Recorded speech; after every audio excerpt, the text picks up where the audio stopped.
shortly.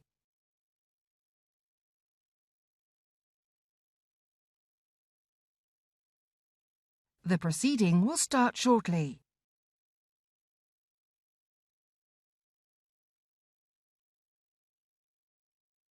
The proceeding will start shortly.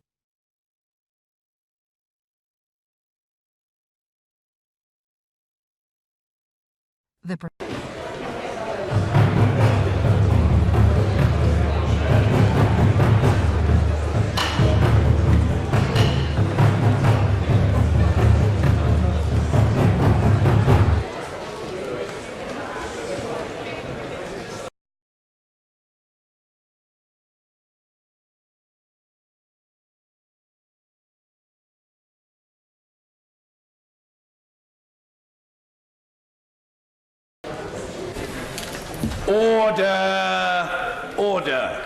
Questions to the Chancellor of the Exchequer, Rushnara Ali. Question number 1, Mr. Speaker. Chancellor of the Exchequer,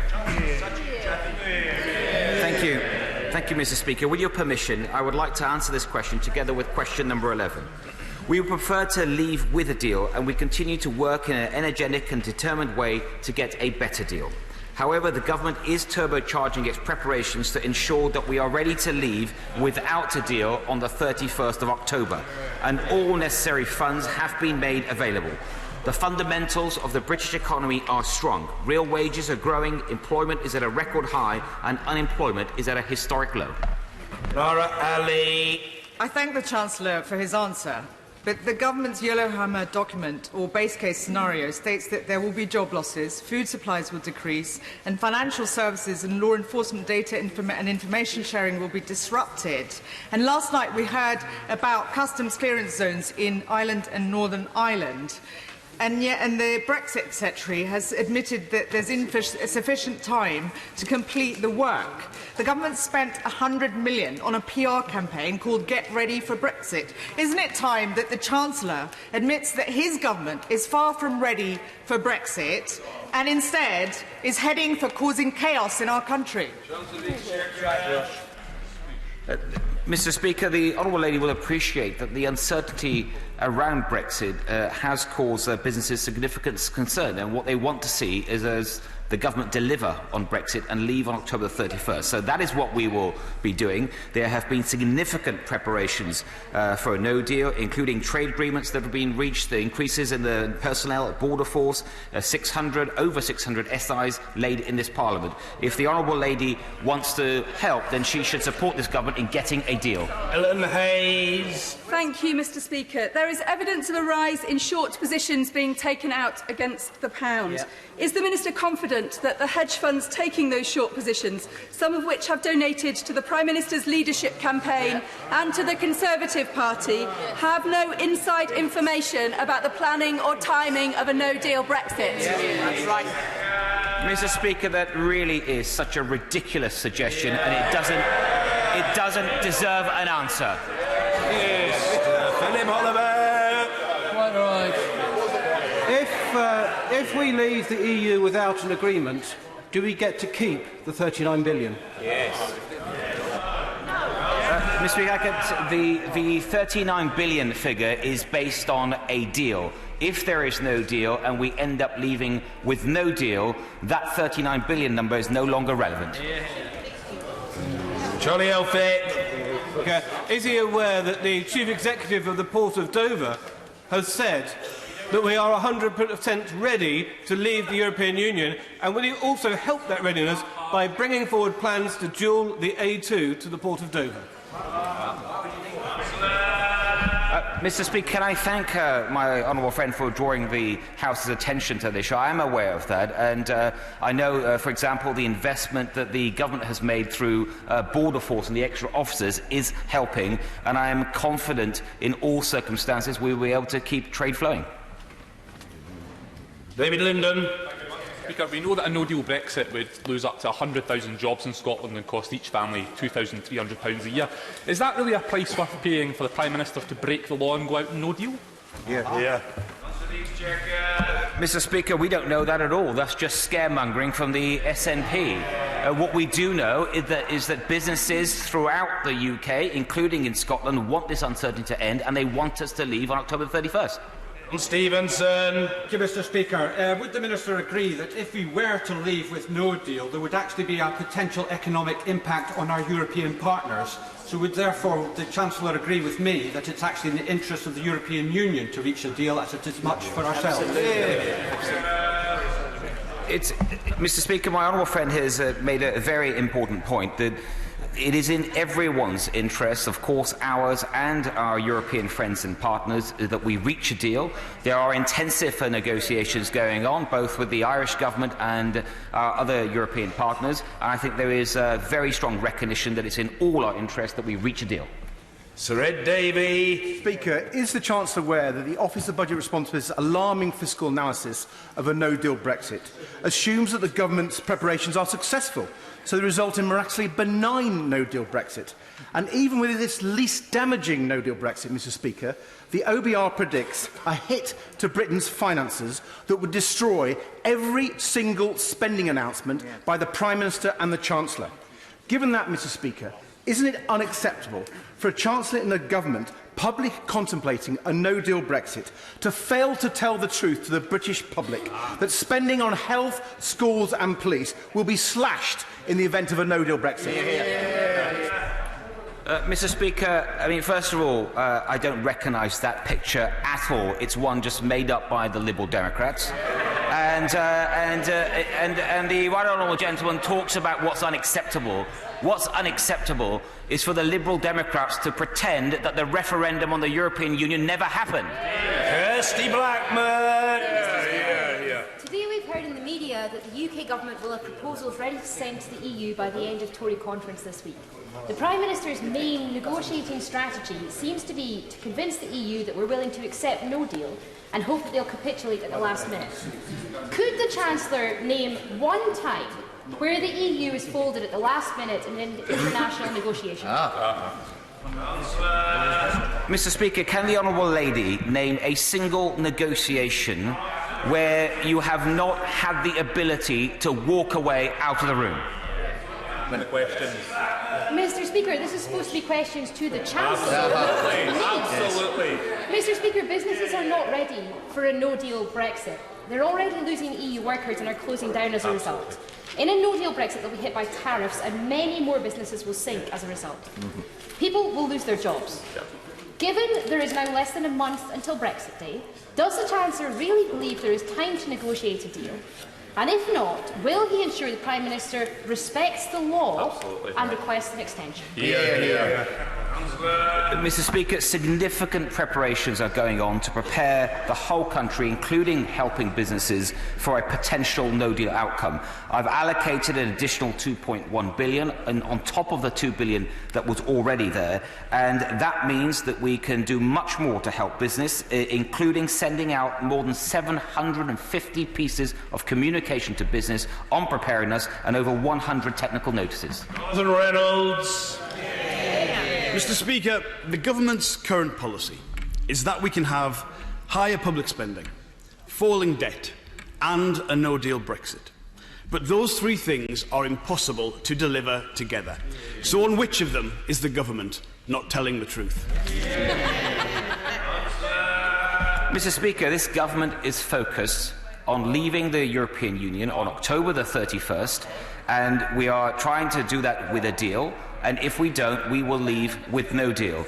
And the honourable gentleman talks about the government's policy. At least this government has a clear policy on Brexit. What's the policy of the Labour Party? Mr. Peter Bone. Question 3, sir.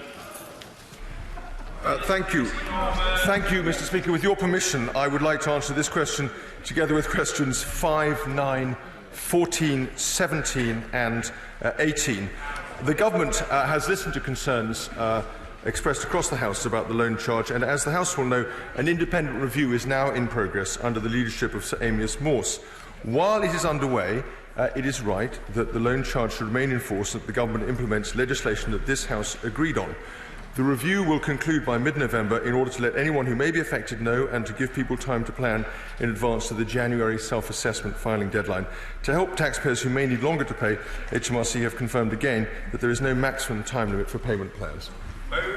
Thank you, Mr. Speaker. The loan charge is the worst form of retrospective taxation. It is causing real hardship and distress to law-abiding taxpayers. This week is reported that the 7th person has taken their own life because of the loan charge. Minister, how many more people are going to take their lives before you scrap the loan charge? Well, I thank Honourable Fan for the question. As he will be aware, I will let him correct him on the facts. We have heard notice of 3 suicides that may have some connection with the loan charge, which have been referred to the Independent Office of Police Conduct, and in one case there's been a referral back to HMRC, but in all other cases there's been no further development. So I do not recognise the picture that he describes. Let me also remind him that although there are these effects much bruited, there is also the question of collecting the several £billion of back tax that is due. Nick Dakin. Mr. Speaker, what's clear is the retrospective loan charge is causing huge pain and upset as people are threatened with their livelihoods and homes. Will the Minister ensure that the review hears directly from people so affected? And will he either suspend the loan charge or at least tell HMRC that those who have signed a settlement agreement can at least pause the payment until the review is concluded? Very good. Well, I'm grateful for the question. Of course, any injury to individuals from any acts of government or agencies is something to be deeply regretted. I completely recognise that. And if that has happened here, then of course it's appropriate for the House to feel that way. I have no powers to direct Sir Amias Morse. I understand he is taking evidence from external sources, including the APPG and the Loan Charge Action Group, which acts as its secretariat, with whom I have met with the APPG and the secretariat as well, myself separately. So it is being fully addressed. The details of settlement have been set out on gov.uk. Thank you, Speaker. On the issue that my honourable friend raised with the Minister, the hard fact is that 7 people who are facing challenge or investigation for the loan charge have taken their own lives. He can attribute cause as he wishes. The fact is also that this distress has been caused by the incompetence historically of the HMRC, and then by the willingness of ministers subsequently to use retrospective action in taxation. Now, is the government going to give up on the premise of using retrospective taxation in the future, or does it fall to this House to pass laws that will stop them doing so in future? This legislation is not retrospective, Mr. Speaker, and there are defined circumstances under which HMRC and the government may seek to use retrospective taxation, and it does so with extreme care and attention not to do so. All I'm doing is referring the right honourable gentleman to the facts as reported to the Independent Office of Police Conduct, and as he will be aware, these are immensely difficult cases in which many circumstances and many factors may be in play. Dr. Matthew Orford. Despite there being a review, the loan charge remains in place, and HMRC are continuing to pursue people for advance payment notices, of which there is no right of appeal. So this clearly goes against the spirit of the review. So will the Minister now suspend all activity? The review is designed to assess whether or not the government's policy is an appropriate one, and it would be wrong to change the policy until the review has had a chance to make a decision on this. May I also remind him that the Treasury and this House in general has a great interest in supporting the provision for public services which the recovery of tax avoided in this way, in many ways egregiously avoided, is designed to fund. Thank you, Mr. Speaker. I honestly don't think, Mr. Speaker, that the Minister is really paying attention. These are a lot of comments coming from members behind him, not opposite him. These are people who follow professional advice, declared their arrangements to HMRC, who did nothing. Yet now HMRC are going back and taxing them retrospectively, all the way back to 1999 in some circumstances. The Minister cannot stand at the dispatch box, Mr Speaker, and just ignore what he is hearing from the benches behind him. Mr Speaker, nothing could be further from the truth. We are very carefully attending to concerns that have been expressed. That is why I announced changes in July. That is why I've written on 2 occasions to colleagues to inform them of changes and developments. That is why we've instituted this independent loan charge review, and its purpose is precisely to scrutinise the extent to which government policy is appropriate. Mr Gregory Campbell. Thank you, Mr Speaker. The Minister is bound to be aware of the scale of concern across the House and indeed amongst those who are directly affected by this. Will he undertake, given the fact that he has outlined a date of mid-November, that immediately upon that date being reached, that he will take urgent and immediate action to assist those affected by this decision? Minister. I can certainly, I of course have no idea what the loan charge review will conclude, but I can absolutely guarantee that we will look at it with all due speed and dispatch once we've seen its findings. Justine Greening. Thank you, Mr Speaker. Like many members of this House, I have constituents who have been egregiously affected by this. I think the Minister's response is unacceptable from their perspective. He should suspend all the loan charge activity whilst the review is underway and until the government has responded to it. And can I ask him what preparation is happening within HMRC to prepare for the policy shift if the review comes out and says this is unfair, it does need to be changed? How will he deal with those constituents of mine who've already had to pay, but perhaps will be proven to have paid erroneously? Well, I'm unable to comment on what the review is going to conclude. I think we can certainly look to whether or not there may be changes that HMRC would take rapidly thereafter. It possesses the capacity to do so quite quickly if necessary, as does government. So we'll have to review that moment when it comes. Carol Monaghan. 7 needless deaths, 7 families tragically left to deal with the consequences. And yet the companies who have promoted these schemes, companies such as AML, are getting away scot-free. AML and its director, Doug Barrowman, appear to have moved away with no consequences whatsoever. In fact, they were boasting that the HMRC are not pursuing them for any assets or unpaid taxes. So the Minister detailed the efforts that have been taken against these companies who have caused so much pain and tragedy. Well, I think the Honourable Lady is absolutely right to focus on the activity of the promoters. They are extremely ingenious in operating within the framework of law, but doing some very nasty and duplicitous things. They often operate offshore, and it's extremely difficult to close them down when they are constantly mutating from one company to another. But I can assure the House that we are looking at this problem extremely closely, and I hope to return to the House at some point fairly soon with some sort of thoughts. I worry that the government characterises those who are suffering from the loan charge as being in some way egregious tax avoiders, when it is abundantly clear that in the case of my constituents, they did it on advice, openly, and in the belief that the scheme was approved by HMRC. I also worry that HMRC are behaving in a fashion towards taxpayers which is frankly new, and in many cases tax advisers say unprecedented. And I have to say to my honourable friend that I also think that the retrospectivity is deeply questionable. Well, I must say I'm surprised to hear a man of his legal standing and status regard this as retrospective, because it plainly is not. There are many parts of tax policy.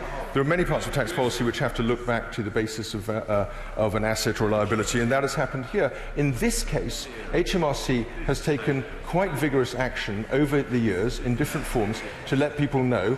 Of course, it's subject to the loan charge review. We'll see what that concludes. But may I also remind him that these people were, in many cases, paying very little or zero in tax. And to seek, of course, the circumstances can differ, but there are a large number of people who knew or should have known that they were avoiding tax and doing so.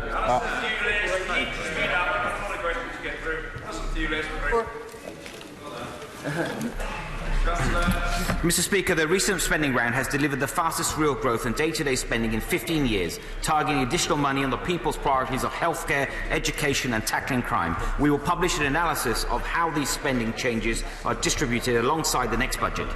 Alison Hewlett. Thank you, Mr. Speaker. We on these benches welcome the Chancellor's announcement on his pretendy living wage, because we've been calling for it for 4 years. But his promises still fall 5 pence short of the London living wage today, never mind in 2024. A 16-year-old today would literally have to wait 5 years to be entitled to it. So will he end the state-sanctioned age discrimination of his pretendy living wage so that all people, regardless of their age, can receive a fair day's pay for a fair day's work? Mr. Speaker, I welcome the Honourable Lady's support, and it was this government that introduced the national living wage in 2016. It was this government that increased the rate just in April this year, and the announcement that we've made, which I'll have more to say about later, will help to end low pay for good in our great country. John Lamont. Mr. Speaker, the best way to improve living standards is to reduce the tax burden. So does the Chancellor share my concern that anyone in Scotland earning more than £27,000 is paying more than the equivalent English taxpayer, and more than 1 million Scots are paying £500 million in extra taxation? Just for some people. Mr. Speaker, I believe the First Minister actually promised not to raise taxes, but in fact what the SNP have done in Scotland is they've raised taxes on more than 1 million Scots. Doctors, teachers and police all pay more in Scotland than any other part of the UK. Scotland is now the highest tax part of the UK, and the Scottish people will remember that at the next Scottish elections. Since this government's come to power, it's had heavy reliance on monetary policy. He will know that quantitative easing and interest rates are now cut to the bone. Is he concerned by noises coming from the Bank of England that interest rates could rise, and the effect this would have on heavily indebted middle-income families? Mr. Speaker, the honourable gentleman should know that the Bank of England is independent, and therefore monetary policy decisions are independent. I know that his friends on the front bench don't respect and recognise that, but it's a very important part of our economic system.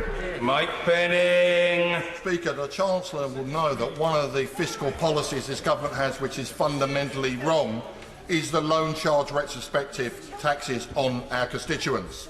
Whether it's one death, no deaths, 7 deaths, families are being destroyed because of this retrospective charge, and surely we should put a stop to it now. Policy on living standards is the matter in hand, which the right honourable gentleman has. Thank you, Mr. Speaker. Well, it is fiscal policy, Mr. Speaker, in the interest of my honourable friend, and he's right to raise this. He would have heard the Financial Secretary answer questions and point to the independent inquiry that is taking place by a gentleman that has considerable respect, and we will await the outcome of that report. Thank you, Mr. Speaker. The effects of the government's fiscal policies on living standards has been devastating, especially in relation to vulnerable people and the benefits freeze. So, is removing the freeze in April 20 still government policy? Mr. Speaker, the honourable gentleman talks about this government's fiscal policy, which is a core part of our overall economic policy.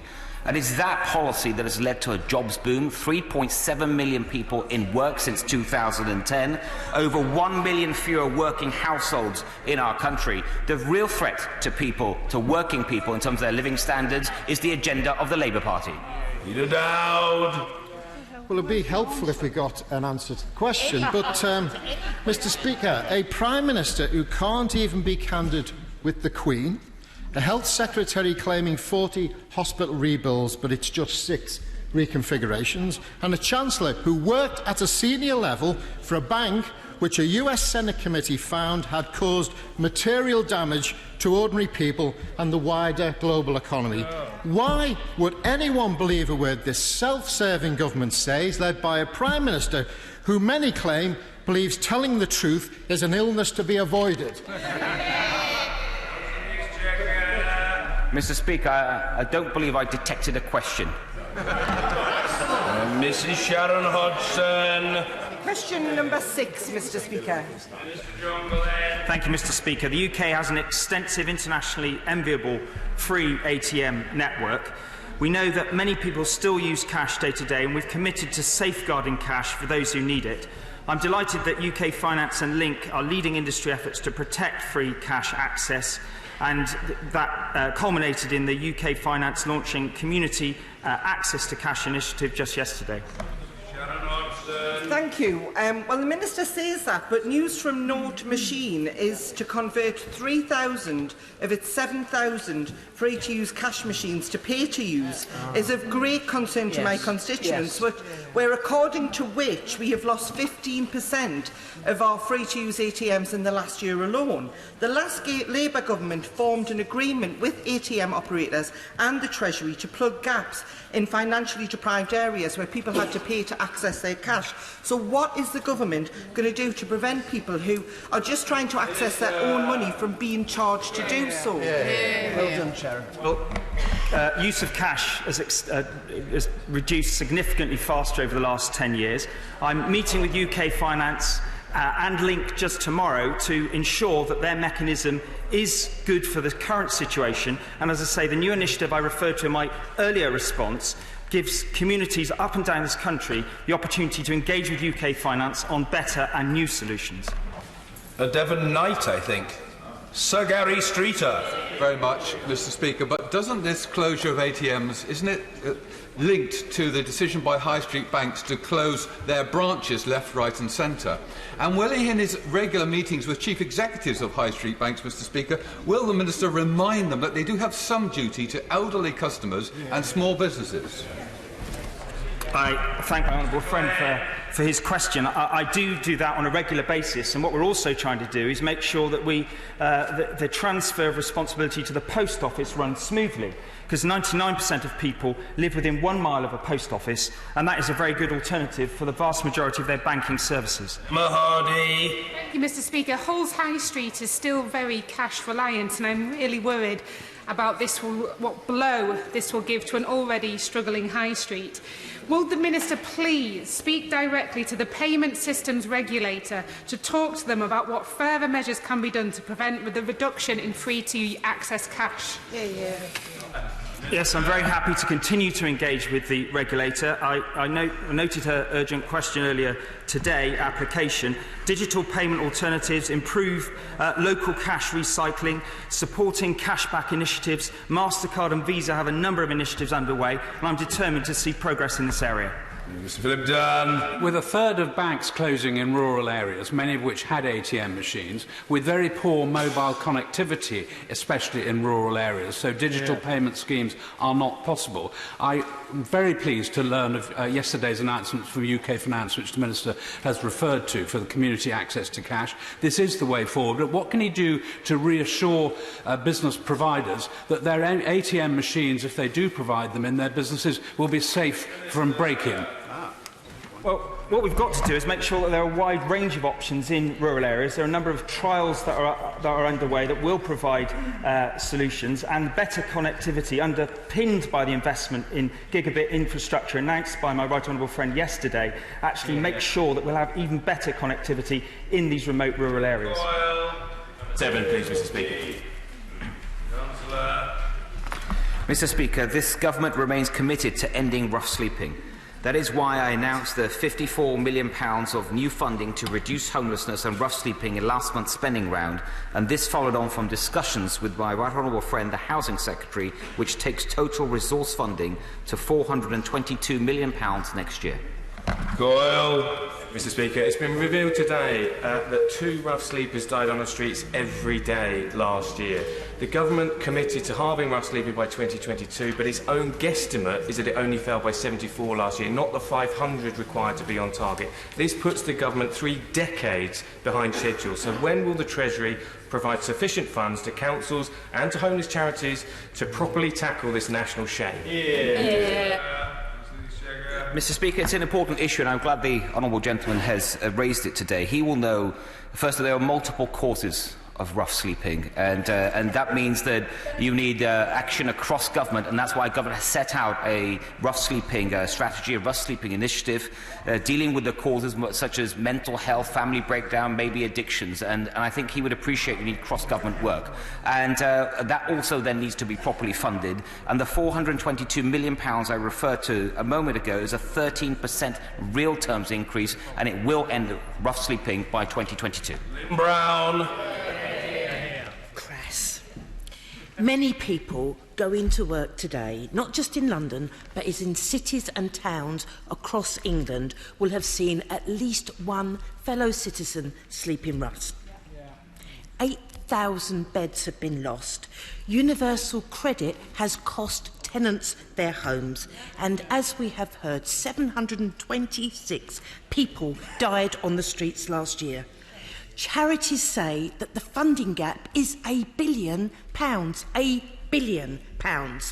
The Chancellor has said that ending rough sleeping is in our gift, but how many more of our fellow citizens will have slept on our streets before he delivers?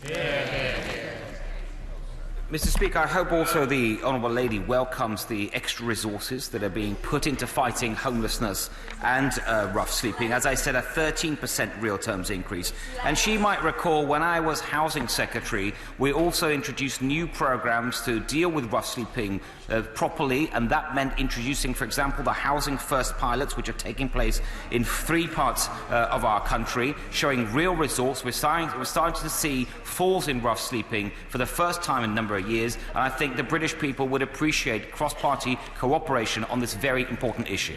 Halfon. Thank you, Mr. Speaker. Does my honourable... Oh, number 8, I beg your pardon. The excitement. Thank you, Mr. Speaker. The government just announced the largest hospital building programme in a generation, with £2.7 billion investment in 6 new large hospitals. I am delighted that one of those is the Princess Alexandra in my right honourable friend's constituency, and I pay tribute to his years of campaigning on this issue for his constituents. Robert Halfon.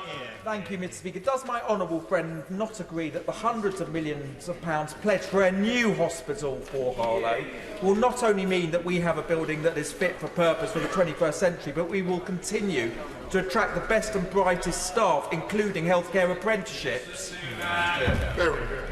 Mr. Speaker, my right honourable friend is absolutely right about that, and can I take this opportunity to congratulate all the hard-working staff in his trust for their efforts in campaigning for this. They do a wonderful job serving their community, and I'm delighted that with this support they will have the resources they need to keep doing that for years to come. Ben Bradshaw. Mr. Speaker, this is just a fraction of the hospital building programme that took place under the last Labour government. And why on earth should anyone believe a single word this government says when it itself admits that a no-deal Brexit will damage the economy, damage the public finances, so there will be less money for hospitals and everything else, won't there? Yes. Well, Mr. Speaker, when it comes to the legacy of the last Labour government's hospital building programme, we are left with £10 billion in PFI payments every year, rather than being spent on people's healthcare. This government is investing in hospital upgrades up and down the country. 20 announced on the steps of Downing Street, 6 more announced this last weekend, and business plans for another 20 more. Diagnostic equipment. This is a government that's committing to the NHS, and this is a government that will ensure that every patient gets the care and consideration that they deserve. Dame Caroline Spellman. Thank you, Mr. Speaker, and I welcome the announcement of the makeover of the outpatient facilities at Heartlands Hospital, which serve some of the most deprived wards in East Birmingham and in my constituency. And would the Minister agree that it is only possible to put this additional capital to spending into the health service because a Conservative government has repaired the nation's finances? Well, Mr. Speaker, I welcome the comments from my right honourable friend. She's absolutely right. The only way you get strong public services is with a strong economy. The only way you get a strong economy is with a Conservative government. Oh, very well. Tim Farron. Kind, Mr. Speaker. In his announcement this week, the Chancellor has chosen not to invest a single penny in the Westminster General Hospital candle, but will he at least end the Treasury's 3% deficit tax on our local hospitals trust, which has cost £4 million from hospital spending in the last 3 years, money that should have been spent on a new radiotherapy centre for local cancer patients. Mr. Speaker, when it comes to cancer treatments, I'm delighted that survival rates now are at the highest that they've ever been. When it comes to diagnostic treatments, the announcement recently made of £200 million to upgrade diagnostic equipment up and down the country will make an enormous difference to early screening and testing. And when it comes to funding in general, we are in the first year of a record 5-year investment in the NHS, £34 billion more promised by this government.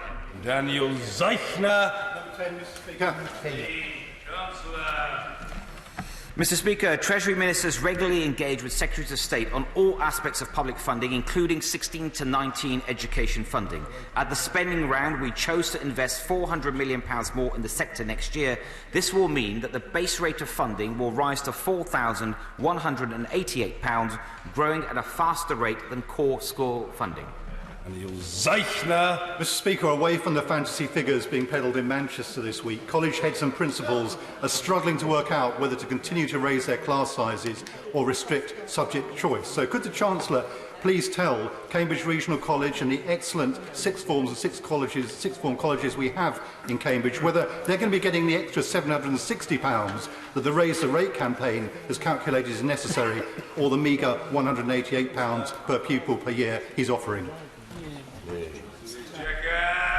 Mr. Speaker, I mean, the honourable gentleman might call these fantasy figures. This is the biggest increase in funding for 16 to 19-year-olds in a decade. It has been welcomed hugely by the sector. It includes £212 million of targeted interventions on the courses that are the most costly to deliver, such as engineering and construction, and I would have thought the honourable gentleman would have welcomed that.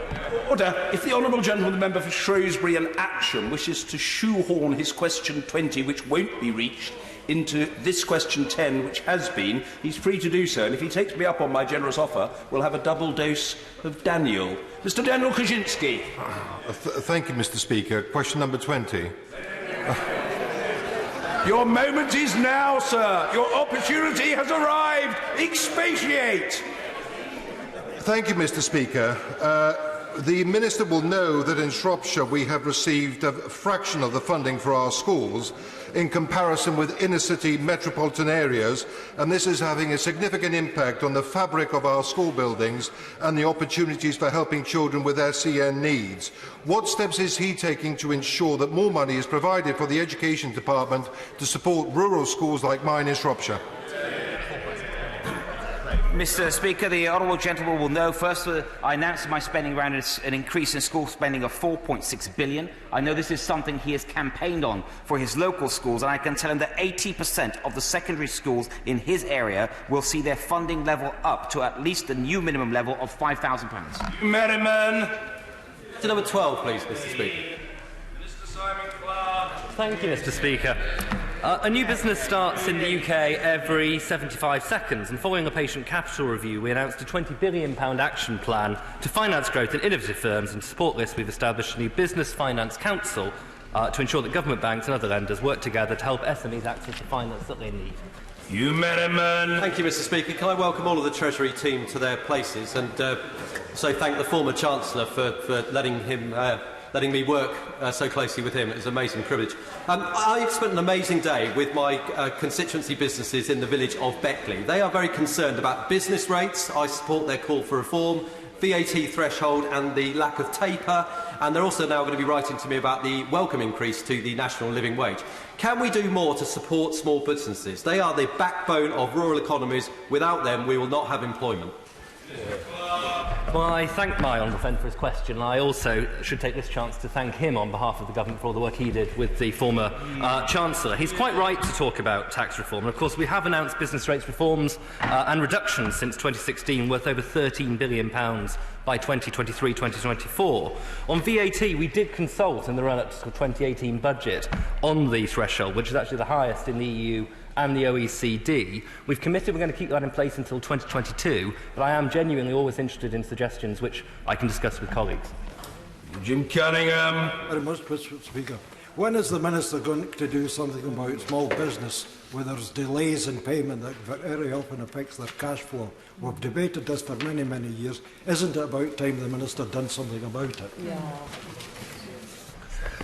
I thank the honourable gentleman for his question. This is something which obviously falls between Treasury and the Department for Business. There is a late payment regulator which has been set up. It's something I was talking about actually at Conservative Conference on Sunday with businesses. It's something I take very seriously. It's something that they highlighted as an ongoing concern. And clearly, look, all businesses, and it should come out loud and clear from this House, that all businesses have a responsibility, particularly larger ones, to meet their payment terms, because it's crucial for small businesses. It's something which I think everyone in this House can unite around as a common principle.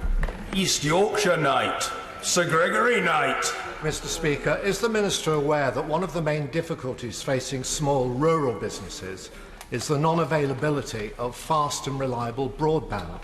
In view of the announcement made by the Chancellor yesterday in Manchester, can we now assume that the days really are numbered where a business which is geographically isolated is also digitally isolated? Well, I thank my honourable friend for that question. He is, of course, absolutely right. Look, broadband connectivity lies at the heart of a modern economy, and it was so welcome yesterday to hear my right honourable friend, the Chancellor of the Exchequer, set out that £5 billion worth of investment is going to be devoted to making sure that we can deliver on the Prime Minister's pledge of ensuring full fibre broadband access by 2025. Jim Shannon.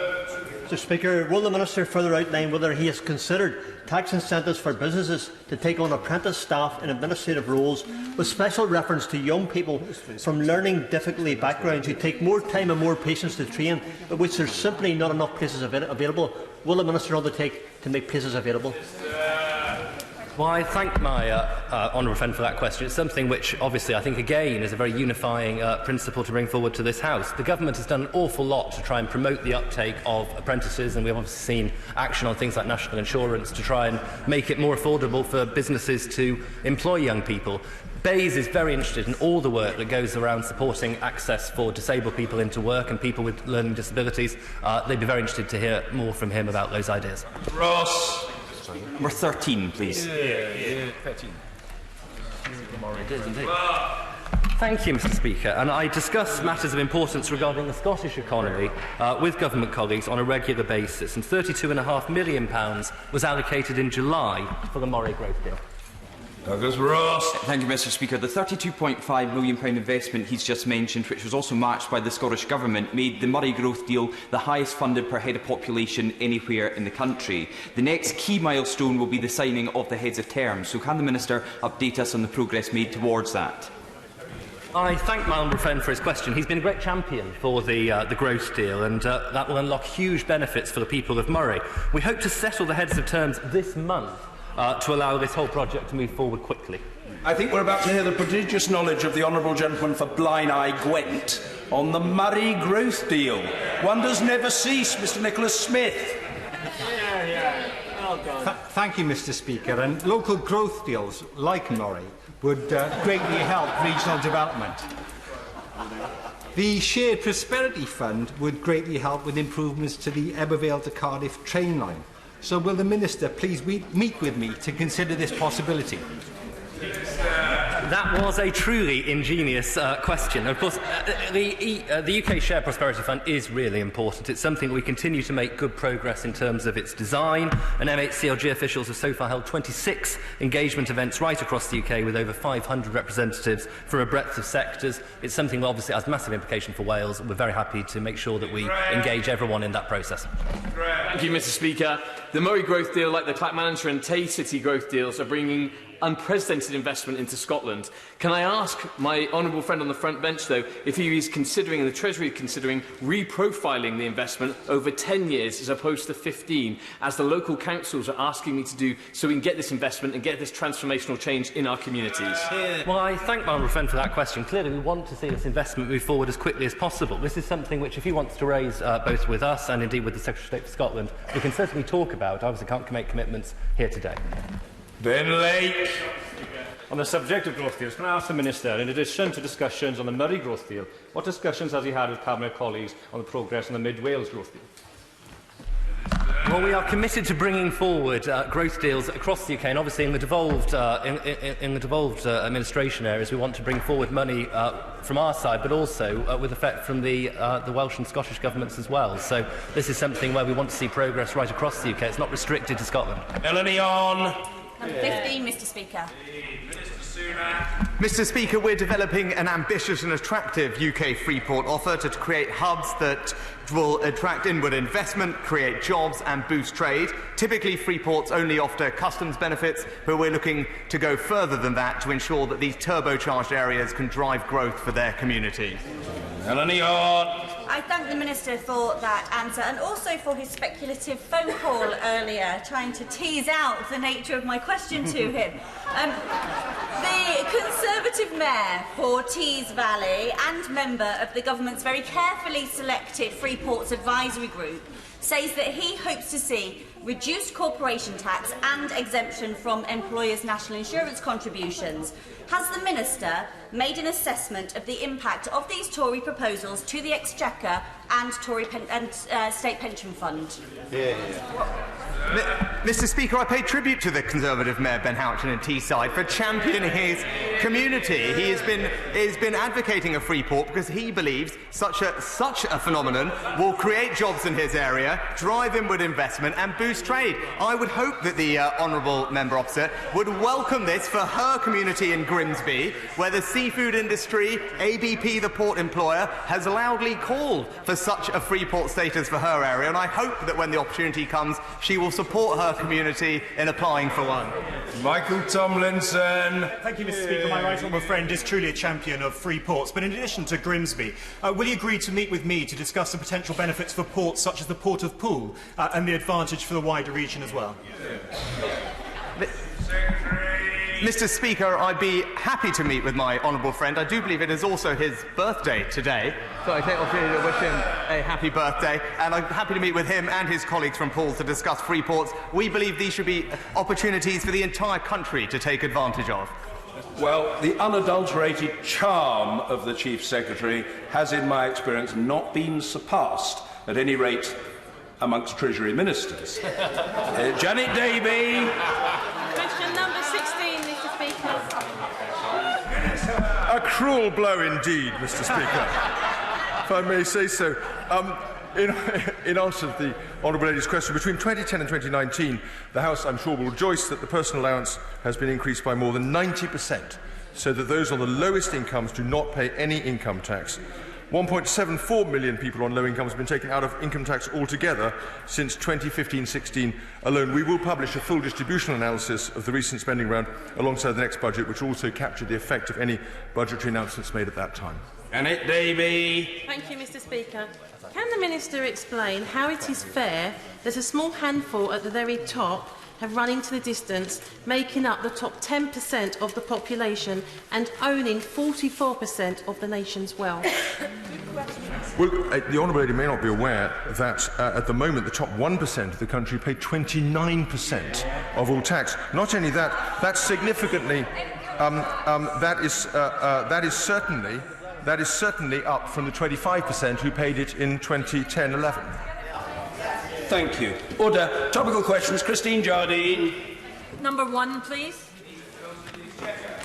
Mr. Speaker, I have three very clear priorities as Chancellor: to ensure a strong economy, to get Brexit done, and to deliver on the British people's priorities. And that is why I'm pleased to confirm that this government will bring an end to low pay.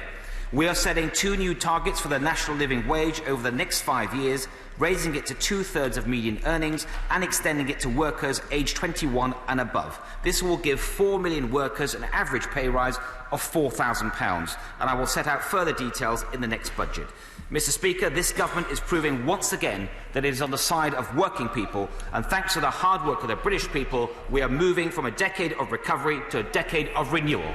Christine Jardine. Thank you, Mr. Speaker. When the Chancellor was Home Secretary, he told myself and other more United MPs that officials were looking into the potential economic benefits of lifting the ban on asylum seekers working, something which the Lift the Ban coalition says would bring £42 million into the economy. Now that he is Chancellor of the Exchequer, will he lift that ban in order to allow asylum seekers like those in my constituency of Edinburgh West to contribute to the economy and to have the dignity which they deserve.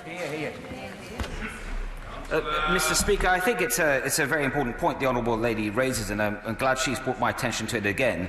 You know, as Chancellor, I do want to make sure across government every department is doing its bit for the economy, but also she's talking about some of those people will be vulnerable people, and the current rules, I think, are worth looking at again, and I know it is something the Home Office is taking very seriously. Metcalfe. Thank you, Mr. Speaker. As my right honourable friend knows, those affected by the devastating loan charge have welcomed the independent review, but feel it would be better conducted by a tax judge. Does the Minister agree, and would he also agree that a suitable outcome from the review would be only to apply the loan charge from when it was introduced in 2016, not apply it retrospectively? Well, I thank my friend for that question. I've addressed the substance of it, but let me address the point about Sir Amias Morse. I think Sir Amias is a superb choice. The honourable friend may be aware that there was a debate in the House of Commons on the 6th of March 2019 in which the Chamber united in their praise of him across the parties. The chair of the Public Accounts Committee called him a fearless advocate for what is good, challenging governments whatever party. The Liberal Democrat spokesman said he was not only unfailingly courteous but had the intelligence of steel and a knack for calling out obfuscation, fudge and imprecision, and a reputation of being completely fair. I think he's a very good choice to lead this review. John McDonnell. Thank you. Can I ask the Chancellor if he could just give the House a very quick fact check on his speech yesterday? The Conservatives have cut funding for buses by £640 million a year. Yesterday, he announced nothing new. He simply re-announced £220 million from the spending review. His government have cut £900 million a year from annual youth services budgets. Yesterday, he offered £500 million, possibly a one-off. And the National Infrastructure says we need £33 billion to roll out full fibre broadband. Yesterday he offered £5 billion. And all of these promises will count for nothing if there's a no-deal Brexit.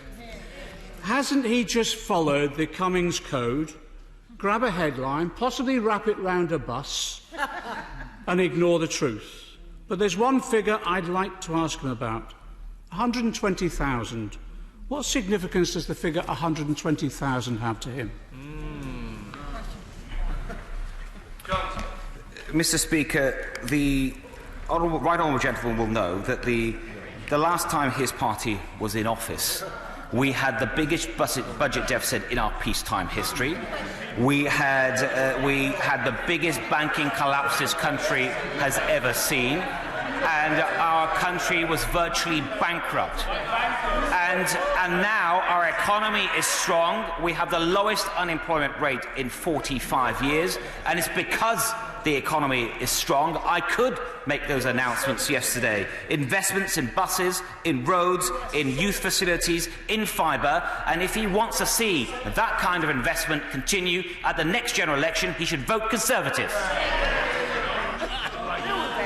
Vote for us. Mr. Speaker, I didn't ask about his record at Deutsche Bank. I never asked about the products he was selling that brought about the financial crash. But let me tell him. Let me tell him what 120,000 figure means. It's the number of deaths linked by the British Medical Journal to the Conservative cuts since they came to power in 2010. Shocking. No amount of spin will wash away the memory of 9 years of this scale of human suffering.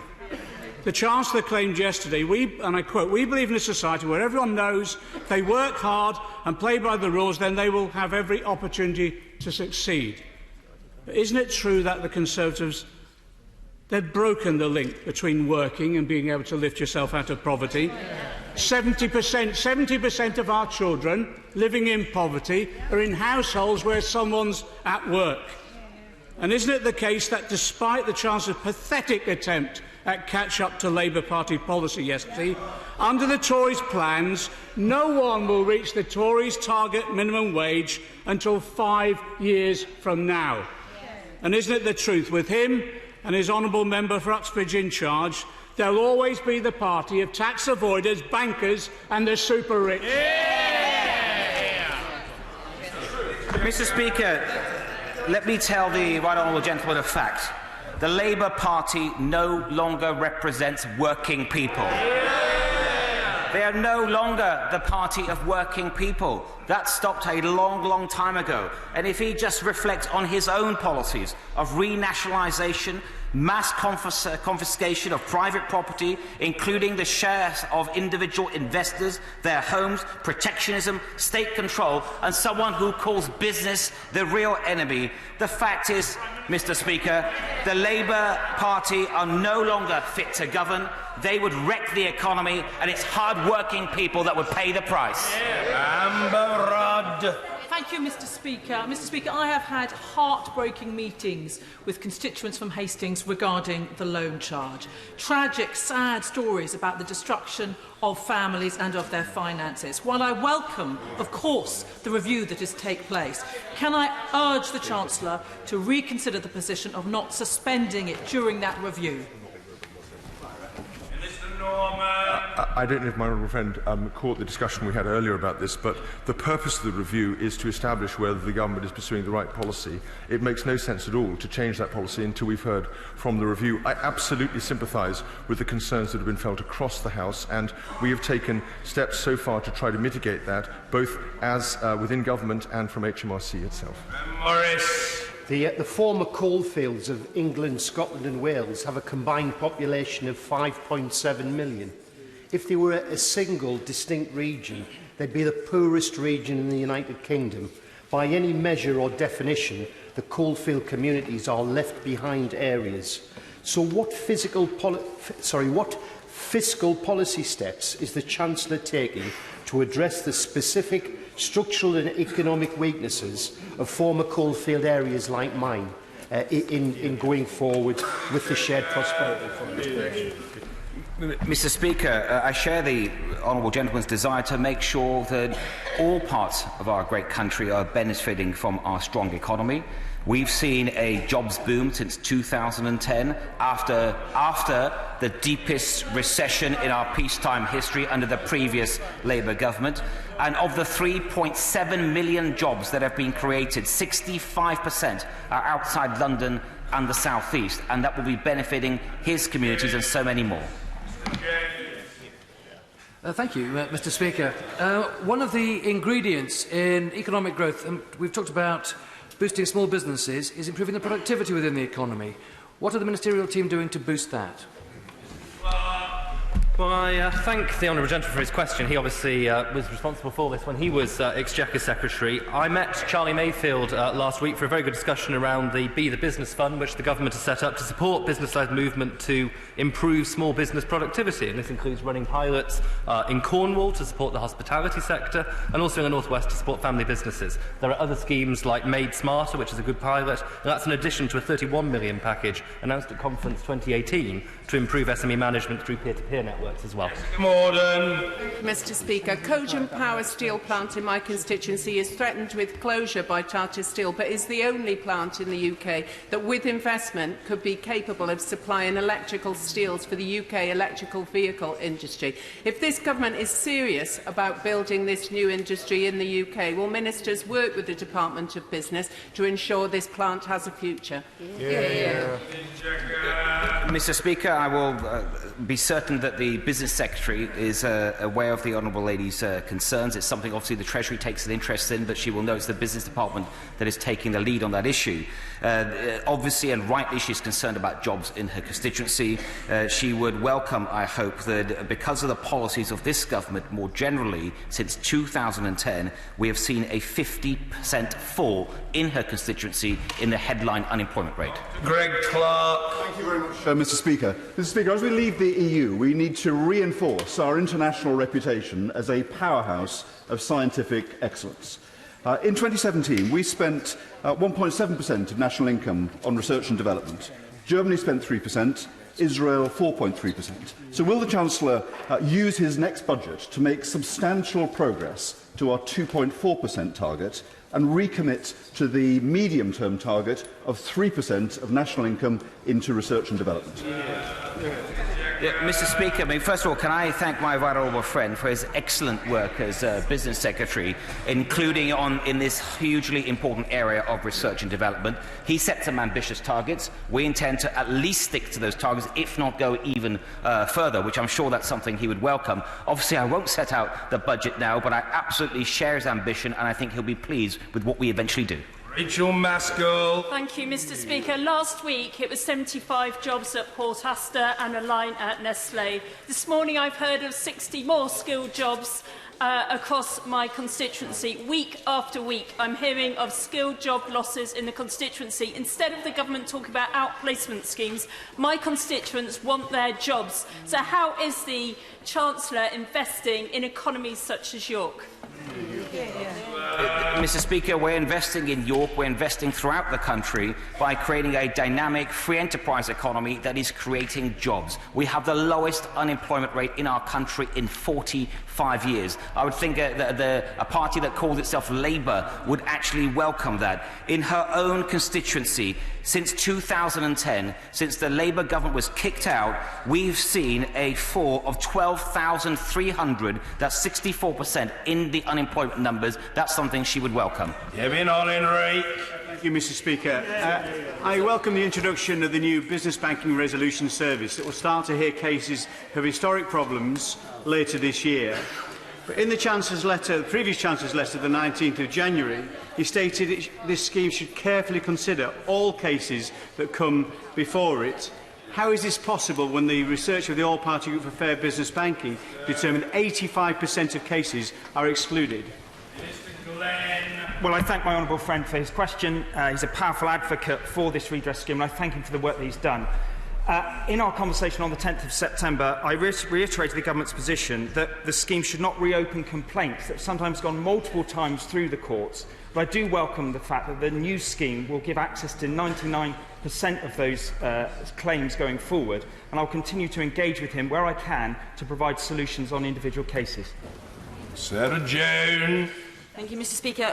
Westfield and Hammerson are due to build a new shopping centre in my constituency in Croydon. Westfield has been bought by Unibail-Rodamco, which is a large French developer, and they have concerns about the state of retail and Brexit. Obviously, the previous Chancellor had just agreed to meet with the Chief Exec of Unibail-Rodamco. Will the current Chancellor honour that commitment and meet with them? Mr. Speaker, I can see that this is an important issue. I'll make sure that the meeting takes place with the appropriate minister. The honourable gentleman member for Solihull, the House will want to know, is a former money and property editor on The Independent. Very distinguished fellow, I'm sure. Mr. Julian Knight. I'm sure whatever cash I have has now been completely ruined. Thank you, Mr. Speaker. There are reports that the government is looking at bringing forward the date of the banning of diesel and petrol cars. Does the Chancellor share my concerns over the fiscal damage of lower new car sales, the lack of electric car infrastructure, and the negligible impact of such a virtue signalling move will have on emissions? Well, I thank the honourable gentleman for his question. He's obviously a tireless champion of the motor industry. It's something that we all take very seriously. The government is aware, clearly, that we've made our commitment to delivering net zero emissions by mid-century, and that's something which is hugely important, I think, which has cross-party support across this House. We will not be making any precipitate moves which would concern the honourable gentleman without proper consultation fully across government about the ramifications of any change in the date. Stephen Timms. Speaker, in June, HMRC said that at least 20% of the 10,000 trucks reaching Dover on day one of a no-deal Brexit won't comply with French customs, leading to very long delays and causing shortages of fresh food and medicines. How many non-compliant trucks does HMRC currently project at Dover on day one? Good question. I, of course, don't have the number to hand, but I'd be glad to write to the honourable gentleman with the numbers. David Newgate. Thank you very much, Mr. Speaker. Can I welcome the Chancellor's commitment yesterday of £5 billion to support gigabit broadband across the whole of the United Kingdom? He'll be aware, of course, that historically the Scottish Government have been responsible for the rollout of superfast broadband, which is way behind what they've promised. And the £600 million that they announced in 2017, not a penny of which has been spent. Will my right honourable friend confirm that future broadband funding will be paid directly to local authorities bypassing the Scottish Government, who have failed the rural constituents in my constituency more than most? Mr. Speaker, this investment I announced yesterday is hugely important for the entire country, including Scotland. And my honourable friend is absolutely right to point to the abysmal track record of the Scottish Government in delivering broadband for its people. So I think we should certainly look to see if there's a much better way to deliver it. Mr. Speaker, the real wages of working people are lower than they were before the global financial crisis. And whilst many Tory shires are better off, areas and residents like mine have been left behind by his government. Isn't it about time that this government stopped lining the pockets of corporations and Tory shires and invested in people in communities like mine? Thank you.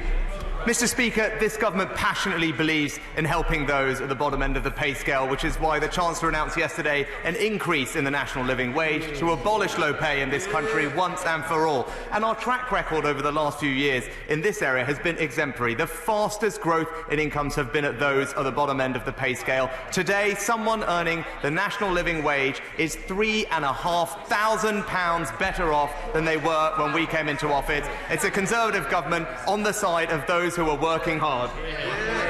Sarah Newton. Mr. Speaker, I very much welcome the Prime Minister's announcement for the pound-for-pound replacement of the EU funding that Cornwall replaces with the Shared Prosperity Fund. We're really ready in Cornwall to drive our economy forward. So will the Chancellor meet with the local enterprise partnership and all of Cornwall's MPs so we can make rapid progress in designing this fund? Thank the Honourable Lady for her question. She's absolutely right that we do need to make sure that the UK Shared Prosperity Fund works for all the regions and nations of our country. I would be delighted to meet with her to make sure that we get all the suggestions from Cornwall as part of our process of designing that new fund. On Cryer. Thank you, Mr. Speaker. Can the Minister now answer the question asked earlier by the Right Honourable Member for Hastings? What is the reason for not suspending the loan charge scheme just until the inquiry is completed? It's not a request for a change of policy, just to suspend the scheme.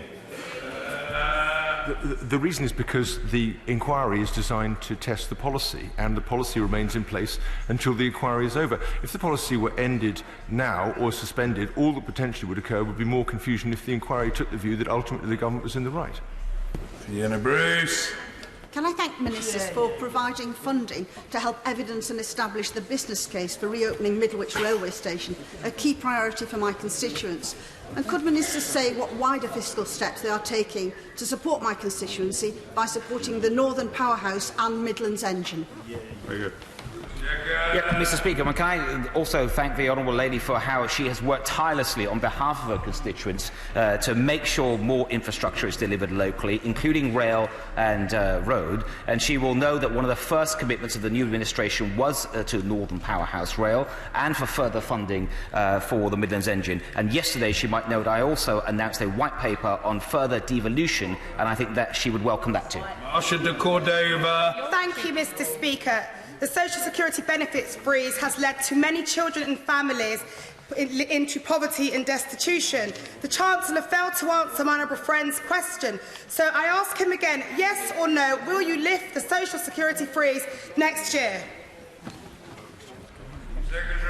Mr. Speaker, announcements on welfare will of course be for the budget, but it's important to note that this government has done the most important job in lifting people out of poverty, and that's getting them into work. Today, 1 million fewer people living in workless households as a result of the actions taken by this government.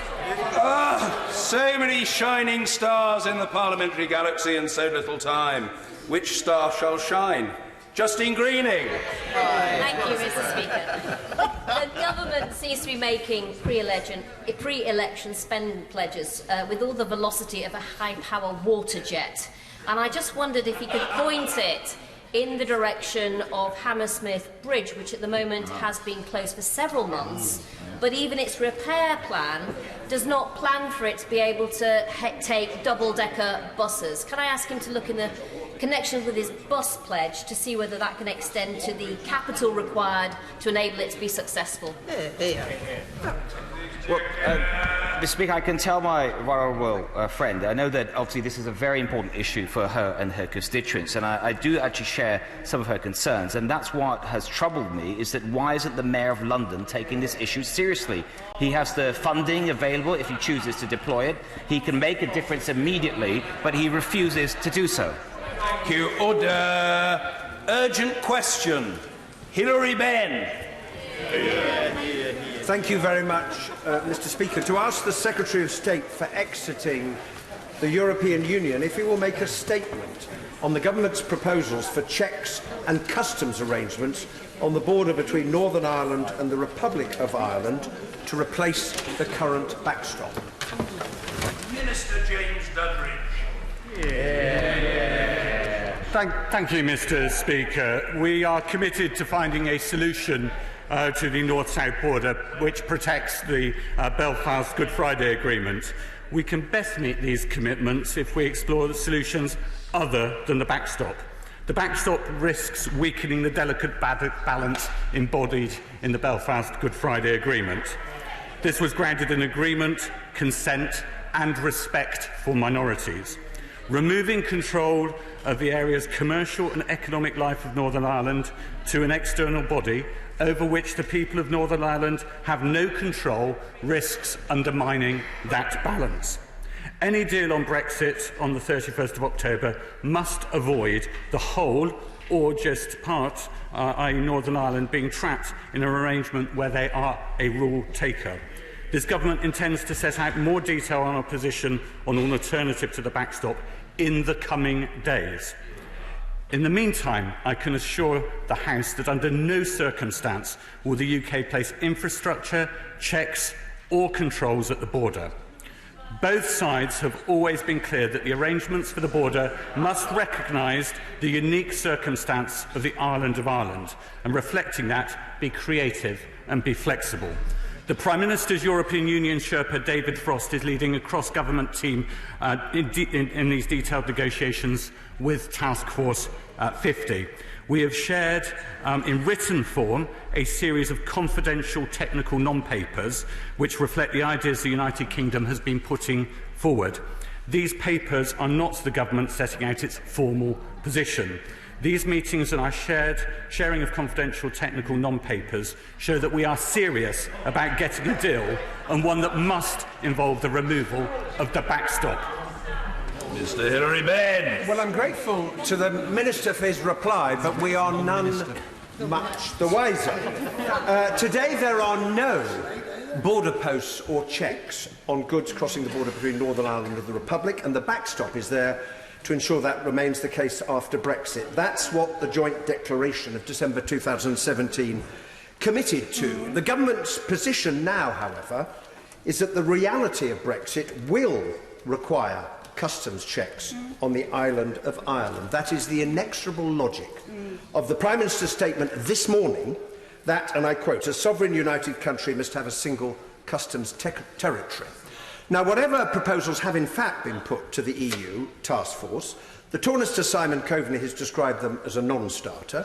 An Irish government spokesman says the task force has indicated that the UK's non-papers, I quote, fall well short of the agreed aims and objectives of the backstop, and the Secretary of State for Northern Ireland has told the BBC that it's not possible to put anything like a customs facility in Newry, Fermanagh or many other locations away from the border. I have the following questions to put to the Minister. Is the government proposing customs clearance sites or zones anywhere in Northern Ireland? Does the Minister understand the risks that any such sites would create for the peace brought by the Good Friday Agreement, and has the government taken legal advice on the compatibility of its proposals with that agreement? Do the government's proposals comply with Section 10(2)(b) of the European Union Withdrawal Act 2018, which rules out regulations that, and I quote, create or facilitate border arrangements between Northern Ireland and the Republic of Ireland after exit day, which feature physical infrastructure, including border posts or checks and controls that did not exist before exit day? Is the government proposing to track lorries cleared at any such sites using GPS? How can an alternative to the backstop be built on systems and technology that are not currently in place? And finally, when exactly will the government share with this House and with the people of Northern Ireland its proposals for a replacement to the backstop? I ask, Mr Speaker, because it is unacceptable for us to be kept in the dark about what is being proposed in our name on such an important matter. Thank you, Mr Speaker. I think there's about 8 or 9 questions. I'll try to cover them all, and if I don't, perhaps we'll pick them up in questions. I think it is completely reasonable that the government can use non-papers to have those technical discussions. The government are seeking to have a good discussion with the Commission rather than disguising anything. The previous government shared more, and actually it led to proposals being rubbished before they were properly worked through. These technical papers aren't even our final proposals to the Commission. They are very much working documents, but we will be giving to the Commission the proposals shortly. Clearly the government will want to comply with Section 2B. The honourable gentleman asked about legal advice. I think he'll understand that I'm not going to get into whether legal advice has been taken or what legal advice has been given. For normal reasons, those things are not shared with the House. He asked about the impact of physical checks. There's no intention to have physical checks at the border. I'm not choosing my words carefully there. That there are no plans to do that. I can reassure him. I do know that perhaps he was thinking about some of the reports in the Northern Ireland press that were suggesting there might be checks near the border. That is not the intention. Those reports simply are incorrect.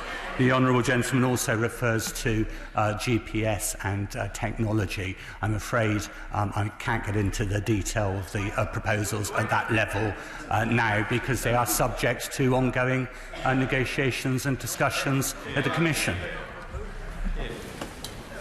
Steve Double. Thank you very much, Mr Speaker. I wonder, in his discussions with businesses, if the Minister is finding the same that I am, that when the real challenge that business is facing is the prolonged uncertainty of kicking the can down the road. And when faced with the choice, of course all businesses would rather we leave the deal, but when faced with the choice of leaving at the end of October with no deal or prolonging the agony for many months to come, business simply wants this done and for us to leave at the end of October. I thank the honourable gentleman for that point. He makes a very good point. The British public do want us to get on with this, and the best way we can get a deal is continuing serious discussions through use of these technical papers with the EU and coming forward with more concrete proposals shortly. Tony Lloyd. But, Mr Speaker, let's return, if we may, to the Irish border, because this matters. The Good Friday Agreement was a guarantor that we'd move beyond the period of conflict. What we're risking now is a dangerous time in the history, not simply of the United Kingdom, but our relationships across the island of Ireland and the world. It's 70 days, Mr Speaker, into the premiership of Prime Minister Johnson. 30 days until the Brexit date arrives. And it is now time that this House had clarity from this minister or from other ministers as to what the government intends to do to deliver on the Irish border. Now, Mr Speaker, everybody in this House knows that the backstop was there to guarantee that there would be no hard border across the island of Ireland. That's fundamental to delivering on the Good Friday Agreement.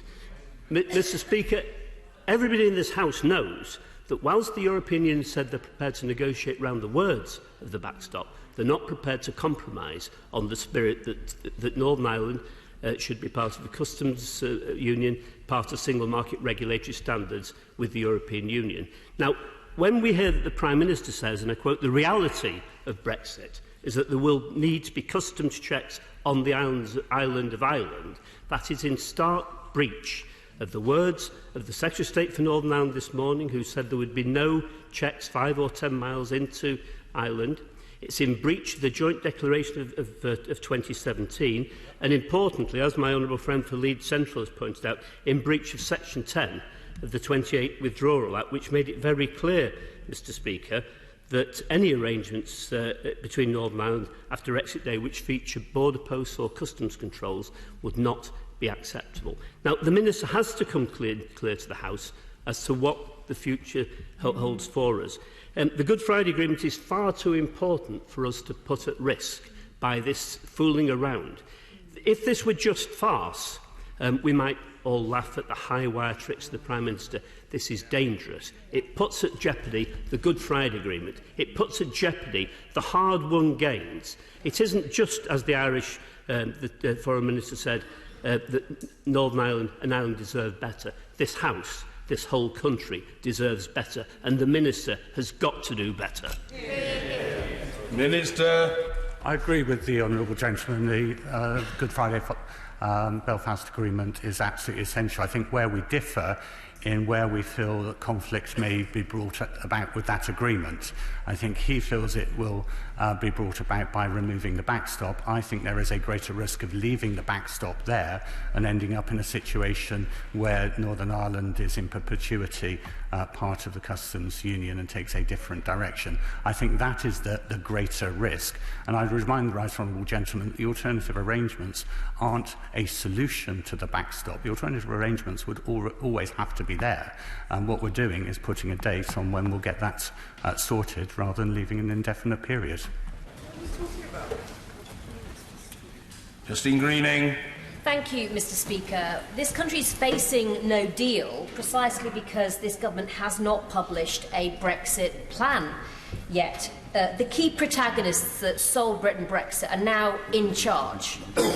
And all we are asking is for them to just get on with it and tell us what the plan is to deliver what they promised. Back in April 2016, the then Secretary of State for Northern Ireland, now Secretary of State for the Environment, said, and I quote, "There is no reason why we have to change the border arrangements in the event of Brexit." Clearly what's being discussed now is something very, very different to what voters were told during the referendum campaign, and this House is simply saying what is the plan to deliver what was promised, and I don't understand why the government won't just get on with it and tell us what their plan is, will they? Minister. Well, the government is actively getting on with it. That's what the negotiations are about. I'd say to her gently, actually revealing the detail of our negotiating position, the technical papers and emerging proposals would actually deliver what she and I don't want. We don't want no deal. We want a deal. She says from a secretary position we've given it to them. To be clear, we have given technical non-papers. The proposal we will give to the Commission shortly. Grant. Thank you, Mr Speaker. The future of peace and normality on the island of Ireland will critically depend on the actions of this Prime Minister over the next few weeks. And I, for one, am deeply, deeply concerned that this Prime Minister shows every sign of either not understanding or not caring, or both, about the potential implications of the course that he is now following. What discussions have the Government had with the Government of our co-guarantors of the peace process, the Government of Ireland, before lodging this non-plan? What discussions did they have with the Northern Ireland political parties who represent the significant majority opinion in Northern Ireland before lodging this non-plan? Is the Minister even mildly concerned that the Director of the CBI in Northern Ireland has said that these proposals suggest that, quote, the UK Government doesn't take Northern Ireland's economy or peace process seriously? Does that comment cause any concern at all to the Government? The Government, through various ministers at the dispatch box, have sworn blind that they're negotiating hard for a better deal. The Minister let the cat out of the bag. There isn't even a detailed proposal on which to negotiate. So will they now own up to the fact that there is no detailed proposal, there have been no proper negotiations, and the Government strategy is to look for a no-deal Brexit, but to look for a way of blaming everyone else but themselves for the problem? Will the Minister unequivocally repeat the promise of the previous Prime Minister that there will be no customs controls at the border or anywhere else as required by the Good Friday Agreement? And given that the Prime Minister has unilaterally reneged on a promise that he personally signed up to as Foreign Secretary in December 2017, Is it any wonder that not only on the benches on this side of the House, not only increasingly on benches on that side of the House, but an increasing number of governments throughout the European Union are coming to the conclusion that this Prime Minister quite simply cannot be trusted? Minister. Well, Northern Ireland is key to the government and the Prime Minister. In fact, it's the principal discussion point with the Commission. The Prime Minister said we want to get rid of the backstop, and this is, quotes, the most important thing. So far from Northern Ireland being a thing on the side as part of the negotiations, it is at the centre of negotiations. He asks what discussions have been had, clearly extensive discussions both with the Irish government and other entities in Northern Ireland. He says that I have let the cat out the bag, saying there are no proposals. There are technical papers in the non-papers, and the final proposal will come shortly. But it's very much actively being discussed with the Commission on a daily basis. He asked me to confirm, and I'm happy to, on behalf of the government, that there will be no customs control at the border. That remains unchanged. Andrew Griffiths. Thank you, Mr. Speaker. Will the Minister confirm that it's the government's position that they want to leave with a deal if possible? Will he also confirm that should the European Commission and European leaders decide not to accept these proposals, that the government will leave with no deal? My constituents voted 63% to leave. They've been waiting 3 years for Brexit. Will he tell the Prime Minister that they are behind him, and will he make sure that we get on and deliver Brexit on the 31st? Minister. Well, can I thank my honourable friend and his constituents overwhelmingly supported Brexit. I can confirm that Plan A is to get a deal, and that's what we are working towards. That is why there's so much focus on the proposal which will come shortly. It makes no sense to share the detail of the negotiation with the House if it actually makes getting a deal done less likely. I think collectively the House want a deal, and the strategy that we are taking forward make it more likely we get a deal, whilst being absolutely prepared for no deal. Thank you. Gregory Campbell. Mr. Speaker, as the member in this House who lives in the non-customs zone that hasn't been discussed, could I ask the Minister this? Given that we are about to, in the next few days, get definitive proposals, one hopes, can he at least draw a little comfort from the negativity that has pervaded the EU, that at least now they're not talking about there being no reopening of the withdrawal agreement, and that is sacrosanct, and there's no possibility of ever going back to that? At least that is a glimmer of light. I thank the honourable gentleman for that question, because it does give me the opportunity to say how things have changed. There was a time when Michel Barnier was saying no more negotiations. I've not got a mandate to negotiate on these important issues that are important in Northern Ireland and across the United Kingdom. We've now got the Prime Minister's Sherpa in Brussels on a regular basis, discussions at a regular basis on Prime Ministerial level, but also between the Secretary of State and Michel Barnier. Stephen McPartland. Thank you, Mr. Speaker. Mr. Speaker, many of the communities, many people speak on behalf of the communities affected in Northern Ireland, but what has the government done to directly speak to those communities on what ideas they have in terms of alternative arrangements that would be acceptable to those communities? Minister. I thank the honourable gentleman for that question. Specifically on alternative arrangements, there is an architecture which supports these discussions. There's a technical level group which is chaired by the Secretary of State, which includes industry experts, and there's also a business consultative group that are working towards a deal and alternative arrangements under a deal that will come after exit day. Honourable gentleman, I don't believe it. I chair the group along with last time with the Secretary of State for Bays, and there is constructive and frank discussion, constructive agreement and frank discussion in that group, and that happens outside the consultative group forum as well. So I set up a number of bilateral meetings with businesses following that.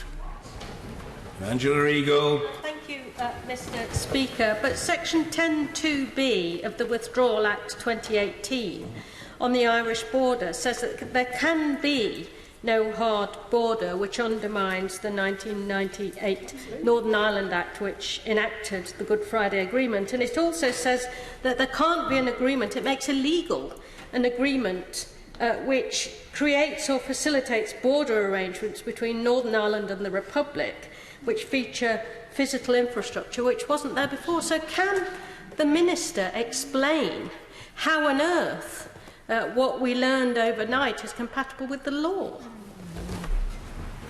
Minister. I'm unclear what she means by what we learnt overnight. If she means by that the press reports in RT in Ireland, that it simply isn't true. I can categorically say to the honourable lady that there are no plans, never have been any plans for any physical checks at all. And I'm conscious it's not a right to reply, but I'm more than happy to take that up with her in more detail in relation to the Act or more generally, particularly when everything else comes out in the wash.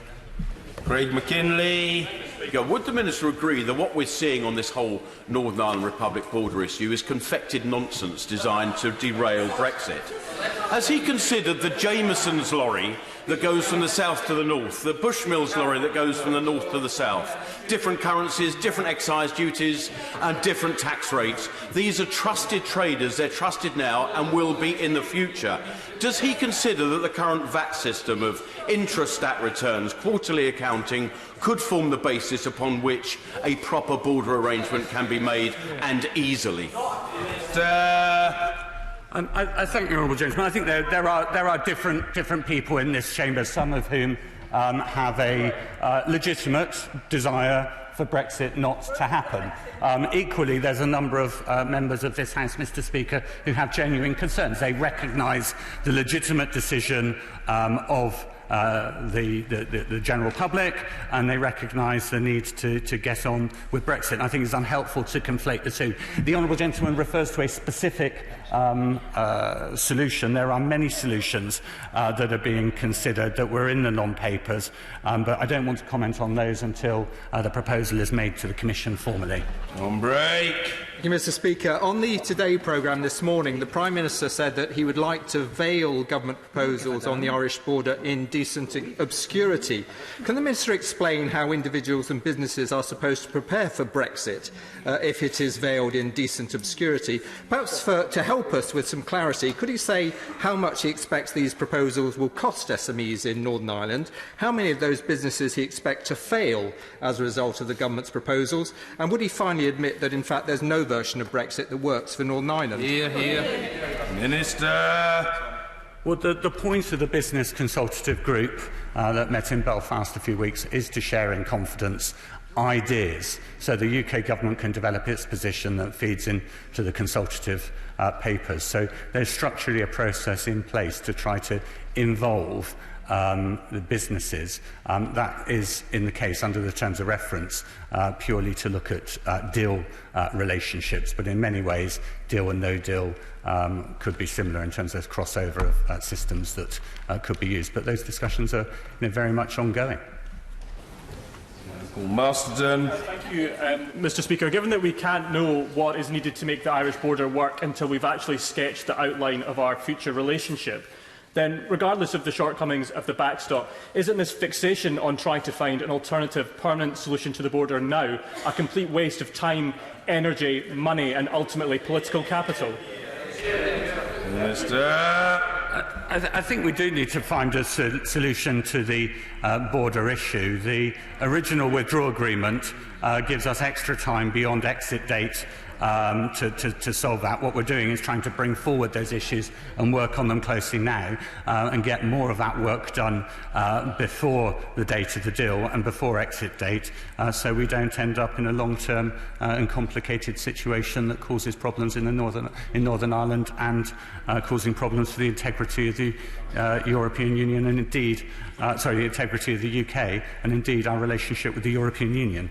Pat McFadden. Thank you, Mr. Speaker. I want to take the Minister back to the question asked by my honourable friend, the member for Wallasey, about the government's obligations to obey the law and abide by legislation passed by this House. Section 10 of the EU Withdrawal Act 2018 says the ministers must have due regard to the joint report from the negotiators in Phase 1 in December 2017, and that nothing in the Act authorises regulations which create or facilitate border arrangements which feature physical infrastructure, including border posts or checks and controls, that did not exist before exit day. He has told us to discount reports from RTE overnight that suggests the government was planning some kind of infrastructure a few miles away from the border. Can I ask him, would he regard such physical infrastructure a few miles back from the border as incompatible with the legislation that this House has passed? I'm tempted to give us a simple answer to a straight question. However, because it does rely on detail, I will write to the honourable gentleman and confirm what I think is the bleeding obvious. If you listen to what you say, it seems to me there's an obvious answer, but I want to...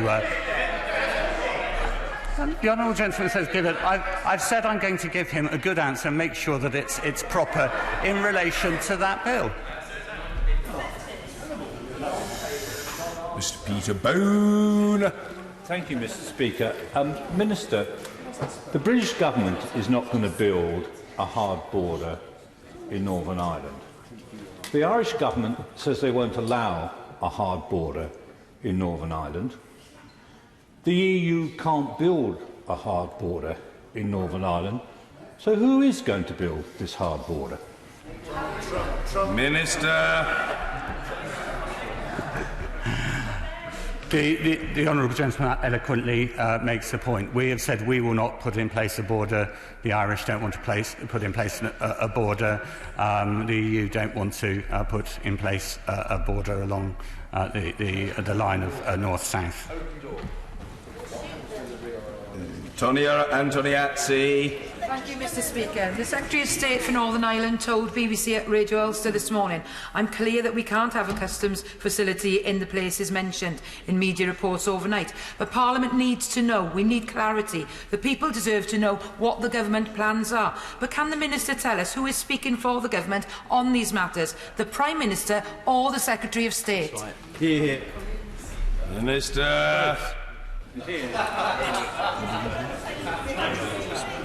Mr. Philip Dunn. Thank you, Mr. Speaker. Would my honourable friend take this opportunity at the dispatch box to use with his customary good grace the opportunity to confirm the seriousness with which the government is seeking to respect the Good Friday Agreement, in contrast to the unworthy characterisation by the front bench opposite that this is all part of some great big game? And secondly, would my honourable friend be able to alert the House whether there are existing procedures in the north of Ireland and the south of Ireland by which companies import and export using existing customs clearances and checks to countries outside the EU? I thank the honourable gentleman. In answer to the second part, clearly there are established systems that can also be used. The issue of Northern Ireland is incredibly important. It is central to delivering a deal on Brexit. Mr. Speaker, it was one of the first things I asked to do to visit the border. It's sometimes difficult to get down onto the border, and certain resistance from allowing ministers out of Whitehall, or if they get into Northern Ireland, out of Belfast. But as well as that, I went down to Newry and insisted, despite I think some people not being too keen on visiting the border, crisscrossing and talking to people about the issues. And I think that's the responsible thing to do, to understand the problems, at least broadly, so we can develop solutions as much as possible. Williams. Thank you, Mr. Speaker. A significant proportion of the exports of the Northern Ireland food industry, particularly ready meals, go through the Republic, through Holyhead and then on to the UK home market. What assessment has the Minister made of the effect of government policy on the border, whatever that is, on the viability of that Northern Ireland food trade, on the supply of food to the home market, and critically for me, on the economic prospects of Holyhead? Minister. Well, across the piece, we're prioritising free flow of the border rather than customs revenue in the case of no deal. But we want as much of a free-flowing border as possible under either scenario. And there is detailed thinking at a level of thematic level at the ports, and also specifically port by port. Charlie Elphick. Mr. Speaker.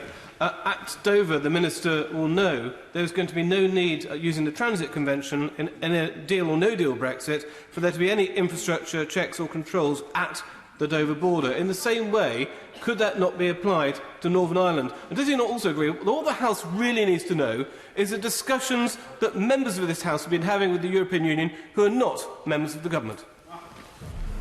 Minister.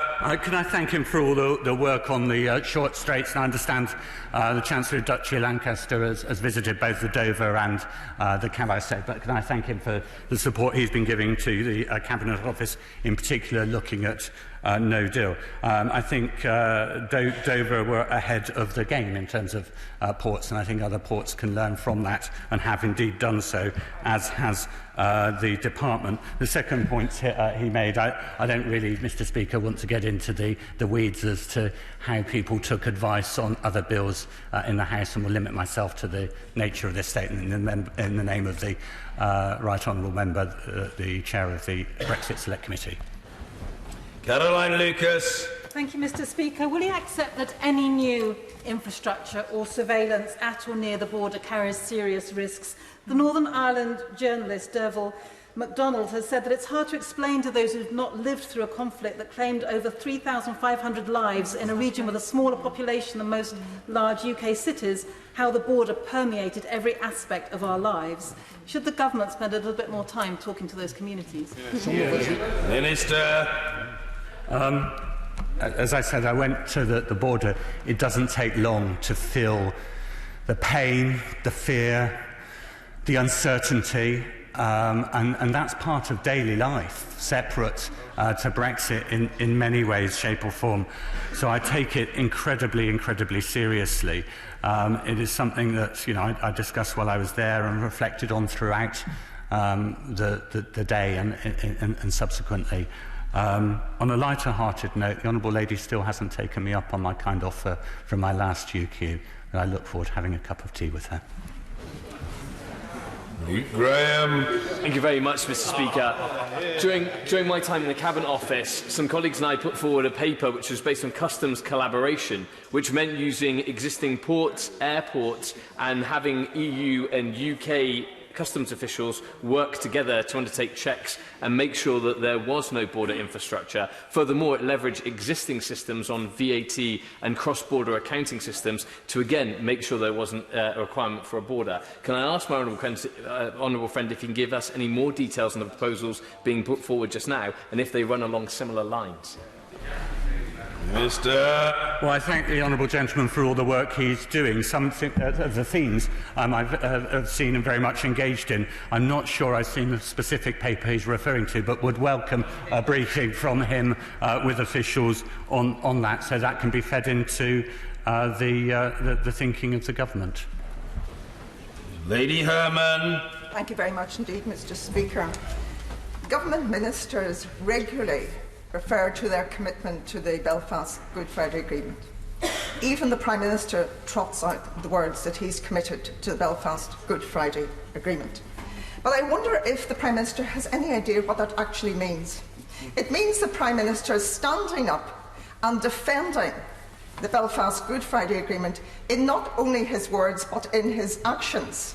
So will the Minister this morning take the opportunity to rule out this suggestion contained in a UK government document that there would be a string of border posts some miles away from the border, not at the border, but some miles away from the border, that would represent a physical infrastructure which this government must know is contrary to both the spirit and the letter of the Good Friday Agreement. Will the Minister accept and confirm that? Minister.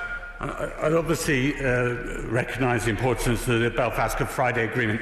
In terms of this specific terminology, a string of border posts being in a government document. I certainly have not seen that. I can say to her I don't think that's in any government documents, and I can say I can refute the contents of the RT article. If the Honourable Lady wants to pick out bits of that article or any document she thinks it refers to, I'm more than happy to look at it, but that is not government policy. That is not what we're doing. That's not the intent. As far as I'm aware, that report is factually incorrect. Mr. Philip Holloway. Given that 95% of cross-border trade on the island of Ireland is done by trusted traders who want to be compliant with whatever the new arrangements will be, and given that the Republic of Ireland's own no-deal planning assumptions assume controls away from the border, even at the point of destination, what's the problem? Minister. It is a complex situation, but one we think we can get an answer to. But I think having a category of trusted trader certainly would be something that any competent government were looking into. But I don't want to go into detail of the proposals for points that reasons I've already mentioned. Ben Bradshaw. Let's try again, Mr. Speaker. Can he simply confirm that any new physical checks or infrastructure, whether at the border or away from the border, would be illegal under the Good Friday Agreement and the Withdrawal Act passed by this House last year? Read the agreement. I think I've already answered that question in part, and the part that I haven't answered, I've agreed to write, and I will copy in the honourable gentleman in that. Dr. Greg Clark. Thank you, Mr. Speaker. Would my honourable friend agree with me that at this stage of the negotiations, it's not unreasonable to be able to share proposals before they're definitive, to be able to probe a response, and that the best course, before we get to the time in which a formal submission is made, is for the confidentiality on both sides to be reflected, to give the maximum space for the progress that is required.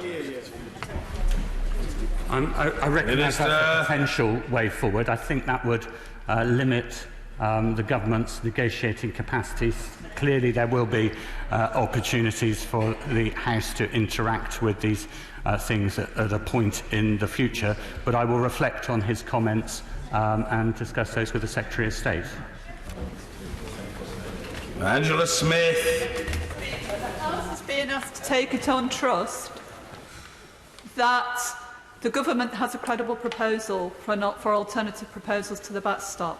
So let me put the Minister to the test in a slightly different way. Is the Minister confident that this border, that isn't going to be a border, will be fully developed and ready for operation and in compliance with the Good Friday Agreement on 1 minute past midnight on Friday the 1st of November 2019? Minister.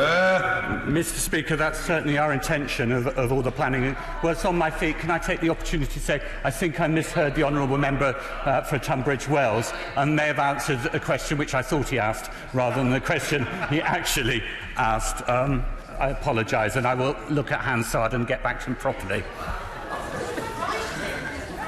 Stephen Metcalfe. Thank you, Mr. Speaker.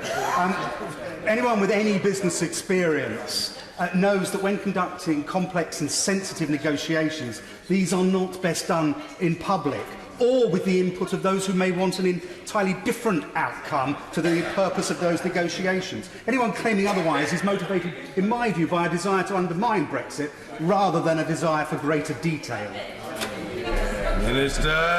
Mr. Speaker, I know it to be true because before he came to this House, I had to negotiate the cost of my printing requirements at elections, and I know he's a very canny negotiator who knows all the tricks and would listen to him very carefully when he says what happens in business on negotiations. I have great respect for his position. Stephen Timms.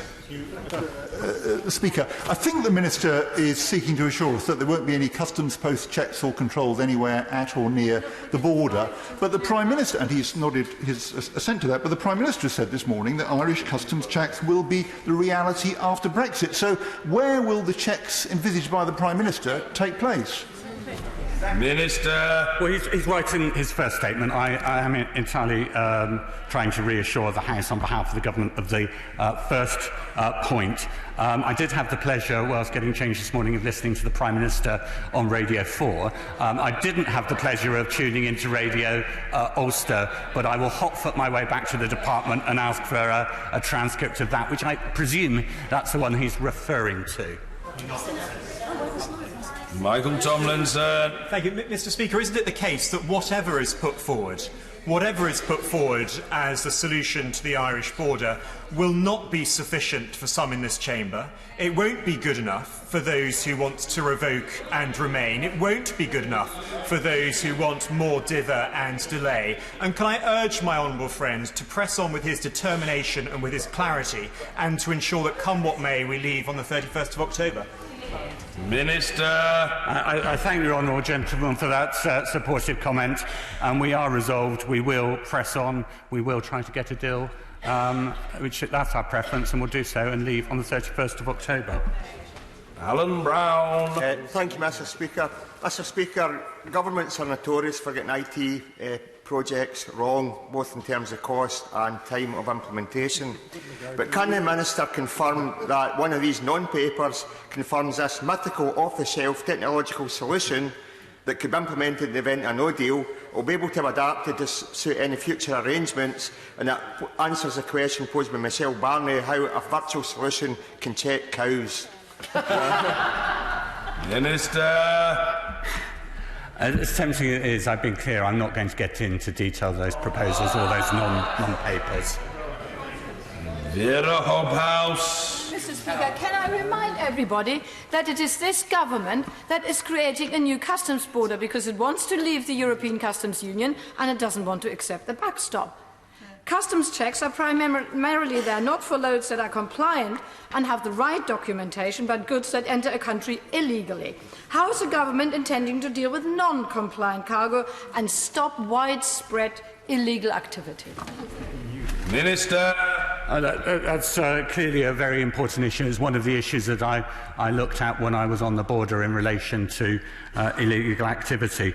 I would like to just be clear, because I'm not sure I used exactly the right words in the House. Just in terms of the checks, I should have said that the government will never put in place infrastructure checks or controls at the border between Ireland and Northern Ireland. Just to be very clear, that is what I meant to say. Chris Ruane. Mr. Speaker, has the Minister read the non-papers? And if he has not read them, how can he say what is or is not in the non-papers? Firstly, I haven't said what is or what isn't in the non-papers. As a minister, I see all the papers I need to see. I am not going to list papers that I've seen, papers that I've read, papers that I've inputted into, draft and versions. I'm not going to get into that. Emma Little-Pengelly. Thank you, Mr. Speaker.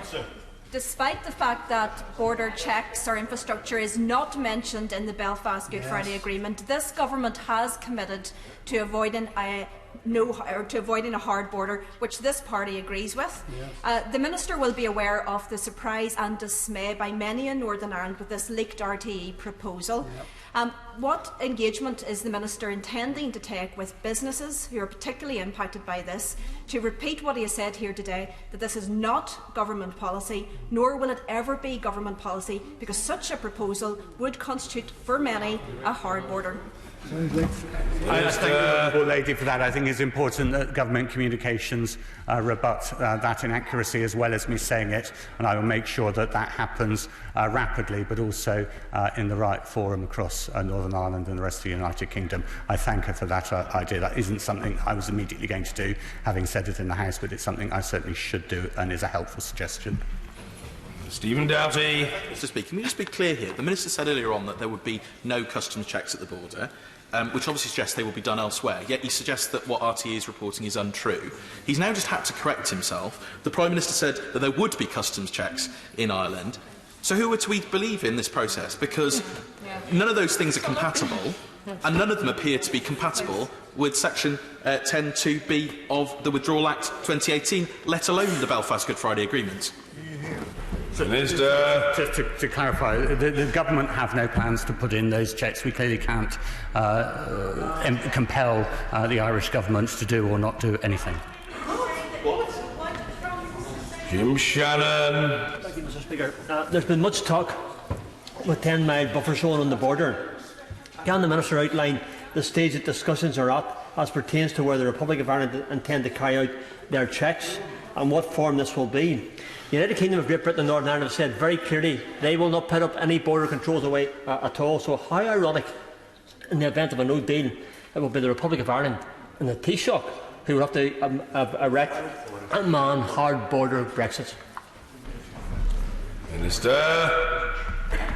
I thank the honourable gentleman for his continued support and thoughts on this issue. He and other colleagues feeding into the process have demonstrated great value and hope to continue those discussions as we move through the process as the Commission have given proposals and this House debates these issues more fully. Harold Monaghan. Mr. Speaker, I crossed the border several times this weekend, and what was interesting or remarkable about the crossing was it was utterly unremarkable, and so it should remain. But to me there are three options available to us. There's a border on the Irish Sea, there's a hard border on the island of Ireland, which of course puts at jeopardy the Good Friday Agreement, or the third option is we all remain in the Customs Union. Now, the Minister has said that remaining in the Customs Union is a greater risk than jeopardising the peace brought about by a Good Friday Agreement. Can he explain why? Minister. Well, I, unlike the honourable lady, don't want to put a border either in Northern Ireland or in Scotland. I believe full-heartedly in the Union. It creates a risk in terms of the Belfast Good Friday Agreement because it puts Northern Ireland into a different position if alternative arrangements aren't dealt with, and that is unacceptable. And the government believe that that does cause problems in relation to the Good Friday Agreement. Geraint Davis. Mr. Speaker, the Minister will know that the Good Friday Agreement provides for a referendum of the people of Northern and Southern Ireland for reunification if they so want. You will also know that 58% of the people in Northern Ireland voted to remain.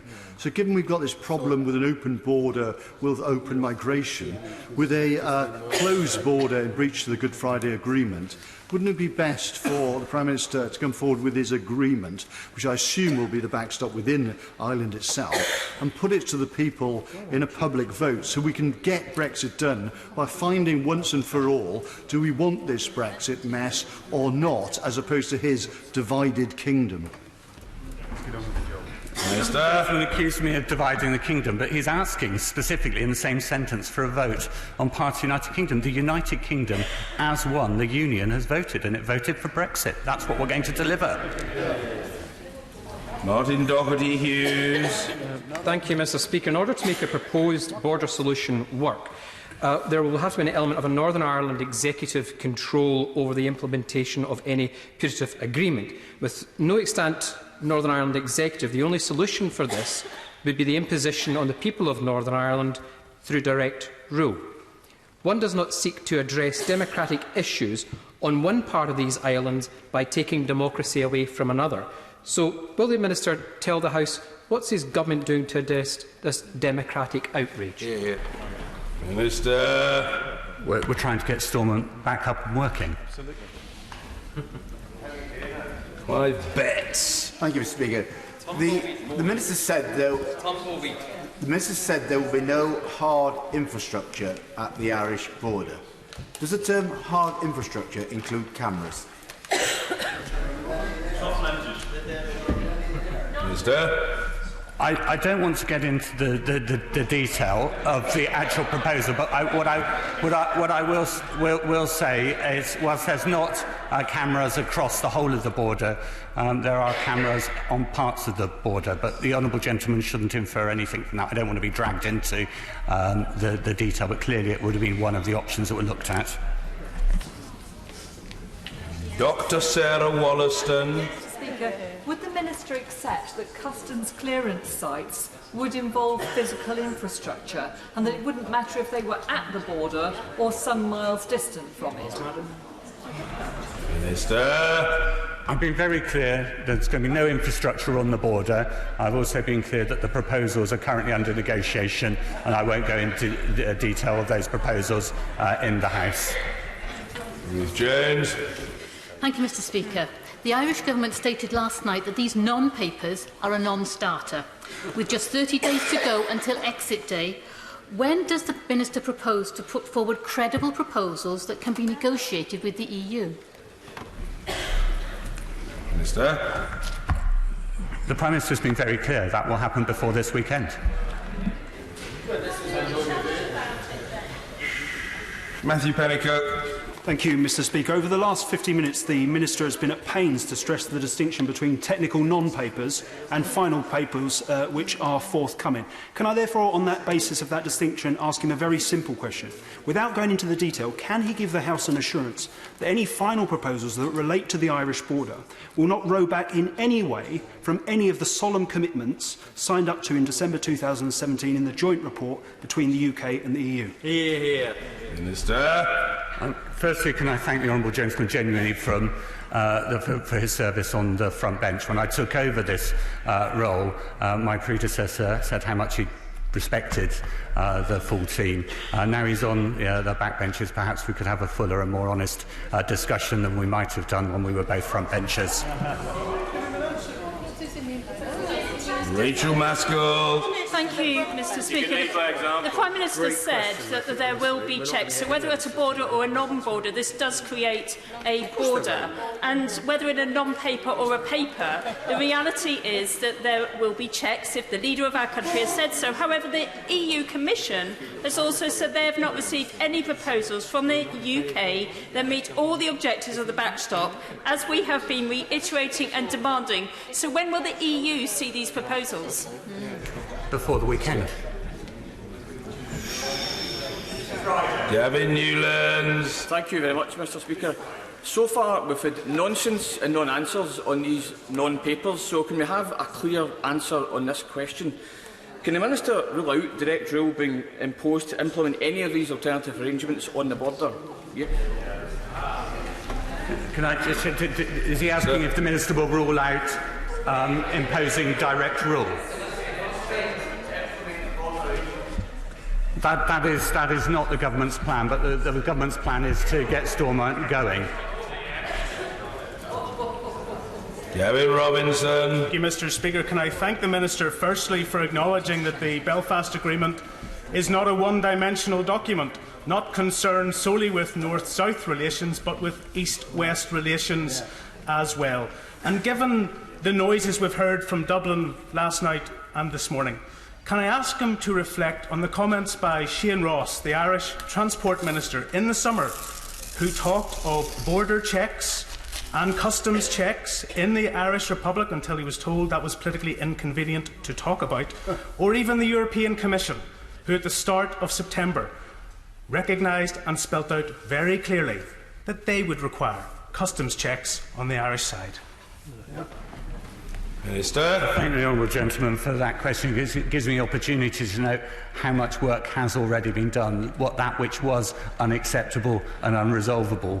We are now discussing actively and moving forward. And we are at a snapshot between now and next Friday of those proposals being delivered to the Commission. So we really are moving forward. It was always going to be the case that some of the negotiations happened nearer the end of the time limit, but progress has been made consistently from what was quite an entrenched position, particularly disappointing given the sensitivities around Ireland and Northern Ireland and the border and the Good Friday Agreement. It would have been nice to have done this in a slightly more deliberative way and earlier, but that was not the case. But we are trying to set up the negotiations in such a way that we will get the best possible result for the United Kingdom and Northern Ireland, and that's getting a deal. Thank you. Order. Urgent question, John Healy. State for Housing, Communities and Local Government. to make a statement on his government's action to prevent the deaths of people who are homeless. Mr. Speaker, Minister Luther. Every single death on our streets is a tragedy. Today's statistics have provided us all with a stark reminder that there is so much more to be done. Every death on our streets is one too many, and this government will work tirelessly to ensure that lives are not needlessly cut short. The fact that 726 mothers, fathers, siblings, all somebody's loved one, died whilst homeless in 2018 will concern not just every member of this House, but everybody up and down our country. As you will know, Mr. Speaker, this government is committed to putting an end to rough sleeping by 2027 and halving it by 2022. And we have changed the law to help make this happen. In April 2018, the Homelessness Reduction Act, one of the most ambitious pieces of legislation in this area for decades, came into force. We now have a year's worth of evidence which is showing that more people are being supported earlier, and this is having a clear impact on the prevention of homelessness. The government last year published the first rough sleeping strategy, underpinned by £1.2 billion of funding, which laid out how we will work towards ending rough sleeping for good. Indeed, Mr. Speaker, last year we saw a small trend change and a reduction in rough sleeping, and a key element of this was the Rough Sleeping Initiative. A total of £76 million has been invested in over 200 areas, and this year the Rough Sleeping Initiative will fund 750 additional staff and approximately 2,600 new bed spaces. And next year we know that we must go further. Today's statistics demonstrate that. We will be providing a further £422 million to tackle homelessness and rough sleeping. This is a £54 million increase from the previous year, a real terms increase of 13%. Mr. Speaker, the cold weather is a particularly difficult time for those sleeping rough. So the government has launched a second year of the Cold Weather Fund. We are making £10 million available to local authorities to support rough sleepers off the streets, and this will build on last year's fund, which helped relieve more than 7,000 individuals from rough sleeping over the winter. These statistics have reminded us starkly of the fateful impact of substance and alcohol abuse. We know that the use of new psychoactive substances is rising. Mr. Speaker, these are dangerous drugs with unpredictable effects, and that's why it's so important that people get the support that they need. In 2019, we brought forward new training for frontline staff to help them engage with support rough sleepers under the influence of these substances. We're working with the Home Office to ensure rough sleepers are considered in the forthcoming alcohol strategy, which will focus on vulnerable people. Mr. Speaker, there is so much more to be done. Our work is continuing, our funding is increasing, our determination is unfaltering, and we are committed to making rough sleeping a thing of the past. John Healey. Mr. Speaker, 726 people died homeless last year. Wherever we sit in this House, wherever we live in this country, this shames us all in a nation as decent and well-off as Britain today. Every one, in shop doorway, in bedsit, on park bench, has been known and loved as someone's son or daughter, friend or colleague. And we've heard from the new Minister today, Mr. Speaker, but this demands a response from the Prime Minister himself tomorrow in his party conference speech. This demands that he leads a new national mission to end rough sleeping and this rising level of homeless deaths. Mr. Speaker, the new official statistics today confirm a record high total and a record high increase, up a fifth in the last year alone. And this record high has been 10 years in the making. Investment in new social housing slashed, housing benefit cut 13 times, 9,000 homeless hostel places and beds lost in government funding cuts, and ministers refusing to step in and protect private renters. Mr. Speaker, there is the widest possible agreement, from homeless charities to the National Audit Office to this House's cross-party select committees, that government policy has helped cause the rise in homelessness every year since 2010. So will the Minister acknowledge that high levels of homeless deaths and homelessness are not inevitable? Just as decisions by ministers have driven the rise in rough sleeping, will he accept government action now could bring it down? Will he back Labour's plans for £100 million for cold weather shelter and support to get people off the street in every area starting this winter? And will he tackle the root causes of this shocking rise in deaths with more funding for homeless services, more low-cost homes and no further cuts in benefits? These high and rising homeless deaths, Mr Speaker, shame us all, but they shame government ministers most of all. This can and this must change. Minister Hall. Thank you, Mr Speaker. Can I thank the honourable gentleman for the questions he raises? There is no shying away from these statistics. They are heartbreaking. He's absolutely right. Every person who has died on our streets is someone's brother, mother or sister. And he will not find any complacency in this government. We are increasing funding next year by £54 million, a 13% real terms increase. I think it's important to note that in the rough sleeping initiative areas that we have piloted, we saw a direct fall of 19% of rough sleeping in the first year. Next year, we're delivering 750 more staff and 2,600 more bed spaces. But he's absolutely right to raise some of the issues that he has. I mean, I have been struck when visiting homeless hostels and shelters around the country over the last few weeks about the issues that people raise with me about welfare, especially when they have complex and difficult needs, the complexity for them to navigate the system to find their way to get the right support. And I think that's why we have designed a number of safeguards, including from individualised support from the Department of Work and Pensions frontline staff. But it's also important to note that we have allocated £40 million next year in discretionary housing payments. There's a huge amount more to be done. On affordable and social housing, he's quite right to highlight the importance of this issue. It's been raised with me by homeless charities time and time again. We have made £9 billion available through the Affordable Homes Programme to deliver 250,000 new affordable homes. And I think he is also right to raise the role of health services. We see the difficulty and the high prevalence of drug and alcohol substance abuse in today's statistics. And I think that's why the support that we are putting forward as part of the rough sleeping strategy, including the £2 million to test community-based models of health to access services for rough sleepers, including mental health support, including substance abuse, is so vital. But I look forward to working with him and every member of this House as we try and tackle what is a hugely challenging issue for our country. Richard Benyon. Thank you, Mr Speaker. The number of rough sleepers in Newbury has dropped from around the mid-30s to 9 as of last week. That is 9 too many. But it has been achieved by enormous amount of effort from local community groups, but also with statutory bodies like West Berkshire Council and others using government monies such as Housing First, making every adult matter, and really bringing down these numbers.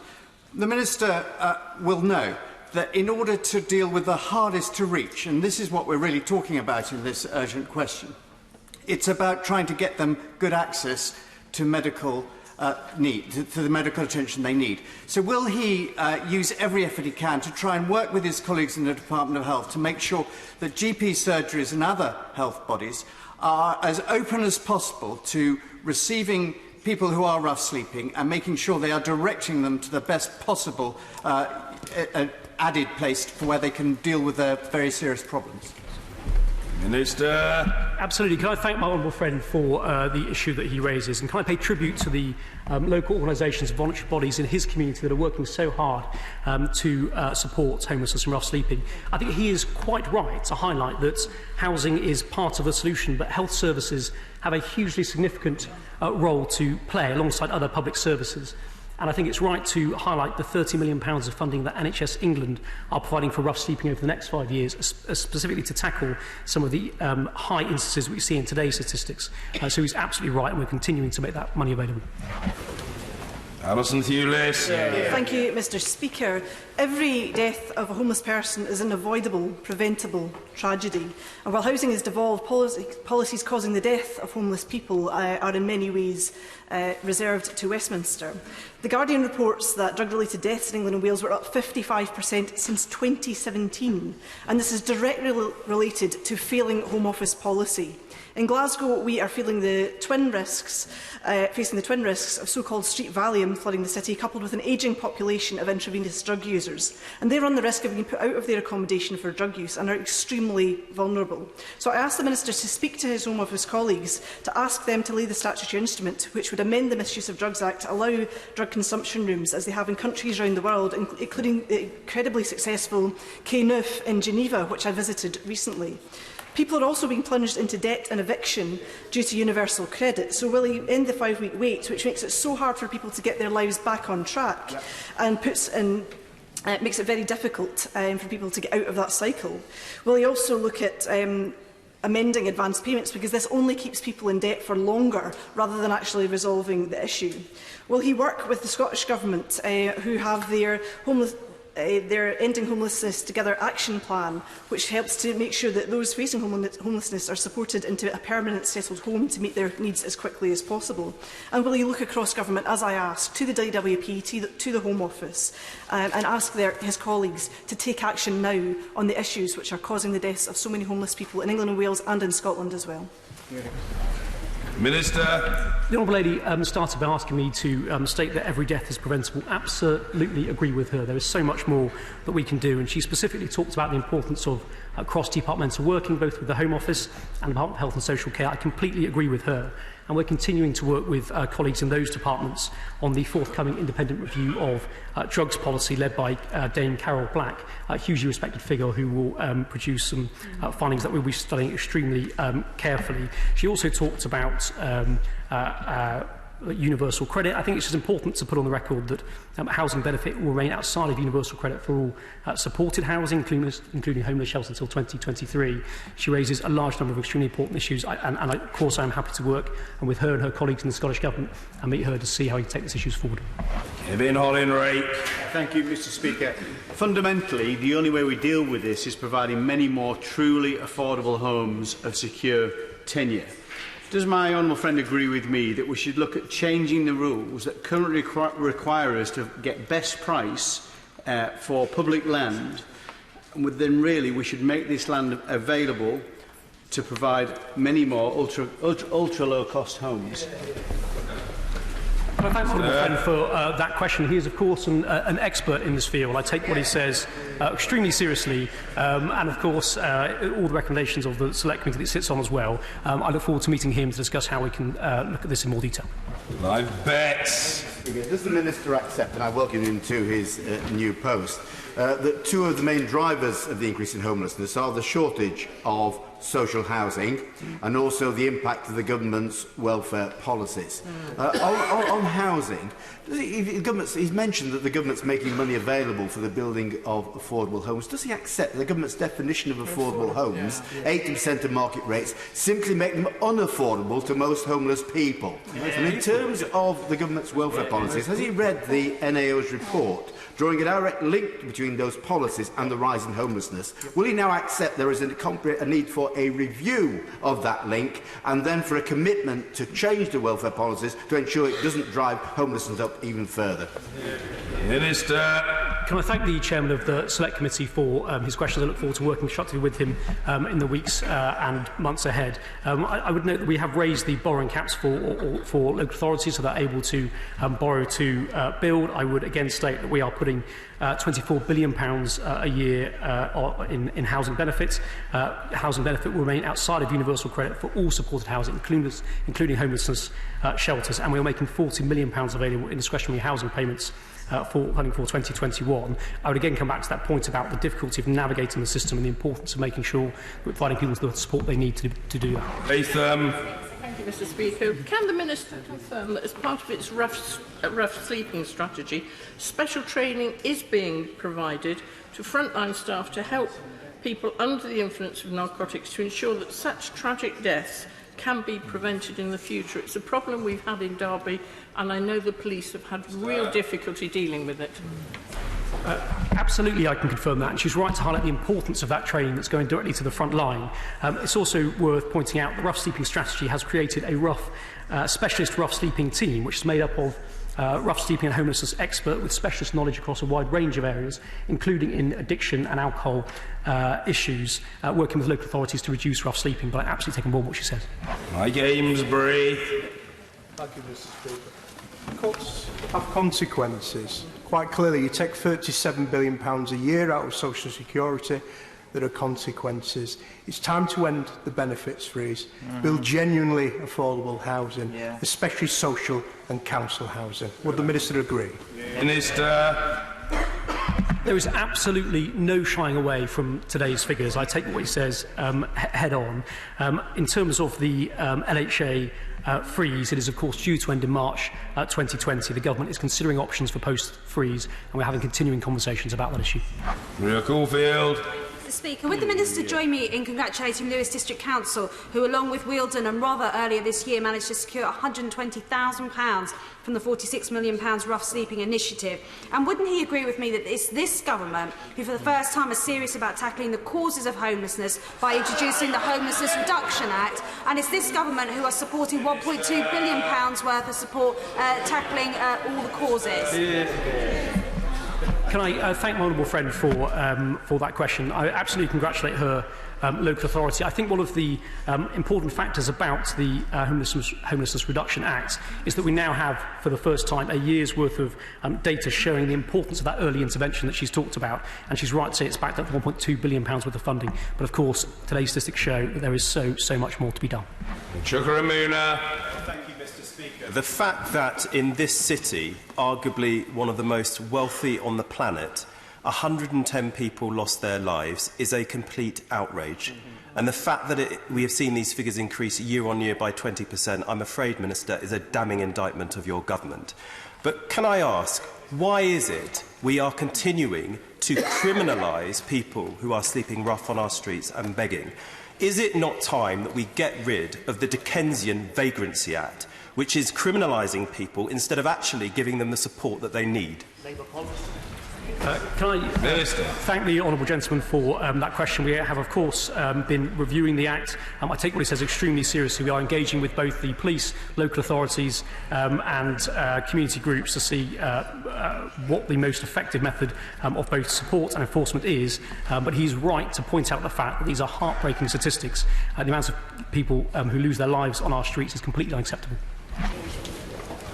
Tim Lawton. Mr. Speaker, can I welcome the Minister to his position and the assured way in which he dealt with his debut performance on this very difficult subject. In Worthing, we have a very innovative project where Roffey Homes developer bought a nurse's home, has given it to Turning Tides, a homeless charity, for the use for the next 5 years before it wants to be developed, and with the support of Worthing Council and government funding, has taken more than 30 people off the streets, providing not just accommodation but mental health support, support with training, benefits advice and everything else. Not without problems, not least the constant complaints and undermining from local Labour councillors. But does the Minister agree that it's this sort of innovatory approach we need if we are to find sustainable problems for people living and sleeping rough? Minister. Can I thank him for raising the example of good practice in his constituency? I wasn't aware of it. I'd be happy to visit it. But of course, that good practice does not disguise the fact there is so much more for us to achieve as a government to tackle rough sleeping by 2027. Mr. Frank Field. How many homeless people who died were in receipt of benefit, and how many were not, and why not? If the Minister doesn't know the answer, would he give an undertaking to write to me and place that answer in the library so all of us can know what the truth is? Can I thank the honourable gentleman for his question? If we have that information, I don't have that information on me today. If we have that information, I absolutely give him that undertaking. Mr. Stephen Metcalfe. Thank you, Mr. Speaker. The causes of and solutions to rough sleeping are never simple. I welcome the action the government has taken and would encourage them to work with local authorities and the extraordinary range of charities and voluntary organisations, such as Churches Together in Basildon, which works tirelessly to tackle homelessness and get people off our streets, giving them a warm and dry place to sleep, a hot meal, and more importantly, helping them access the support systems that are available, but they seem to have fallen out from. Minister. Can I thank the honourable gentleman for that question? I'm absolutely delighted to place on the record my thanks to Churches Together, both in his constituency in Basildon and across the country. He's right, there is an absolutely vital role for community groups and charities around this country in the prevention of homelessness. Karen Back. Mr. Speaker, my local authority, Westminster, has, of course, the highest number of rough sleepers in the country. There's rough sleeping strategy found that a third of rough sleepers had been discharged onto the streets from prison, and others, of course, are ex-servicemen. Can the Minister tell us how many of these deaths have occurred amongst people who have been released from prison onto the streets? If he doesn't know, can he place that information in the library as well? And can he tell us how on earth that is allowed to happen? Can I thank the honourable lady for that question? I completely understand the importance of this issue to her constituency and in Westminster. If we are going to end rough sleeping, we need to ensure that people leaving prison are supported into accommodation. I say that both as a minister and someone with 3 prisons in my constituency. I think it's important to note the offender accommodation pilots that are currently underway in HMP Bristol, Leeds and Pentonville, but I'm very happy to meet with her and the local council again to see how we can take this further. Michael Tomlinson. Thank you, Mr. Speaker. And I had the privilege of serving on the Homelessness Reduction Act and the Bill Committee, which was piloted through and led by our honourable friend, the member for Nuneaton, and it was on a cross-party basis as well. And in welcoming the Minister to his place, can I too invite him to pay tribute to local organisations who support the homeless? In my area, it's organisations such as Roots to Roots in Poor. What more can we do to support these organisations? Well, he's absolutely right, and I'd like to start by thanking him for the work that he has done, not just on the Bill Committee of the Homelessness Reduction Act, but also working with those charities in his constituency. I absolutely pay tribute to the work that they're doing, and I hope to be visiting them soon with him to hear more about their work. Mr. Hilary Benn. Thank you very much, Mr. Speaker. Leeds City Council, through its very impressive street support team, bringing together all of the agencies working with the street homeless in our city, is making very effective use of funding under the Housing First programme, because it enables people who, because of their drug and alcohol problems, might not be able to comply with the conditions that hostels reasonably require, and put them into permanent accommodation with support. Can I urge the Minister to increase the support through that programme that he is making available to local authorities such as Leeds, because I have seen from that team that it's being put to extremely good use. Minister. Can I welcome the tone of the honourable gentleman's question? He's absolutely right. The Housing First pilots are working very well. In lots of instances, they are backed up by international evidence that support the programme. We are building a strong evidence base to see how this can be continued and expanded, and I thank the work that they are doing in his local authority. Parkland. Thank you, Mr. Speaker. I welcome the Minister's passion for tackling this shameful situation we're currently in. Stevenage Borough Council have a terrible track record of tackling homelessness while I've been a Member of Parliament over the last 10 years. They still tell my constituents they're intentionally homeless, which is unacceptable. Would the Minister meet with me and local homeless charities to work out what we can do to support the homeless in my community? I'm absolutely happy to meet with him and perhaps hold a round table with his local authority too, to make sure that we are all working together to tackle this issue. There is no getting away from the difficulty of today's news and today's figures, and I will work with anybody who can help bring this scourge to an end. Thank you, Mr. Speaker. Since 2010, homelessness in Newcastle has risen dramatically, visibly and tragically, with deaths in our city centre. Under his government, sleeping rough has been normalised, but it will never be normalised to us. Now, I've spoken extensively with Northumbria Police, local housing associations, charities and public health officials, and it is clear that it is the cuts to public services which are a prime cause of this. Will he acknowledge that austerity has caused this, and will he agree that it must be reversed? Minister. First of all, can I put on record my thanks to Crisis, who I know does so much work in Newcastle, and also highlight the success so far of the rough sleeping initiative we saw, which of course is in her constituency. We saw a 19% reduction in rough sleeping.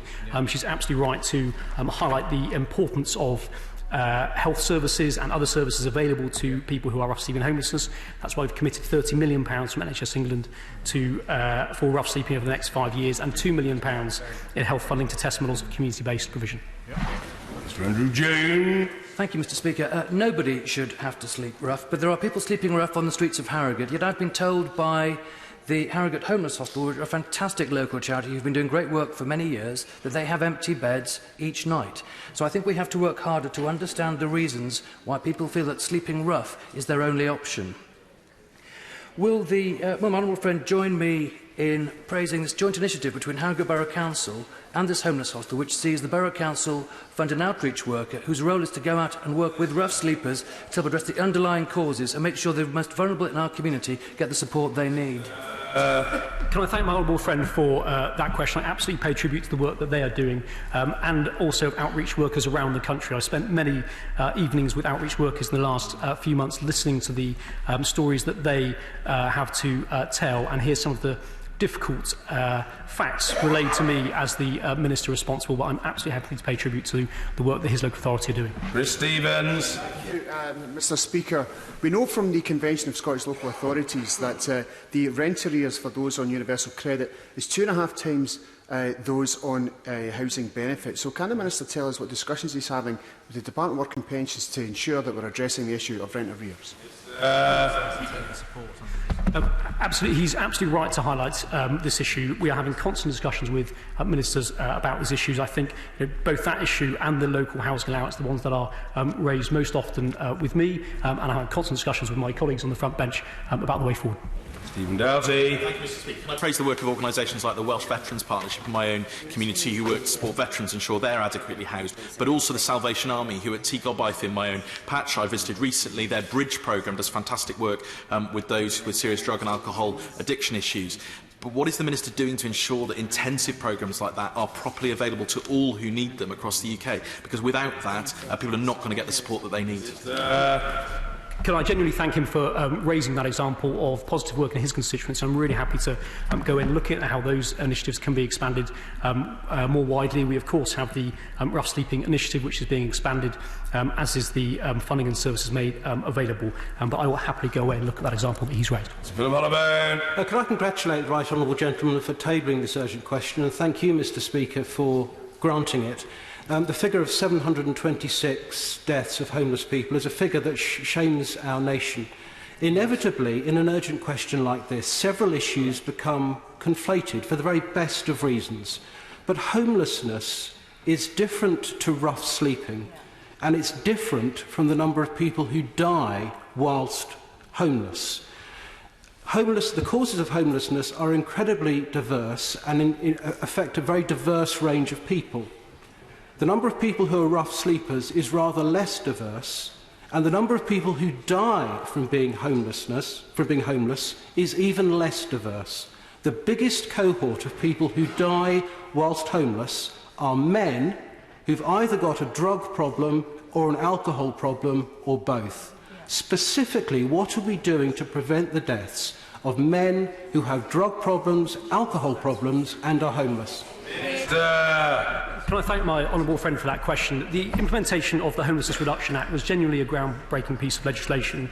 What we have for the first time now is some proper evidence about the importance of prevention. Actually, we see that the biggest group that has been helped by the Homelessness Reduction Act is single men, because they are often the groups that can end up on the streets. And we've seen the 88 percentile of the 726 people who died last year, of course, being men. So the Homelessness Reduction Act is helping us make substantial progress, but he is quite right about the importance of focusing on this issue. Steve McCabe. Mr Speaker, I understand there have been a mere 180 transactions under the ludicrous Housing Association right to buy lottery.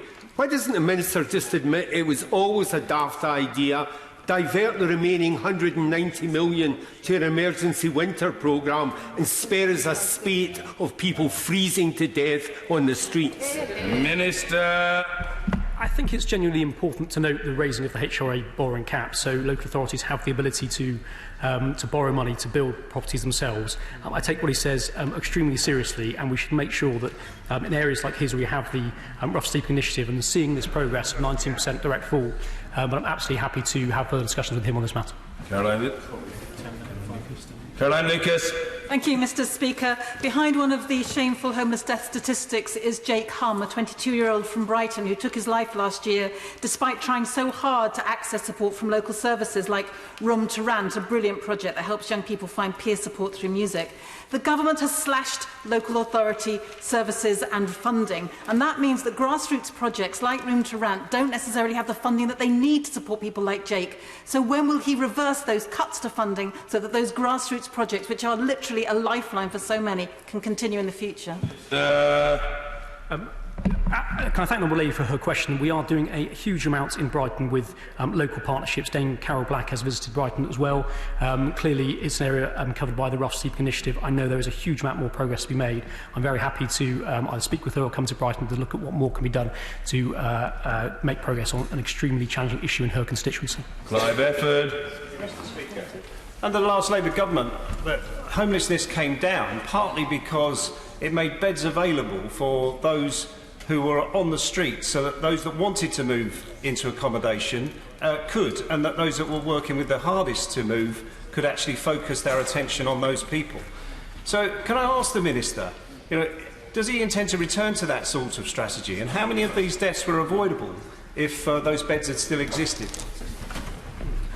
Can I thank the Honourable Gentleman for raising that question? I think part of the Rough Sleeping Strategy and Rough Sleeping Initiative is delivering both those 2,600 new bed spaces next year and those 750 staff to support exactly the issues that he is talking about.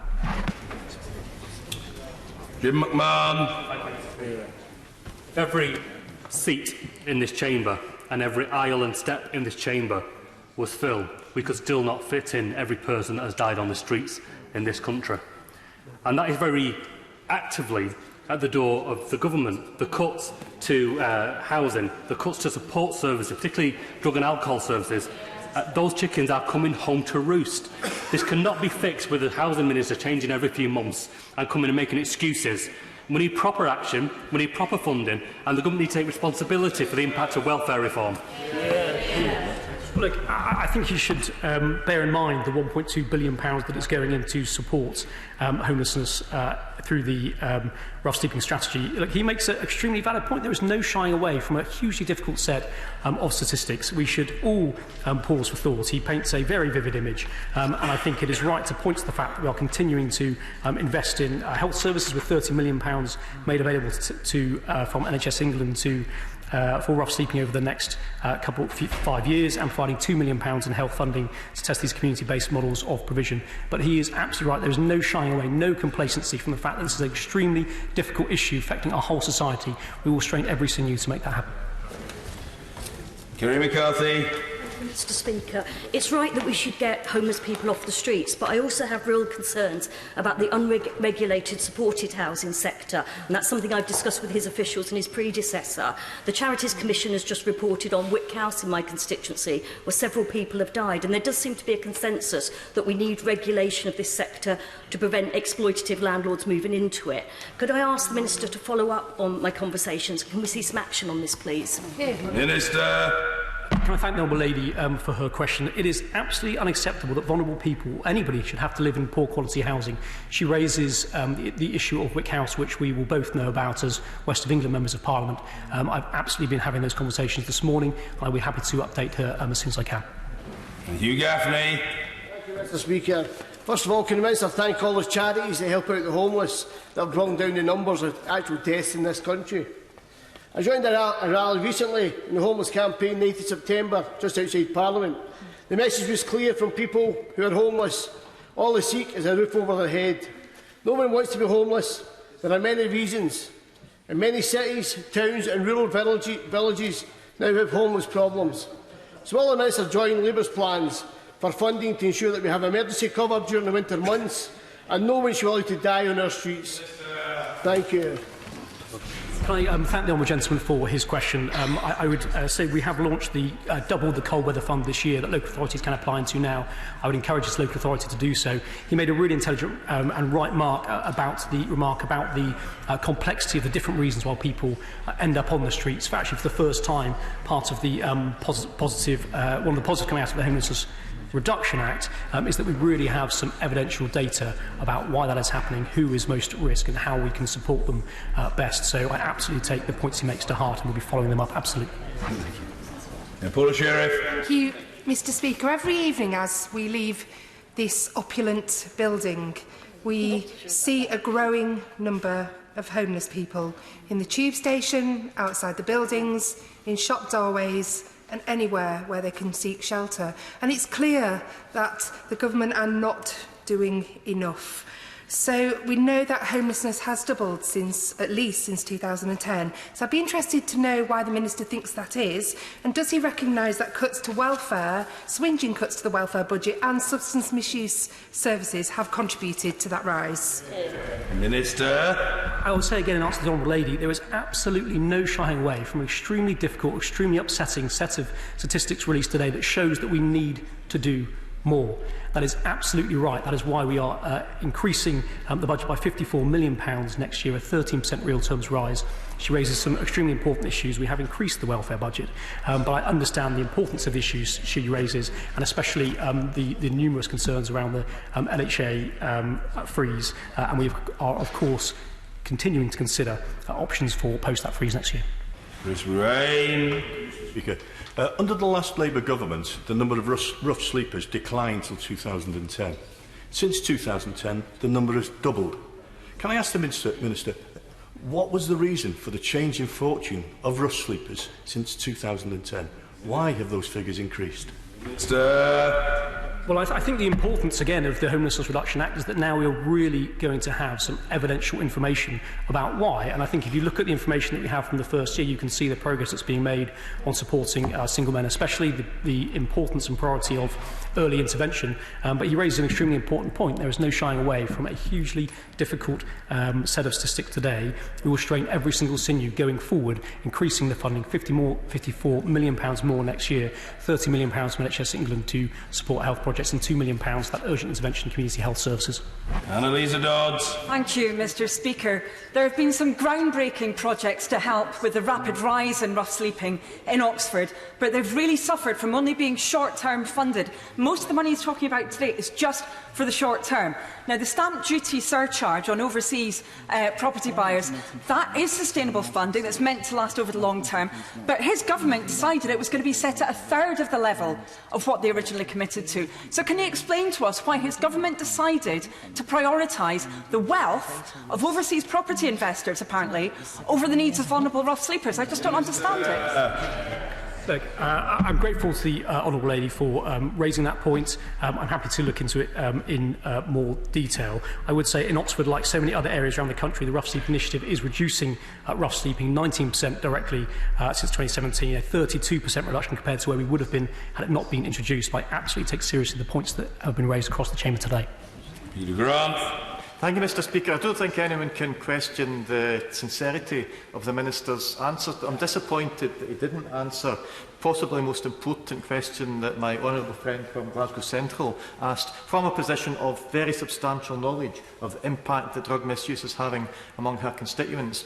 The specific question was about the government allowing, even on a trial basis, a consumption room under medical supervision to be established, to see what difference that makes to the awful toll of death that drug use is causing in Glasgow and elsewhere. Can the Minister at least commit to go back to his Cabinet colleagues and ask them to seriously consider the fact that drug misuse should be treated as a public health crisis, not as a criminal justice matter? Well, I'm sure that he will agree that Dame Carol Black is absolutely the right person to be leading this independent review into drugs policy. I know that all these issues were being considered and look forward to reading the recommendations. Neil Coyle. Thank you, Mr Speaker. As Chair of the All-Party Group for Ending Homelessness, can I agree with the Minister that this is a challenging issue? But the simple truth is this was not happening on this scale in 2010, before cuts to mental health services, drug and alcohol cessation services, councils, and even benefits for some of the most disabled people with mental health conditions in our country. So does the Minister regret this lost decade of cuts? and the loss of life we now know it has directly contributed towards. Minister. I regret every single life lost on our streets. Those 729 people who died last year on our streets is heartbreaking. It demonstrates the need as clearly as ever that there is so much more to do. I'm very happy to meet with him, come to the APG and discuss this in much more detail. Thank you, Mr. Speaker. The Minister is here before us to convince us of the government's seriousness in taking forward this issue. Back in March, the government was urged by the UK Statistics Authority to improve its quality of homelessness figures, because if the government doesn't know exactly how many people are homeless, how can it possibly expect to deal with the issue? So what action has the government taken on that advice? Absolutely. So I think one of the important things in the Rough Sleeping Initiative and the impact evaluation that we published a couple of weeks ago was looking at the method of which we use to carry out those counts. The information and data that we have clearly proves that changing from a count to an estimate or vice versa did not have any impact on the reduction of figures, and lots of different authorities represented by different political parties have made those changes back and forward, but we have to be led by the evidence.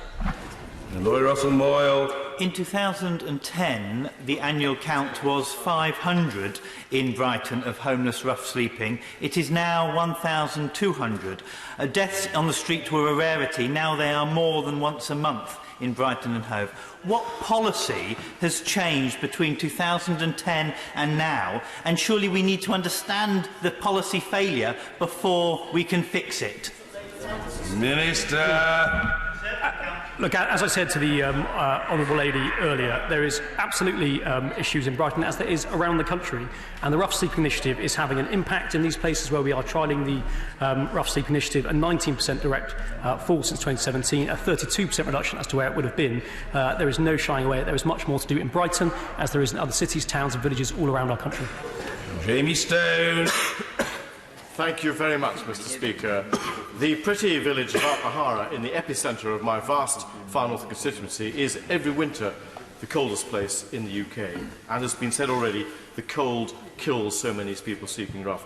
Can I ask if the government has looked at best practice in northern countries such as Norway, Sweden and Finland to see how they're tackling this issue?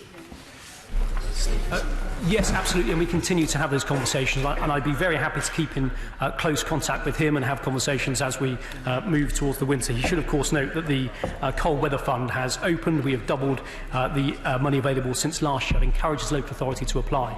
I'm more than happy to keep him updated as and when we look at this further. We're grateful. Order. Urgent question, Stephen Twigg. Thank you, Mr. Speaker. Can I ask the Foreign Secretary to update the House on the latest developments in Yemen? Well, not the Foreign Secretary, but a substitute for said Minister. He'll do his level best, we feel sure. Minister Andrew Stephenson. Thank you, Mr. Speaker. The UK is deeply concerned by the ongoing conflict and the humanitarian crisis in Yemen. We fully support the peace process led by the UN Special Envoy, Martin Griffiths, and urge all parties to engage constructively with this process. A political settlement is the only way to bring long-term stability to Yemen and to address the worsening humanitarian crisis. A nationwide ceasefire will only have effect on the ground if it is underpinned by a political deal between the conflict parties. The UK has been at the forefront of international efforts to bring a peaceful solution to the appalling conflict in Yemen. On the 26th of September, the UK co-hosted a political event at the UN General Assembly to coordinate the international community's support for the UN-led peace process and endorse the UN Special Envoy Martin Griffiths' plan to begin wider political discussion. My right honourable friend, the Minister for the Middle East and North Africa, visited the region from the 25th to the 29th of August in support of the United Nations efforts to make political progress and alleviate the humanitarian situation. Yemen remains the world's largest humanitarian crisis, with nearly 80% of the entire population, over 24 million people, requiring some form of humanitarian assistance. The UK has shown extensive leadership in responding to this crisis, committing £770 million in support to Yemen since the conflict began in 2015. Our funding this financial year is providing food for over 1 million Yemenis each month and providing over 1 million people with improved water supply and sanitation. We have been very concerned by the UN's funding situation and that it has been forced to stop delivering some of its life-saving support in Yemen. In response, the UK brought forward funding from our £200 million pledge and has already released 87% of the funding we have pledged to UN agencies this year. We thank Saudi Arabia, the United Arab Emirates and Kuwait for providing approximately $800 million in September and urge all donors to rapidly distribute their humanitarian pledges.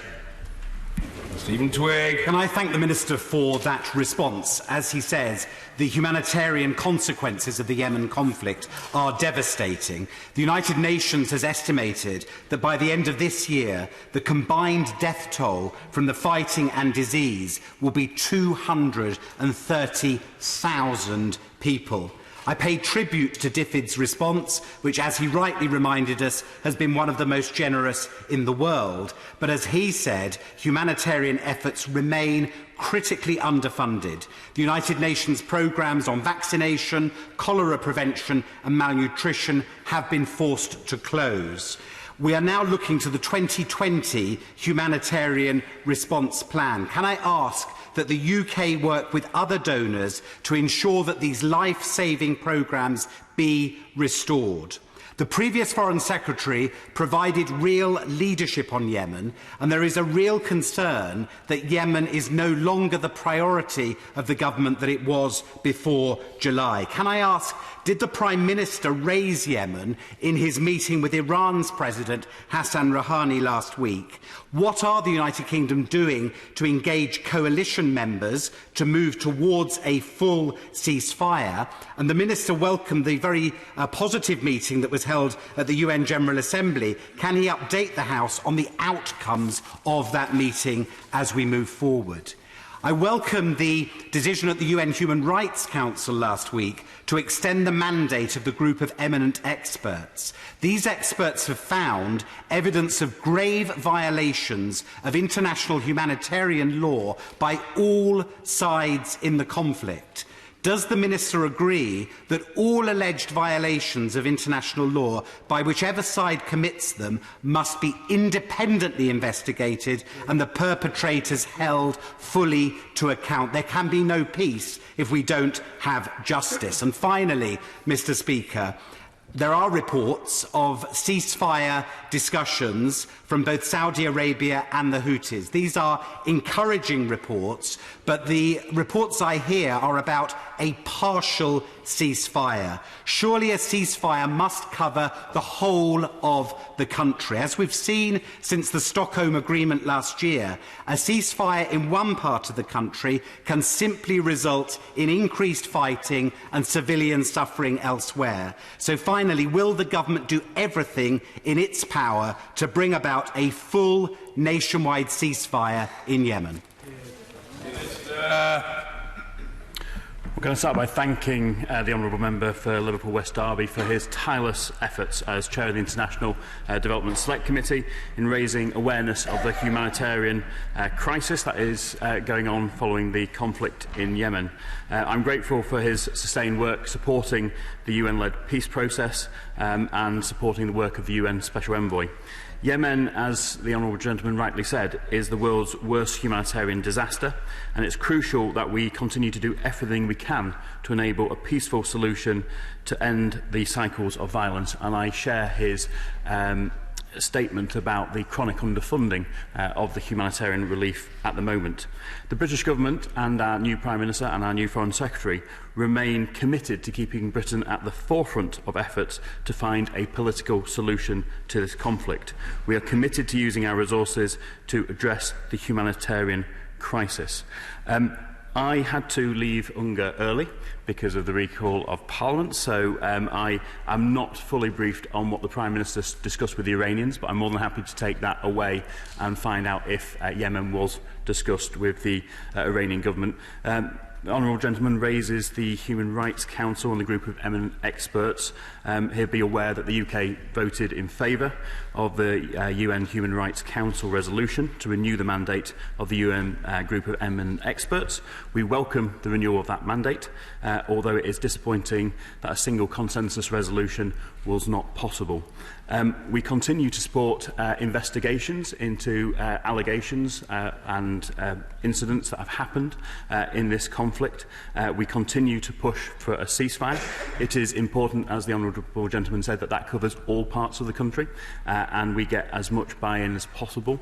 There is no military solution to this conflict. It has to be a political solution, and for that to work, everybody has to sit round the table and to discuss the best way forward.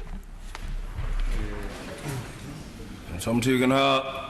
Speaker, my honourable friend is making a very expert defence of the government's policy in Yemen, but I was wondering whether he could perhaps go even further in celebrating the work that Martin Griffiths has done as the special representative there. Could he also tell us a little bit about the work that the department, his department and other departments in government have done with Governor David Beasley of the World Food Programme, the work of the United Kingdom in opening up the port of Al Hodeida and others to make sure that food aid is getting in, and the work that is being done with the Emirates and the Saudis in various other areas is incredibly important in making sure that we actually have a coalition that works to relieve suffering in that country. Perhaps he can say what more he's going to be doing and what more his colleagues are going to be doing to make sure that the UK's voice is indeed the voice of reason and peace in the area. I thank my honourable friend for his question and also for his support for the UN Special Envoy and his work. I think we all need to support Martin Griffiths, and we need to ensure that everybody gets behind the UN-led peace process.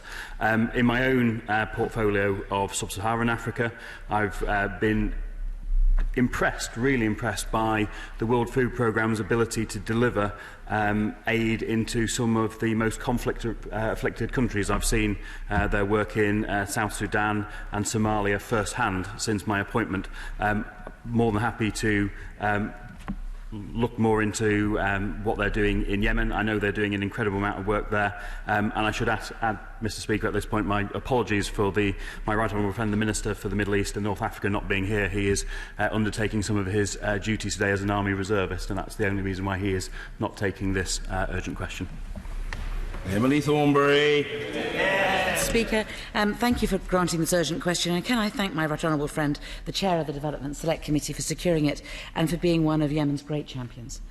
I'm sorry that the Foreign Secretary himself has not seen fit to answer this question, but then again, this is a Foreign Secretary who made a 1,300-word speech in Manchester this weekend and chose not to mention Yemen once. And yet, under his watch, the cycle of indiscriminate violence in Yemen and the scale of the humanitarian crisis are growing worse every day. This weekend, we had unconfirmed reports of a major Houthi strike against Saudi forces inside Saudi Arabia.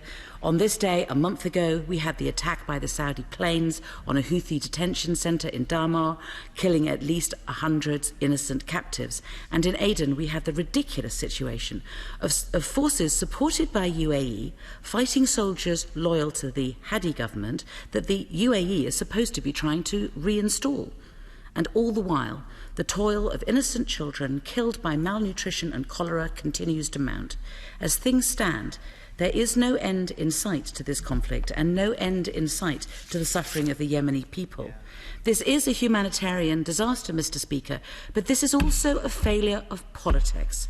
And so, Mr Speaker, the UK really must pull its finger out and do its duty in the Security Council. It has been given the pen in the Security Council. It is supposed to table a UN resolution demanding an immediate ceasefire by all parties everywhere in the country. We have been calling for that resolution on this side of the House for 3.5 years.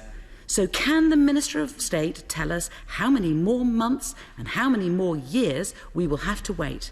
And finally, Mr Speaker, tomorrow will mark exactly 1 year since Jamal Khashoggi was butchered in the Saudi embassy in Istanbul, in large part for his criticism of the war in Yemen.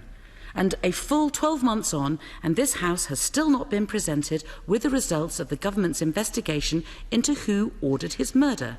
let alone, and I quote, the serious consequences that we were promised that would follow from that dispatch box. So can the Minister again tell us how many more months and now how many more years will we have to wait? I thank the Shadow Foreign Secretary for her comments. The UK continues to call on all parties to the conflict in Yemen to exercise restraint and engage constructively with the peace process led by the UN Special Envoy.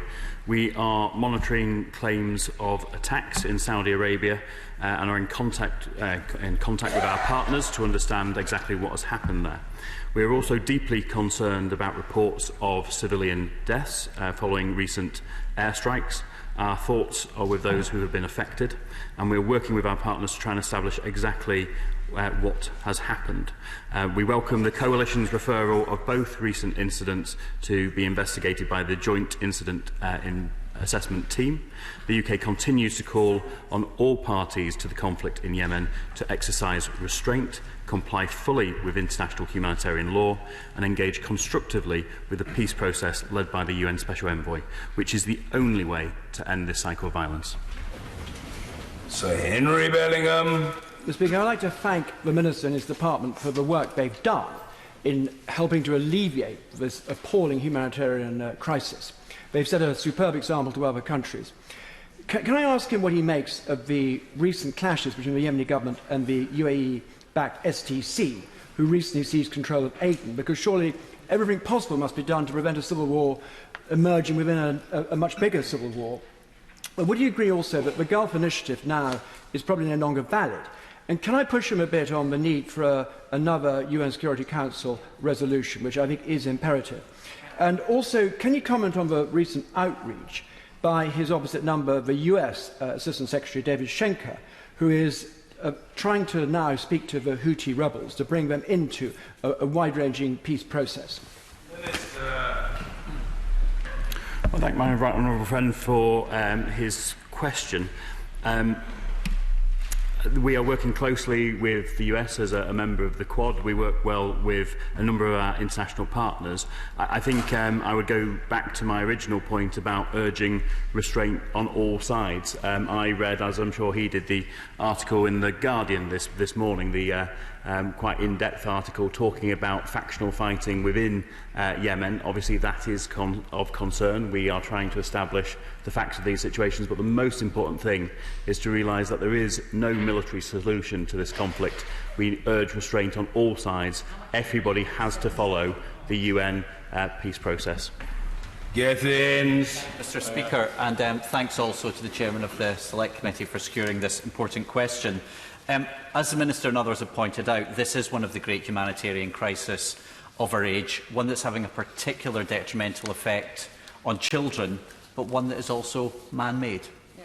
Now, I pay tribute, and I'm sure we all do, to the extraordinary work that's being carried out by humanitarian organisations in Yemen just now in some of the most difficult circumstances. Now, the Minister was right to point out about the humanitarian aid that's going from the UK, but it is eclipsed and has been eclipsed since the start of the war by the money that's coming in terms of arms sales. Surely it should be the other way around, and I'd ask the Minister to address this. In particular, after the Trade Secretary being forced to apologise, can he tell me what additional measures have been put in place by the Foreign and Commonwealth Office, because there were allusions to the failures of his department on this? Can he also update us? Is there anything else that this House should know or be made aware of? And will he suspend any existing licences? Finally, we've asked about independent investigations. That was right to be brought up. Will he investigate the bombings of Oxfam water projects that have been alleged? That's incredibly important. Finally, the UK is the pen holder. And as the pen holder, the UK must be seen as an honest broker. Selling arms to one side and being seen as an honest broker just doesn't cut it. And will the Minister respond to that? Well, I thank the honourable gentleman for his questions. In it, he says about the UK contribution to humanitarian assistance. The UK is one of the biggest donors to reconstruction in Yemen and helping deal with the immediate humanitarian concerns. Since the Yemen conflict began in 2015, our partners have reported 2 incidents to us in which UK-funded assets incurred damage as a result of the conflict. We urge all airstrikes where there are civilian casualties, or particularly airstrikes which have hit NGOs, to be fully investigated, and we work with our partners to ensure that there are investigations into these matters.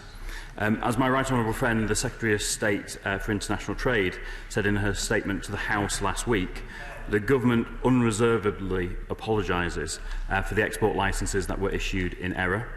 She has undertaken immediate action, including informing the Court and Parliament, putting in place immediate interim procedures to make sure that the errors do not happen again, and instigating a complete and full internal review of all licences granted for Saudi Arabia and its coalition partners since the 20th of June. Mr. Speaker, the Minister will know, in my role as the Prime Minister's Special Envoy for freedom of religion or belief, it means engaging with international partners both multilaterally and bilaterally in relation to promoting freedom of religion and belief. The UN have said Baha'is living in the rebel-held territory in Yemen have faced persistent pattern of persecution, including harassment and arbitrary detention. Can the Minister ensure that in all our discussions internationally that freedom of religion is a key priority in relation to those discussions? Well, can I congratulate my honourable friend on his appointment? This is something that he has long championed, and I look forward to working with him in the coming weeks and months on this issue. Freedom of religion and belief in all countries around the world is something that is very, very important to the Foreign and Commonwealth Office, and particularly I'm keen to see how we can work together in the situation in Yemen. And Clwyd. Mr. Speaker, unless there is an immediate ceasefire, by the end of this year, 233,000 people will have died in the Yemen, including 150,000 children under the age of 5. What are we doing to try and get a ceasefire through a UN resolution? What actually are we doing? Tell us. Well, there were a number of conversations about this at the UN General Assembly, which was attended by a number of government ministers. Unfortunately, we had to all cut our programmes short to return to the United Kingdom, but we will continue through the United Nations Security Council and other forums to ensure that the needs of Yemen are always talked about and discussed, and we see what we can do. But we are leading efforts in supporting the UN peace process in this area. To congratulate the government on the amount of humanitarian aid it's given to Yemen. There are many NGOs and other organisations trying to get food in to the people who desperately need it in Yemen. Women who are pregnant desperately need that food, because if their children are born stunted, which they will be if they have malnutrition, those children will never catch up, and it will impoverish the whole of the future for the Yemen. Can my right honourable friend please persuade other countries to do their bit as much as well as Britain is doing? Well, I thank my honourable friend for her very pertinent question. UK Aid has helped to admit 250,000 children to health facilities and mobile clinics for malnutrition so far. This year in Yemen, UK Aid supported 900,000 children to gain access to primary care in Yemen in last year. But unfortunately, 2.5 million children in Yemen have irreversible stunted growth. So we need to continue to work with international partners to ensure that more money is dedicated towards this, because, of course, this is irreversible when it happens. Richard Burden. Does the Minister share my horror at the airstrike which took place last week on a civilian area in Qatar, which killed 15 people, 5 of them children, and injured 13, 7 of them children? Yeah. Does he know that Save the Children have been calling for an independent investigation into that attack so that the perpetrators can be held accountable? Will he support that call for an independent investigation? And if he does support that, how will he help bring it about? Well, we remain deeply concerned about reports of civilian deaths from any airstrikes, but particularly the cases that he cites. Our thoughts are, of course, with all those who are affected. We are working with our partners to try and establish exactly what happened.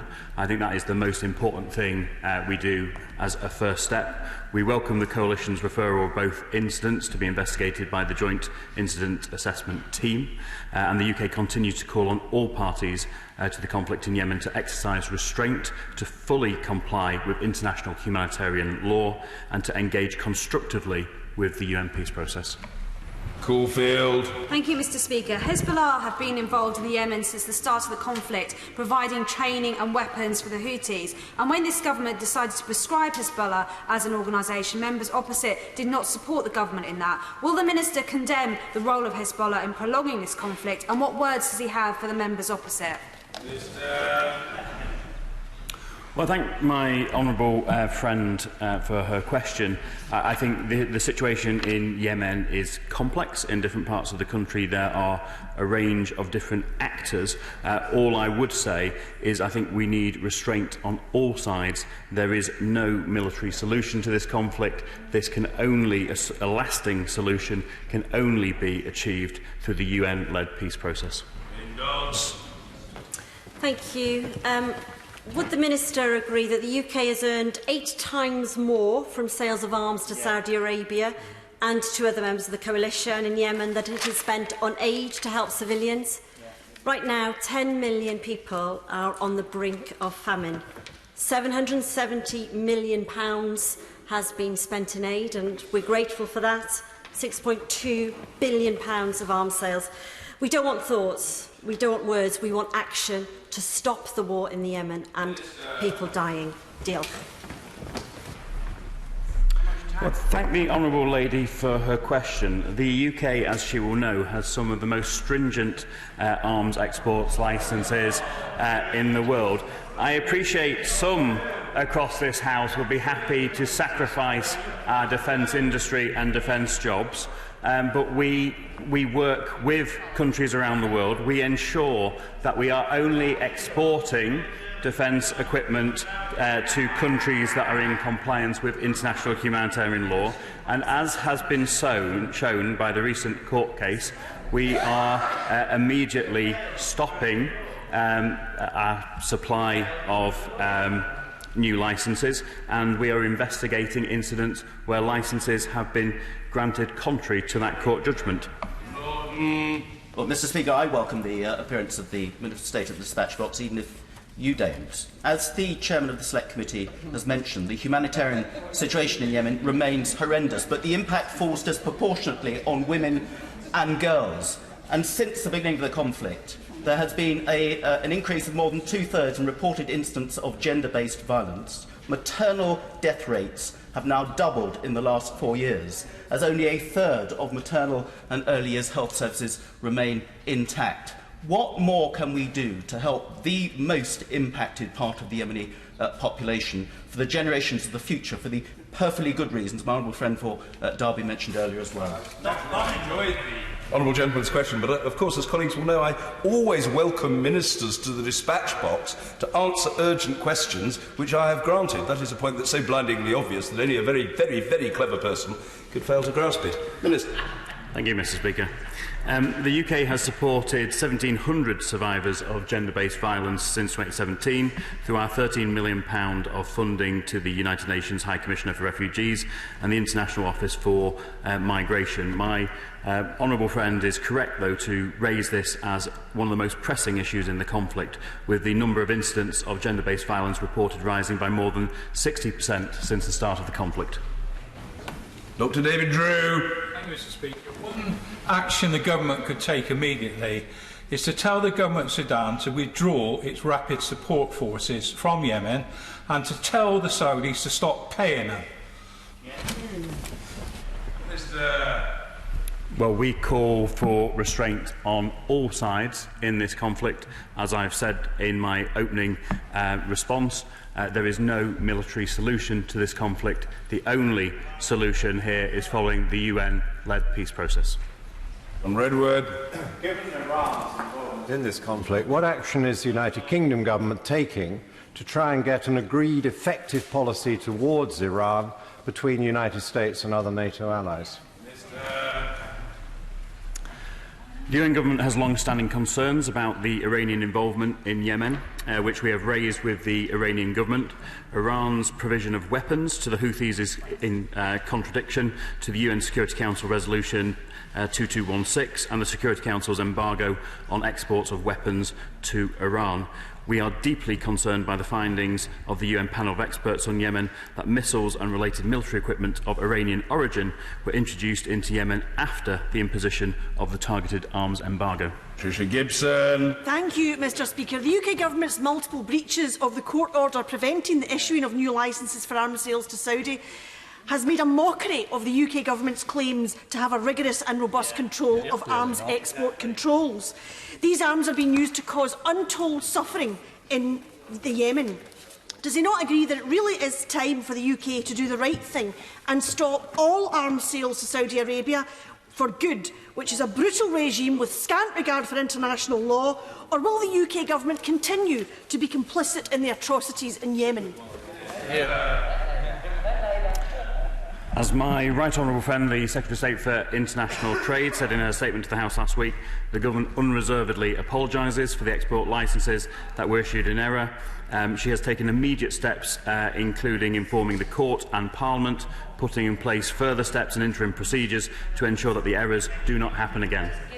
The truth of the matter that the conflict in Yemen is not going to end until Iran stops using the conflict as a proxy for its conflict with Saudi Arabia. Rather than engage in a direct assault on Saudi Arabia, Iran prefers to use and fund the Houthi rebels to do just that.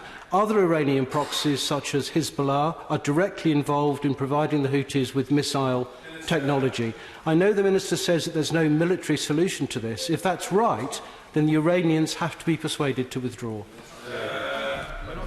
Well, I thank my honourable friend for his question.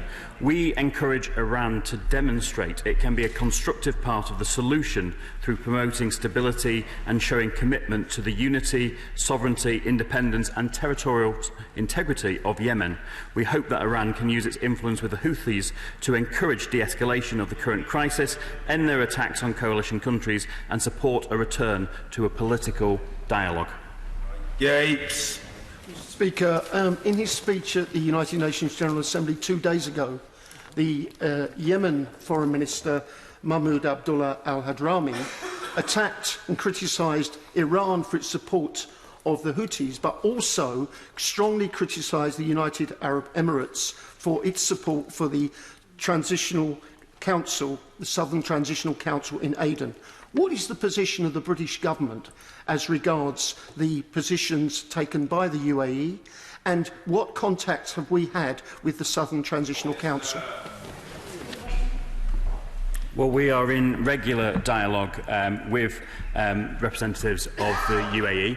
I referenced before in one of my responses the rather concerning report in the Guardian today about some of the incidents that have gone on, and I am more than happy to take away. I'm in regular discussion with the UAE, but I will more than happily write to you. Jonathan Edwards. Mr Speaker, what can you tell us about SANCOM, the 10-year £2 billion Saudi Arabia National Guard communications project, a collaboration between the Saudi regime and the British Government, which is reportedly led by the Ministry of Defence, considering that the Saudi National Guard has been militarily active in Yemen?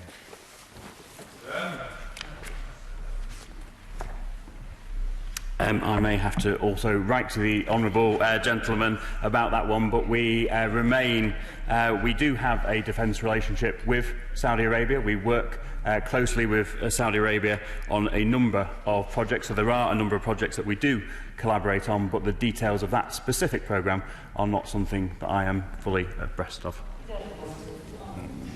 Stuart C. MacDonald. Thank you, Mr Speaker. In answering my honourable friend, the Minister spoke about the need to investigate the shocking attacks on aid facilities in Yemen. Yet Oxfam say they have never so much as been interviewed about bombings of their water projects and water warehouses there.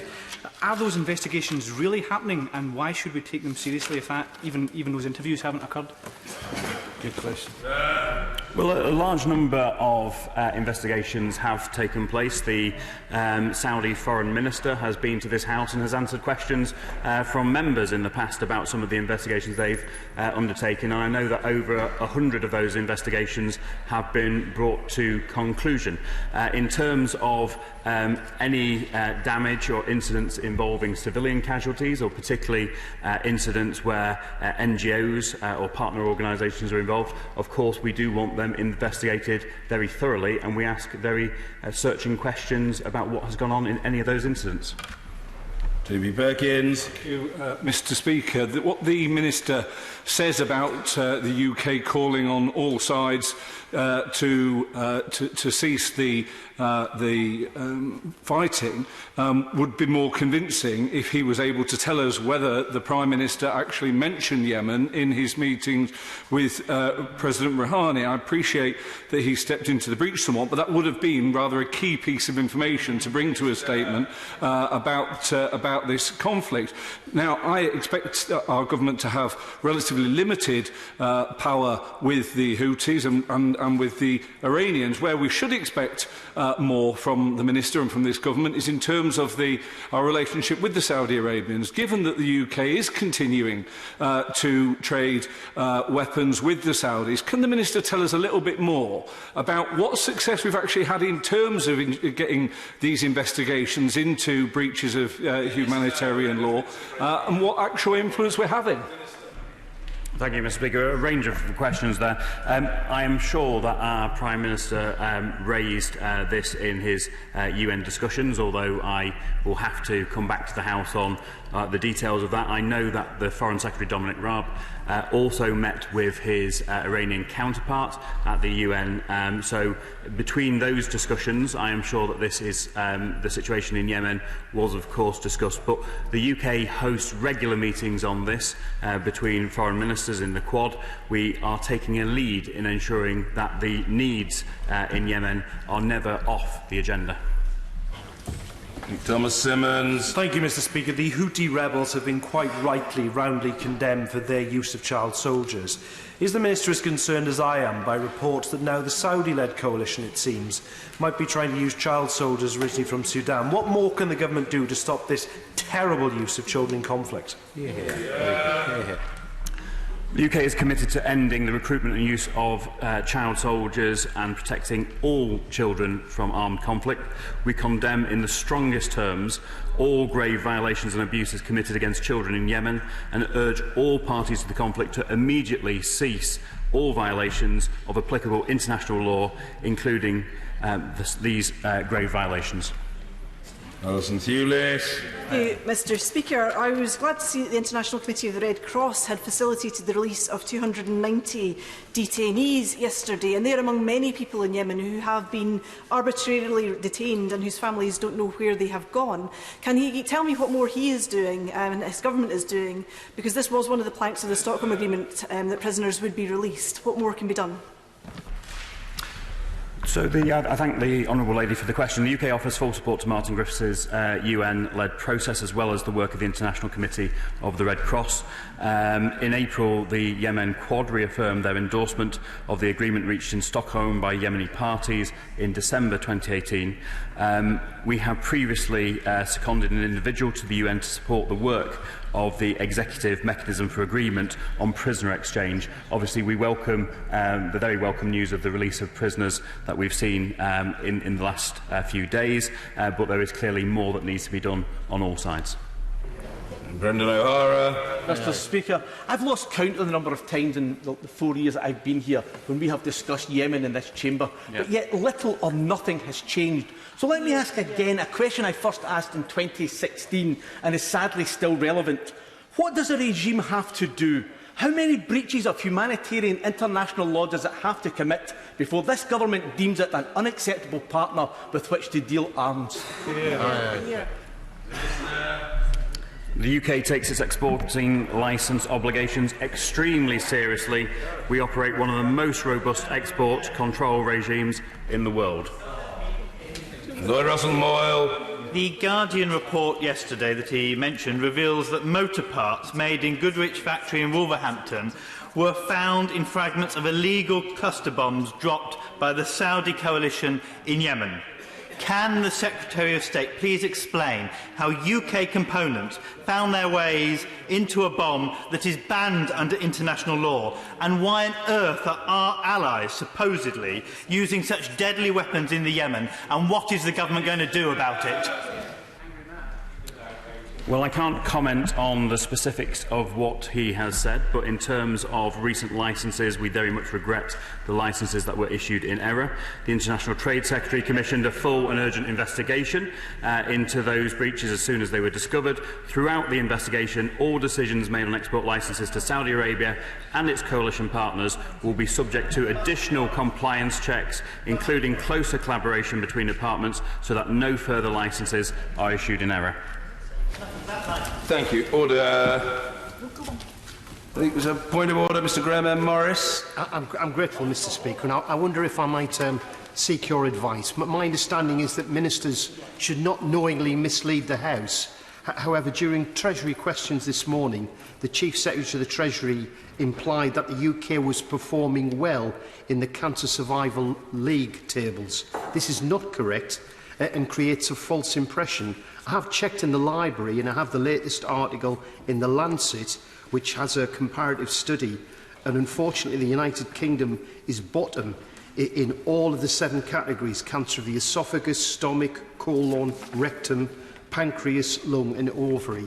So I really think it's important that the record is corrected, Mr. Speaker. To the honourable gentleman for his attempted point of order, and I recognise, as many other members will do, that he speaks with very considerable personal knowledge and authority on this subject. If memory serves me correctly, the Chief Secretary of the Treasury said that cancer survival rates were improving. I think that's what he said.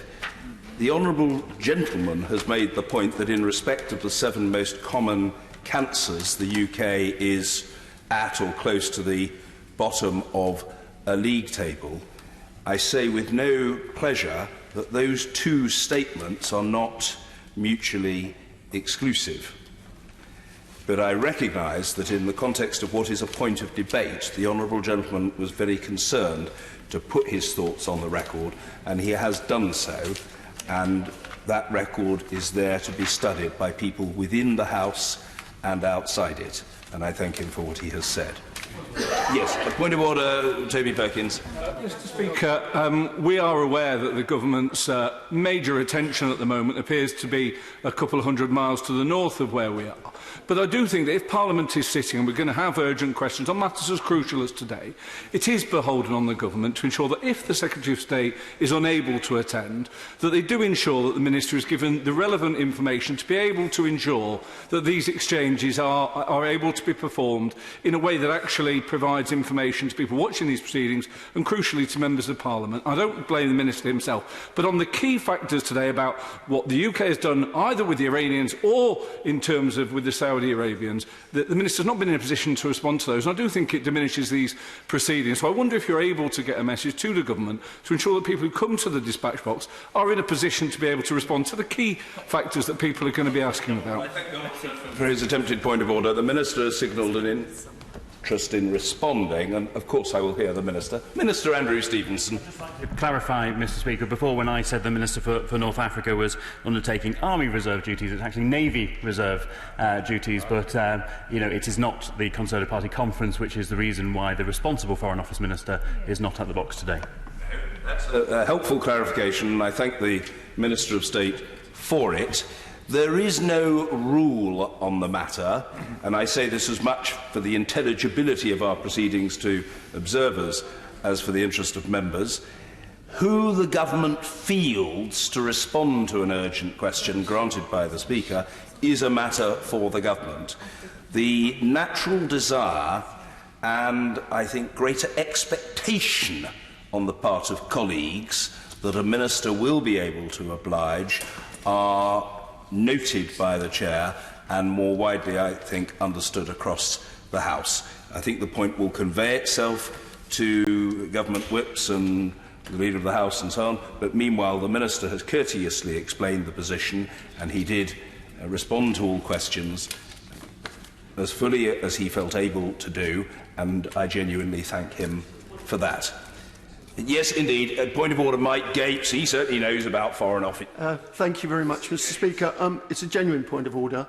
The Minister, in response to myself and to some others, said he would write to us. My question to you, Mr. Speaker, if there were to be a prorogation in the next few days and a Queen's speech, what happens in the case where there's been no answer and we've been told that the Minister will write? Well, the answer to that is that prorogation shouldn't affect the moral obligation to keep a promise to send a letter. So, if the Minister has volunteered written replies, which in a number of cases he did, the obligation to provide those replies continues to apply. And I'm sure that the Minister would expect to do so. As long as the Minister is in office, and one fully expects that he will continue to be in office, one has to work on that assumption, there's absolutely no reason to think otherwise, the Minister will expect to redeem his commitment. I think we'll leave it there for now. I hope that's satisfactory to the honourable gentleman. If there are no further points of order, we come now to the first substantive or public business, after we have treated of questions and urgent questions. And specifically, I call the Minister, I think it's Minister Eustace, Minister George Eustace, to move motion number 1 on exiting the European Union, brackets agriculture, close brackets. Minister Eustace. Thank you very much, Mr. Speaker, and I beg to move that the Common Organisation of the Markets in Agricultural Products, brackets Transitional Arrangements Amendment EU Exit Regulations 2019, be approved. I should start by saying that the Shadow Minister, and indeed a number of other honourable members, may, in the case of this and 2 other of the statutory instruments before us this afternoon, have a sense of déjà vu, which is not for the first time in issues relating to EU exit. But I will explain why these further statutory instruments are necessary. And I should also say that I don't envisage that we would need to take up the full time allocated for these SIs unless the Shadow Minister feels he's not rehearsed these issues as in detail as he would have liked to last time. But this particular instrument concerns the Common Organisation of the Agriculture Markets, more commonly referred to as the CMO in EU parlance. The CMO sits in Pillar 1 of the Common Agricultural Policy, alongside direct payments, and it was set up as a means of meeting the objectives of the CAP, in particular with regard to stabilising markets, ensuring a fair standard of living for agricultural producers, and increasing agricultural productivity. I will give way. Giving way on that point, how does that impact then in terms of subsidies to the farmers, which must affect the markets? Where are we in terms of the continuation of subsidies to stabilise those markets? Nowhere. Well, retained EU law means that the existing so-called BPS payment, the Basic Payment Scheme, will continue. He will be aware that the Agriculture Bill that was before this House outlines a plan to evolve that policy over a period of 7 years. But that is not the issue before us today. The specific issue before us with this particular instrument relates to the CMO regulations. And in March of this year, 6 EU exit operability SIs concerning the CMO were debated in this House, approved and made. These SIs sought to make retained EU law operable in the domestic UK context. The instrument under debate now amends one of these existing EU exit SIs, that is the Common Organisation of the Markets in Agricultural Products and Common Agricultural Policy Miscellaneous Amendments EU Exit Regulations 2019. The existing SI, which was passed in March, ensured the operability of certain provisions relating to the reserved policy areas of regulation of anti-competitive practices, international trade, imports and exports, and intellectual property law, and among other things, it establishes transitional periods for the import documentation for hops, certificates of conformity for fruit and vegetables, and imports of veal. The original statutory instrument obviously envisaged a departure date of the end of March, but as honourable members are fully aware, a decision was taken to delay our departure to the 31st of October. The primary aim of this statutory instrument is to make simple corrections to the existing EU exit SI to ensure that where provisions refer to a transitional period, these periods are realised as was intended. Current EU legislation requires hops imported from third countries to be accompanied by an attestation certifying compliance with EU marketing standards. For fruit and vegetables, EU legislation permits the inspection authorities of specified third countries to certify that imports originating from that country comply with EU marketing standards so that they may benefit from lower inspection burdens in the EU. This legislation will be rolled over into UK law, and we are providing for a transitional period of 2 years for forms and certificates that we accept from third countries, attesting that a product meets marketing standard requirements, during which both the new UK forms and certificates and their equivalent EU versions shall be accepted, provided that the EU standards remain at least as high as the UK standards.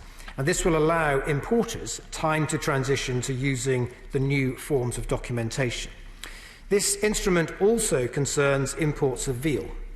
Under EU law, third countries wishing to import bovine meat into the EU must maintain an identification and registration system of the bovine animals they intend to import, starting from the day of birth of the animals. This is to ensure that imported meat has traceable origins and meets the EU standards, and that the age of animals whose meat is marketed as veal can be verified. The name and address of the body in charge of the system, with a list of operators for whom the body is carrying out checks, must be notified to the Commission before first consignment of veal is imported. These rules are being retained in our own EU exit SIs, with a requirement for third countries, including EU member states which will become third countries when we exit, to notify this information to the Secretary of State. To safeguard the continuity of veal imports from the EU into the UK after EU exit, we have allowed a 3-month transitional period to allow the EU time to gather and submit the required information to the UK. The end dates for these transitional periods were explicitly stated as the 29th of March 2021 for hops and fruit and vegetables. I will give way. I'm grateful to him for giving way, and it's important that the standards are maintained as we head towards October the 31st. Many of my constituents will be concerned about maintaining those standards, but also very concerned about the issue of pricing. Can the Minister just clarify what government policy is in the event of no deal? Would there, if the EU placed tariffs on UK agriculture policy, is it clear what the tariffs are that the UK would be placing on EU goods that were coming into the UK from a perspective of agriculture? Well, the honourable gentleman raises a point that's somewhat outside the scope of these particular regulations. Just for clarity, it is totally out with the scope, and we must remain within the scope. Minister. Thank you, Madam Deputy Speaker. As I said, the end date of these transitional periods were explicitly stated as the 29th of March 2021 for hops and fruit and vegetables, and the 30th of June 2019 for veal. However, the extension of Article 50 to the 31st of October would render these transitional periods significantly shorter, or in the case of imports of veal, completely redundant. So this statutory instrument preserves the original transition period that was intended. The instrument also makes some further amendments to the Common Organisation of the Markets in Agricultural Products and Common Agricultural Policy Miscellaneous Amendments 2019 in order to correct inconsistencies in the drafting and to correct minor inoperabilities. The instrument under debate relates to the reserved policy areas. However, I can say that DEFRA has engaged the devolved administrations on its approach to CAP legislation under the European Union Withdrawal Act of 2018, and that includes on this instrument to familiarise them with the legislation ahead of laying it. I therefore, Madam Deputy Speaker, commend these regulations to the House. The question is motion number 1 as on the order paper. Mr David Drew. Thank you, Madam Deputy Speaker. And it's just like old times. We're back doing SIs, and it's good to see the Minister back in his place. I see them rather like basketball players. They come and they go, and they keep substituting for one another, but on this side we have a bit more consistency, and we tend to stick it out. But it is important we have these opportunities to revisit. I mean, I don't know if it's the amendment of the amendment or the amendment of the amendment of the amendment, because we've had so many of these SIs, and we have amended them, and we have obviously debated them thoroughly. So it would be interesting to know, as we did say at the time, where and when these mistakes arose, who found them, and why we didn't get them right at an earlier moment in time. So maybe the Minister will be able to say a few things about that. And it'd be interesting to know if this is part of the process whereby, as we did warn, there would be an evolution.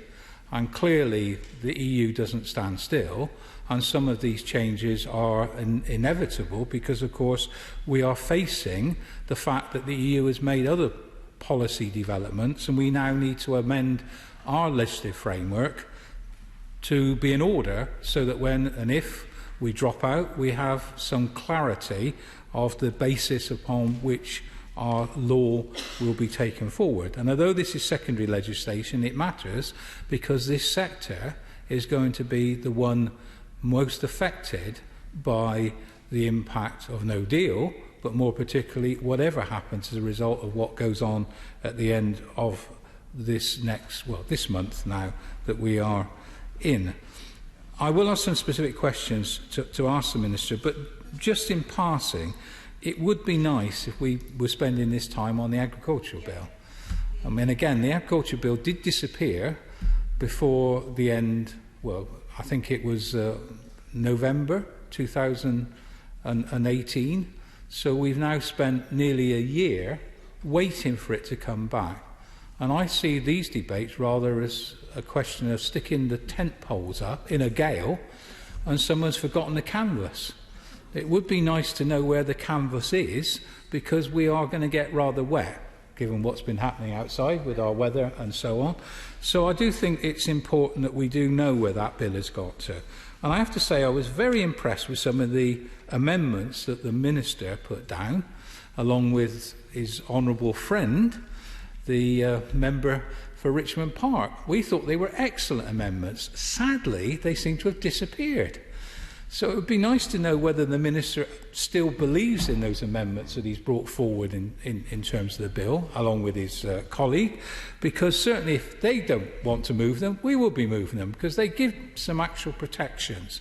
And this is highly relevant to this particular SI, because this is the most straightforward. We've got some more difficult ones coming, dare I say, and we've got rather a lot of time to spend on it, so we might as well actually spend that time creatively and appropriately.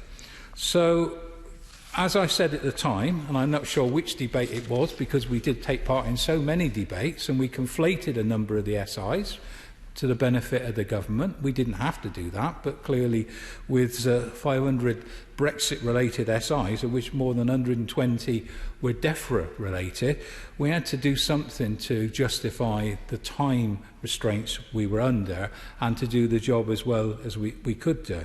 So there were mistakes made, and we warned that those mistakes would be made because of the hurriedness in which we have gone through this process.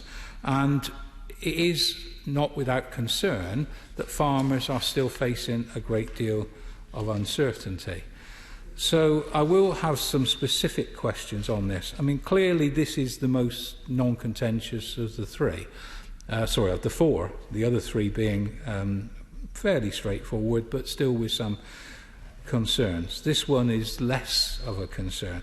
But there were some worries, and I did raise this previously, so I'll raise them again because I'm not sure if we got the answers we would like to hear. I mean, in terms of the regulations, it's just interesting to know that these are minor correcting details. Although, again, the Minister quite rightly did talk about the impact on both the meat trade and vegetables. So, with that specifically in mind, I mean, a lot of these changes are about now putting the Secretary of State as the audit of all responsibility. That's quite important, we understand that. So it is deliberately aligned with the government and the Minister being directly responsible.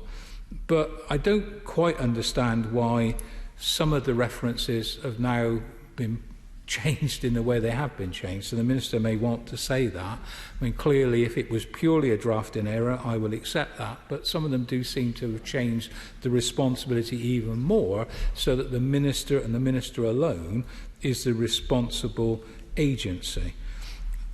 One very specific one, which I hope the Minister will be able to answer, in terms of the removal of the olive oil and table olive sector, and likewise the silkworm sector, and interbranch organisations in olive oil and table olive sector and the tobacco sector. Just be interested to know why they specifically are now being removed from this particular piece of secondary legislation, because I don't understand why they were in the first or second draft we had of this. I think we're on to the third draft. Likewise, in terms of some of the issues to do with the funding, although this is all about Pillar 1, it does have an impact on Pillar 2, and we had those debates. And I just wonder where the government is in terms of its own philosophy when it comes to the relationship between direct payments, which it wants to remove, but we haven't got an agriculture bill yet in place to do that. So we will be no doubt having to fall back on the current funding arrangements, presumably for the whole period of time of the transitional arrangements, which the Minister says could be up to 2 years. But that then impacts on Pillar 2, because unless the government is going to have sufficient resources, my worry always is it's Pillar 2 where the money gets filched from. So it would be good to know that the government is quite clear that it will maintain enough payments in the Pillar 2, because that has, and I know it's more pertinent to the second SI we're going to debate, which has got rural development regulations contingent upon that. I think it would be just interesting to know that the government is putting on the record that it intends to protect those Pillar 2 payments as a priority. The other issue I want to raise at this time is just the one about monitoring and evaluation. Now, in response to my honourable friend for Keighley, the new Secretary of State, relatively new Secretary of State, I mean, I know everyone's relatively new because we've had such a change around in terms of personnel.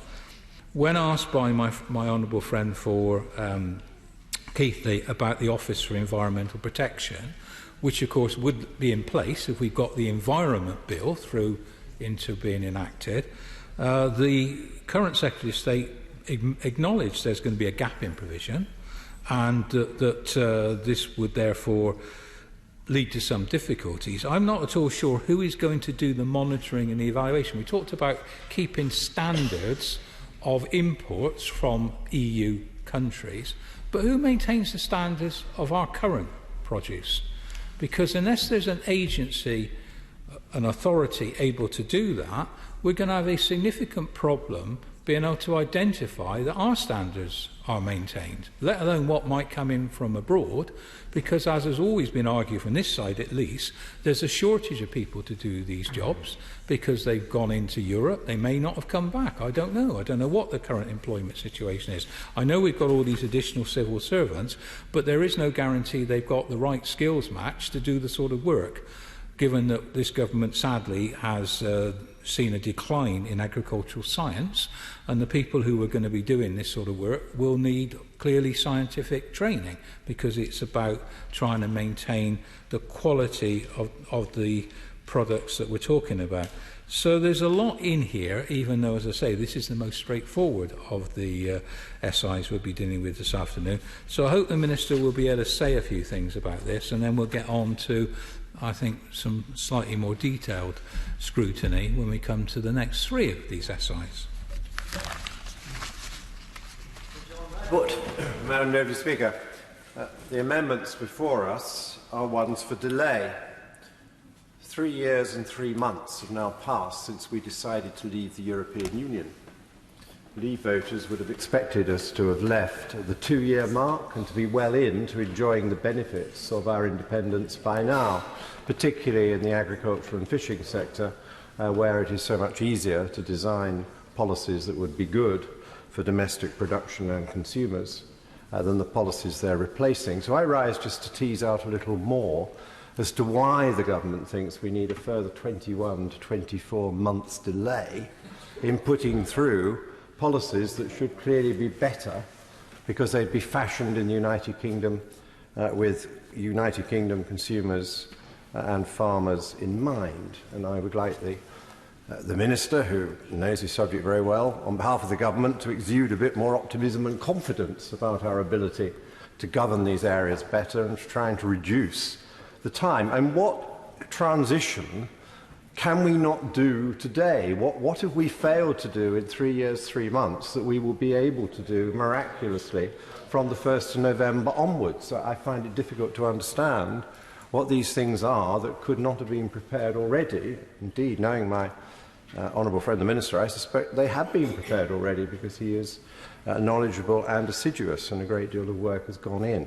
So I do think before we automatically allow these things through, we need a better explanation of why we need to have more than 5 years elapse from the point where many of us said, yes, we can do better, yes, we can have more homegrown food, yes, we can have more environmentally friendly agriculture, yes, we can look after our animals so much better if we have UK rules, yes, we can have a better international market in food if we can get the tariffs down on food from outside the EU. These are all great bonuses of Brexit, and all we get today is, why don't we waste another 21 to 24 months? Please, Minister, cheer us up.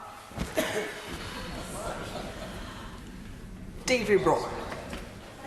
Madam Deputy Speaker, I will speak to all of the instruments at once, given that they are really part of a whole. Order. I appreciate that the honourable lady is being straightforward in what she's just said, but I'm afraid she can't speak to all the instruments at once. They are being taken separately. There is provision where quite often we take these matters all at once, and the occupant of the chair will say everyone may speak to everything at once, so it is not the honourable lady's fault for assuming that she might be able to do that, but I'm afraid that it's a pretty strict rule. She has to speak only to the first one, and then later she can speak to the second, and then later to the third, and then later to the fourth. David Brock. These joys await me, Madam Deputy Speaker. Thank you. You'd almost assume that these had been split just to fill the time while the government's off playing in the delights of Manchester, wouldn't you? That would be very cynical of me. I find myself on my hind legs, once again, talking to statutory instruments which will be necessary as part of the eye-wateringly enormous effort to replace the sensible functioning of the European Union with domestic legislation which seeks to do the same thing. In the bonkers Brexit bureau, this all makes sense to someone, somewhere. I can't help noticing, however, that if the Prime Minister's cunning plan had succeeded and Scotland's Court of Session had not reeled him back in, something that, of course, the UK Supreme Court agreed with, then this place would be empty right now. None of us would be here. And these very important pieces of legislation that the Minister has brought to us today would still be sitting in a DEFRA drawer somewhere. Well, that's the optimistic view. They would more likely be headed for the shredder with all the rest of the legislation that was being dumped on prorogation. We still await the return of the Agriculture Bill and the Fisheries Bill and the Environment Bill in this portfolio and scores of other pieces of legislation in other areas, all of which we have been told are needed to keep the UK functioning after Brexit. We have been told by, in my view, the worst Prime Minister in living memory that Brexit Day is a mere 30 days away, come hell or high water, deal or no deal, give him ditches or give him death. But we only have these pieces of secondary legislation now and the other pieces of secondary legislation and large chunks of primary legislation that we have been told so often are necessary for the proper functioning of the UK post-B-Day are still missing. It would seem that this government is determined to rip the UK out of the EU on Halloween, but does not give a flaming flamingo about getting the shop ready for opening day. Now, for sure, there's been a very expensive advertising campaign telling everyone else to get ready, but the UK government has stood steadfast too long in its refusal to prepare itself, and we are now looking at a disaster of the government's making while it insists that we are walking out that door no matter what. This legislation should have been prepared and presented a long time back, along with all the other pieces that should have been presented in an orderly fashion. Instead, it comes bundled on the back of a prorogation that never was, half-formed and very late. The government is not prepared for Brexit, as was pointed out in the Brexit Secretary's letter to Michel Barnier recently. Now, I particularly appreciated, Madam Deputy Speaker, his remark that there will be insufficient time to complete such work if left until the last days of October, as if there currently exists an enormous reservoir of time to do all that should have been done in the last 3 years. This government appears to be just getting around to noticing what is coming, and I hope it won't be too long now until it realises what it means. I have to say I have a great deal of sympathy for the civil servants who must be working flat out trying to get some sense of order into the chaos, because they appear to be getting absolutely no guidance from the politicians who should be pointing the way, led by donkeys indeed. So to this statutory instrument, and I will shorten my contribution, Madam Deputy Speaker, at this point. On this particular, the substitution of the role is largely to do, of course, with timing and such things, and it is relatively minimal. I will speak at some length on particularly the pesticides instrument and the CAP one to a degree later on, but I will end my contribution at that point. I thank you. Ruth Jones. Thank you, Madam Deputy Speaker, and thank you for calling me to speak in this important debate this afternoon. I was elected to this place in April 2019 in a by-election, and I know that many colleagues across the House spent a great deal of time in Newport West, and in doing so, we have had a chance to see our city centre, our housing estates and our productive farming industry. In fact, the current Prime Minister, soon after taking office in July, made a visit to Newport West. Sadly, he didn't ask me for a tour because there's plenty I would have shown him, but he will have seen for himself the need for his government to do right by our farmers and not to play fast and loose with their livelihoods and our local and national economy. I pay tribute to my honourable friend on the front bench for committing Labour to doing the right thing by our environment, our farming industries and agriculture more generally, and importantly for leading the fight in holding the government to account when it comes to our departure from the European Union. This set of statutory instruments and all other relevant pieces of business require very serious consideration by this House. We need to thoroughly and comprehensively take these issues apart to ensure that we get the best outcome possible for all of us across the UK. I would like to echo the Shadow Secretary of State, who has been very clear that Her Majesty's opposition will not allow the crisis that is Brexit to be used as an excuse to reduce or weaken our environmental and public health protections. In fact, we want to maintain and enhance this country's record of high standards and scientific excellence in the months and years ahead. I don't want to see chlorinated chicken in our shops or hormone-fed beef in our butchers, and neither do the people of Newport West or Wales or the rest of the UK. Madam Deputy Speaker, whatever happens, we need to ensure our farmers avoid extra costs and businesses avoid greater burdens. We need to save jobs, protect our livestock, trees and plants from pests and diseases. And we can do this by being sensible and realistic about the time pressures. The Right Honourable Lady, the member for Maidenhead, was known for her red lines, and look what happened to her. I don't want red lines and an unrealistic timeline to mean the same happens to farmers, plants, animals or trees in Newport West or anywhere else in the country. I'm hugely concerned by the reckless speed at which this minority government, and yes, it is a minority government, and we shouldn't let them forget it, and the speed at which it is pushing through the EU exit legislation without proper consultation, with few, if any, impact assessments, and wholly inadequate legislation. I've been here since April, but it's self-evident to me that the pieces of legislation we are discussing now were an afterthought for this government. They didn't want to be here this week, and when this House flexed its muscles and stood up to the Executive, the Leader of the House chose legislation that he hoped would allow for his colleagues to stay in Manchester rather than sit here in this House. And as each day passes, we get closer to the edge. A no-deal departure would be catastrophic for the food and drink sector in Wales, in Scotland, in England and in Northern Ireland too. And let's be clear, the longer the uncertainty continues, the longer the sector suffers. Farmers in Newport West rely on a steady and dependable stream of European Union funding and need the time and space to prepare for the future. The same goes for our businesses too. Investment won't come until people have a better idea of what the future may look like. And yes, I will. Can the Honourable Lady just say whether she does disagree with the statutory instrument? Because I hadn't heard her actually provide any analysis of the statutory instrument.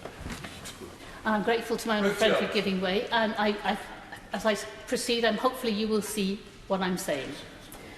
It isn't just in Wales, it's in other parts of these islands too. We only need to look across the Irish Sea to the island of Ireland.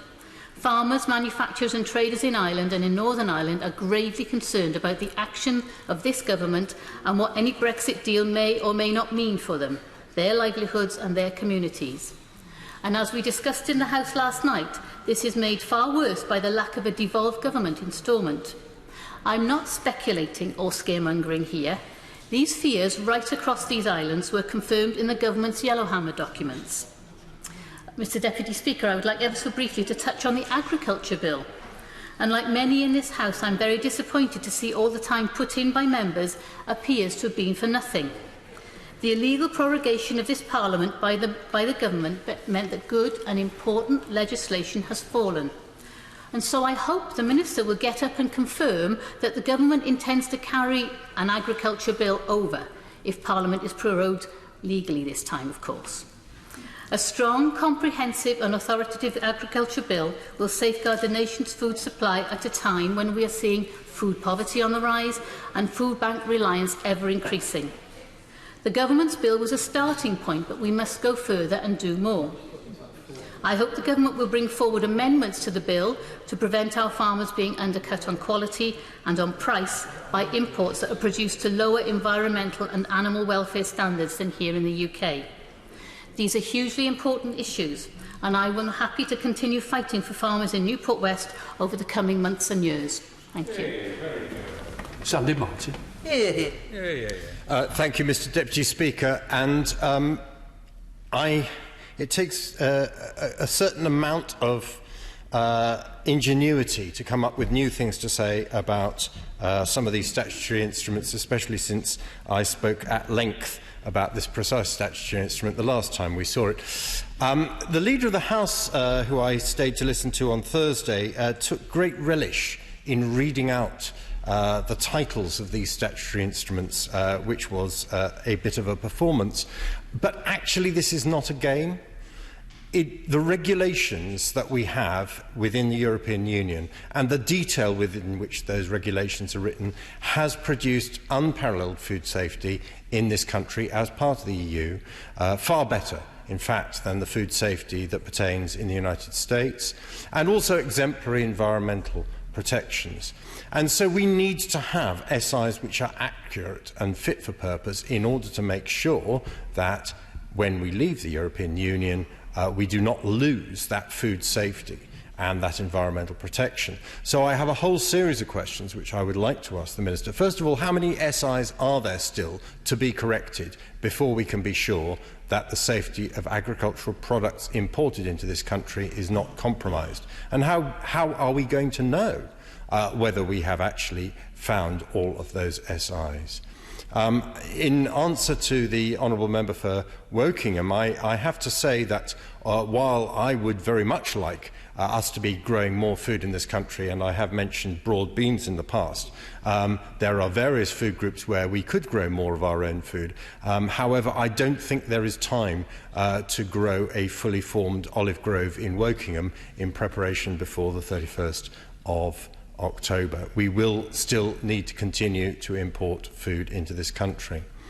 How can we be sure that all the other SIs are now fit for purpose? What will happen to all the SIs which are planned for next week if Parliament is prorogued again? If this government is convinced that we will have a deal, why are we making preparations to leave without one? Can the Minister tell us whether he believes there is any likelihood that this House would vote to leave the EU without a deal? Because I don't think there is. And if we are going to leave without a deal, how can we support our agriculture and fisheries in this country without passing the agriculture and fisheries bills which got so far before being shoved onto the back burner? I'm sorry to have asked all these questions, Minister, but the fact is I don't believe, and this side do not believe, that we are going to be fully ready for leaving the European Union on 31st of October. Minister Eustace. Thank you very much, Mr Deputy Speaker. And I want to begin by addressing a point that the Honourable Member for Edinburgh North and Leith raised. She seemed to be suggesting or criticising the fact that we have these 4 SIs before us this afternoon, and indicated that she felt it might be a way of filling time. But I thought that both she and all the parties opposite wanted to be here to scrutinise issues relating to EU exit, and that is exactly, of course, what we are doing this afternoon. I do, however, share the commendation that she made available for our civil servants. The teams that have been working on this and all other SIs have worked incredibly hard over many months. I also want to address the point raised by my right honourable friend, the member for Wokingham. I think he and I are not as far apart as he perhaps suggested in his intervention. He will probably recall that I resigned from the last government on the 28th of February precisely because I did not believe that it was right to extend Article 50 into delay, precisely because I believe that that would have led to a sequence of events culminating in something of a muddle and the need to do exactly the types of things that we are doing now. And I would simply say to him that he mustn't confuse the transitional arrangements we discuss in this SI with the rather oddly named implementation period from the withdrawal agreement that he'll be familiar with. If I could just give him one example of the type of thing that this SI provides for. Currently, it is possible under EU law for the EU to recognise certification authorities in New Zealand so that they can certify that apples that they're exporting from New Zealand to the UK fit and meet our standards. And this reduces the need for us to carry out automatic checks on those apples when they arrive at a UK port. All this does is enable those existing certifications to carry on for that period of 2 years, giving them time to continue to trade. And I know he's a great supporter of free trade, particularly with our Commonwealth friends. It will give them the ability to continue to trade in that 2-year period without having to apply for a new UK certificate. Turning now to the point made by the Shadow Minister or Ministers. Firstly, on the points raised by the Honourable Member for Stroud. I would like to say that in general, the primary purpose of this is to extend those transitional periods to reflect the fact that we have moved from a departure date at the end of March to one that is the 31st of October. That is the primary purpose. But as I said, there are 1 or 2 other areas where there were very minor mistakes, and he asked for some examples, but in one case, for instance, the term appropriate authority was used when it's clear that it's a reserved matter, so we should have used the term Secretary of State. It's a minor error. The legislation as drafted probably would have worked as it was, but given that we were revisiting this anyway to change the transitional periods, it seemed a good opportunity to put that other error right. He raised the issue of olives and olive oil, silkworms and tobacco. This again, it wouldn't have been the end of the world if that had remained in the statutory instrument, but again, given that we are returning and need to return anyway to change the transitional periods, it seemed to us that as a matter of good housekeeping, it was an opportunity to remove those issues where it's simply not appropriate. We would never have to recognise a producer organisation for the purposes of those sectors, since we do not produce olives, nor olive oil, nor silkworms, nor tobacco, and as the Honourable Member for Ipswich pointed out, there's very little prospect of us doing so. I should say that in earlier SIs, we did delete, for instance, similar provisions, that making the provision for homegrown UK bananas, because on a similar analysis, we decided that that was unlikely in the foreseeable future. And this simply follows that same logic in those other additional areas. Mr Deputy Speaker, the Honourable Gentleman raised a number of other issues around the Agriculture Bill. He pointed out that I had made many amendments. I indeed made great use of my freedom as a backbencher to put down some amendments, but he'll be aware that now I'm back at the dispatch box. I agree with collective government and support a collective government position, and that is why those amendments have mysteriously disappeared, as he pointed out. Finally, he raised an issue around marketing standards and whether we have the enforcement capabilities for that. I can confirm that we do. We have Her Majesty's Marketing Inspectorate that sits within the Rural Payments Agency, and it already does all of the work around marketing standards on behalf of the European Union at the moment, but also the UK had its own horticultural marketing inspectorate well before we even joined the European Union. A final point on the issue raised by the Honourable Member for Ipswich. We have a number of SIs that are currently before the House, have gone through sifting to correct minor errors, but in general to ensure that the SIs that were laid prior to March remain relevant for a 31st of October departure date. He is aware, of course, that the EU Withdrawal Act makes provision for there to be subsequent SIs after we've left if it's simply correcting minor errors of the sort that I mentioned today, and he'll also be aware that there is a provision for an emergency procedure where that should be necessary. So, Mr Deputy Speaker, I hope that I've managed to address most of the points raised, and as I said, I commend these regulations to the House. The question is that motion number 1 as on the paper. As many of that opinion say aye. Aye. The contrary no. I think the ayes have it. The ayes have it. I now call the Minister to move motion number 2 on exiting the European Union. Minister Eustace.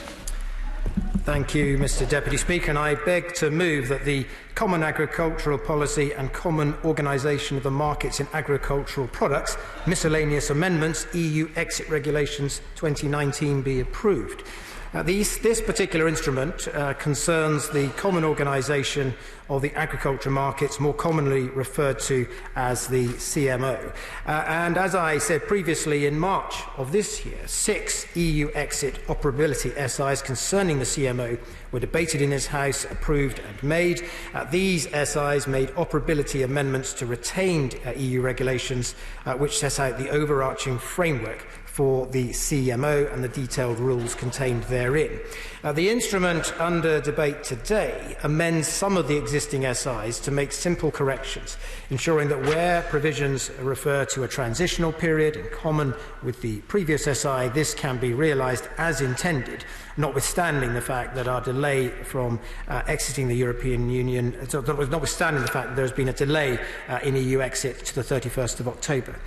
There are 5 different transitional transitional periods set out in these existing EU exit SIs. The first and second concern special provisions for the import of wine and the labelling of imported wine.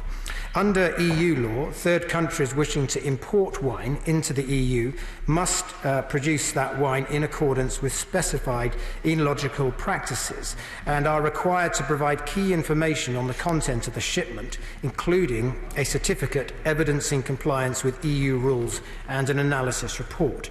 These rules are being retained through retained EU law, but we are only retaining the enological practices which relate to domestic wine production. Secondly, we are also amending wine labelling rules to make them more appropriate for the UK market. For example, requiring certain information to be written in English, whether or not it also appears in another language.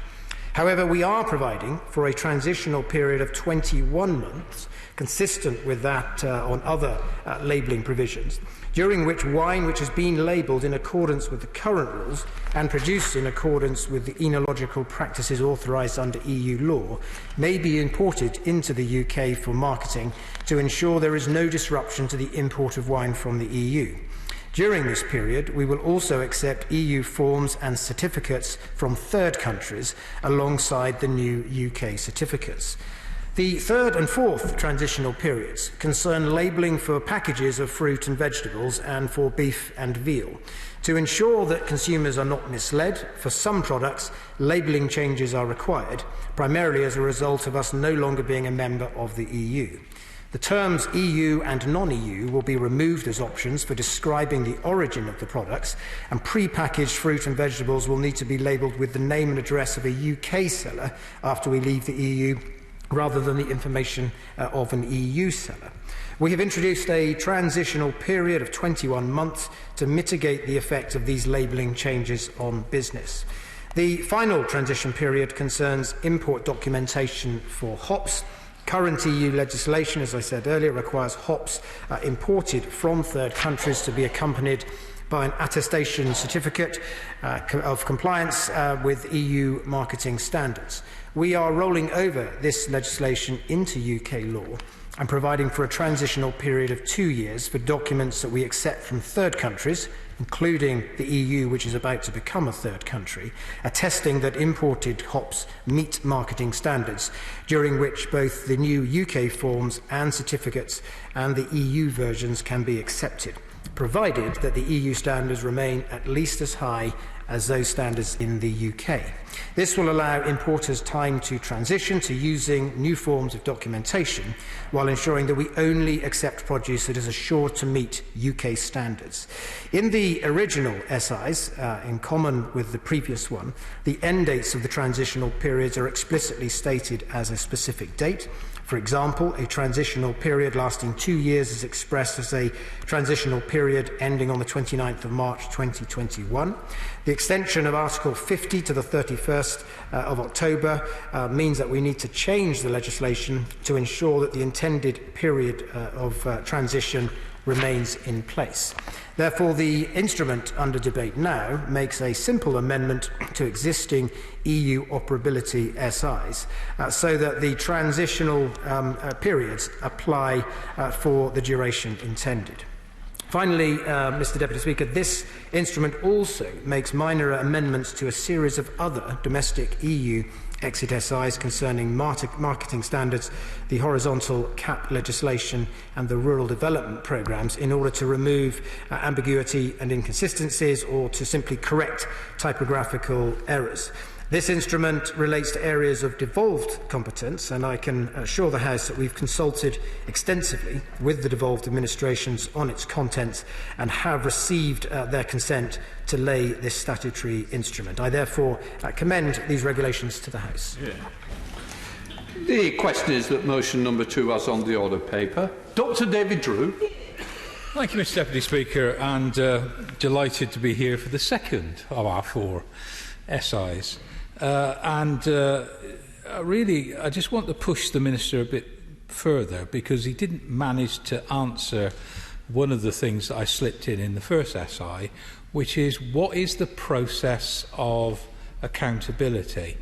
given that we haven't yet, because we haven't got the Environment Bill enacted, we haven't yet got the Office of Environmental Protection. I just ask again, politely, what and who is going to actually be able to undertake the sort of testing regime that is now talked about in these 5 conflated SIs, largely about wine, enological, which again, it's good to get that on the record.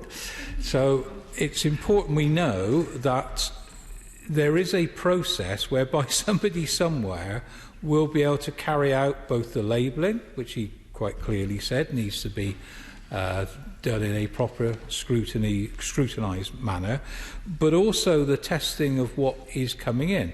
Now, currently, as far as I know, this happens seamlessly across the whole of the 28 countries of which we are part, but won't be seamless because, of course, the wines that come from the EU will go through whatever process that he's going to explain to me in a minute that it needs to go through.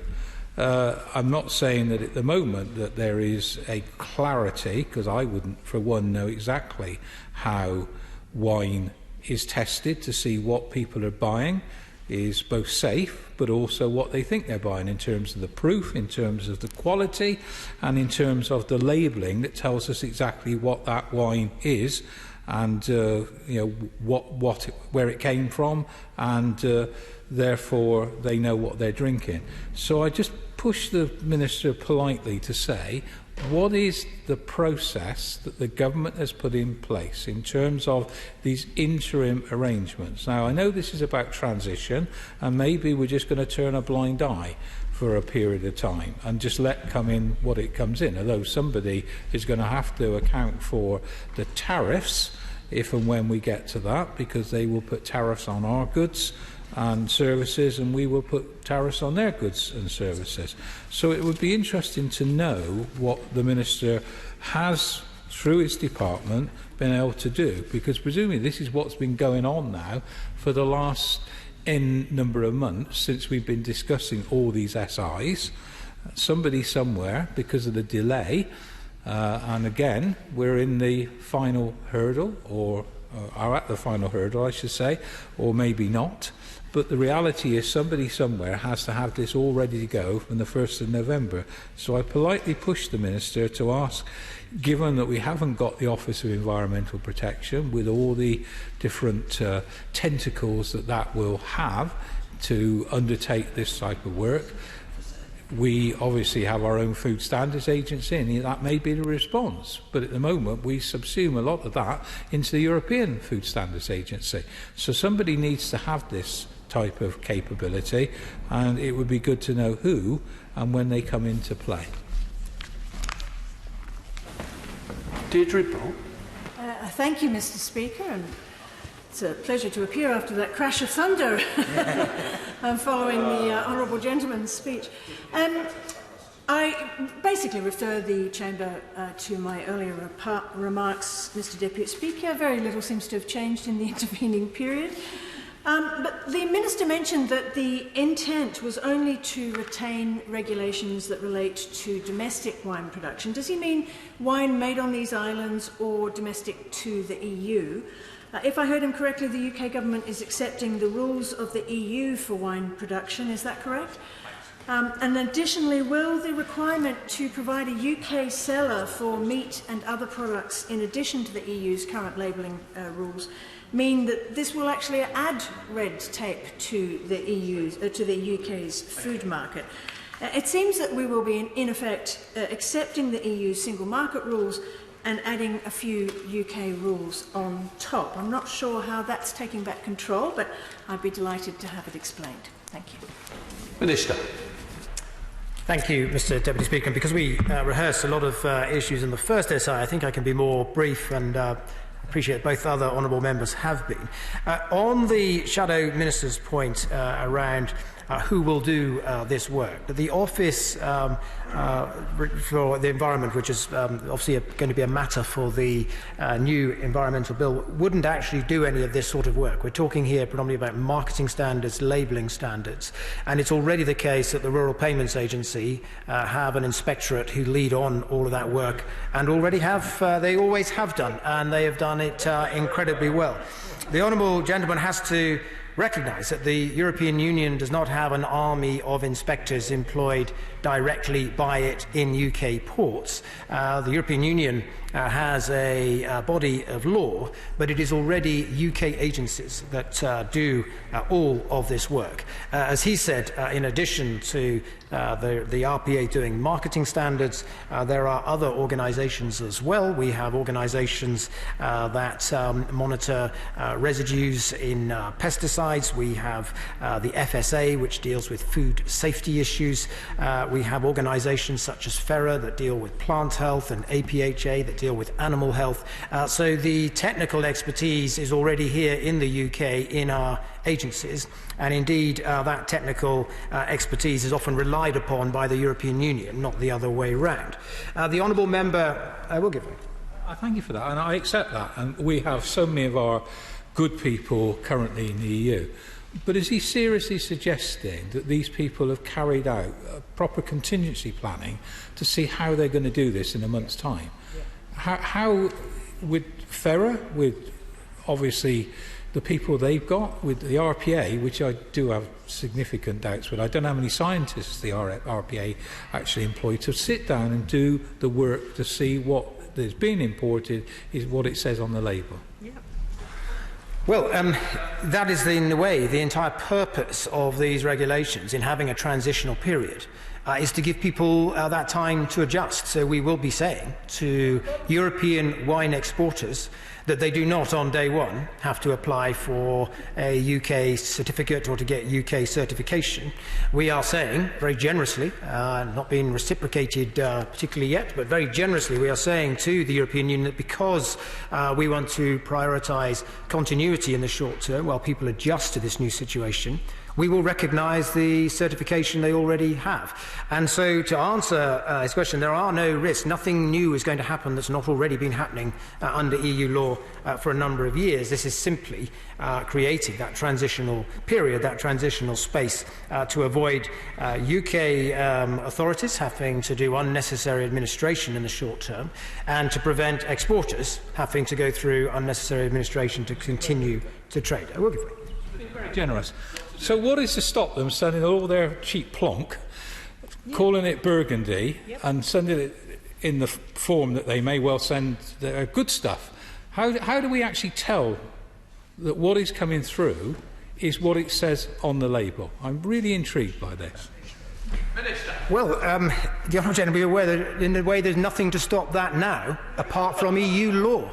And it's been the case that for 45 years we have relied on European Union law to be enforced in member states, and all we're simply saying is in that transitional period we anticipate that the European Union will continue to abide by its own laws and will continue to enforce its own laws.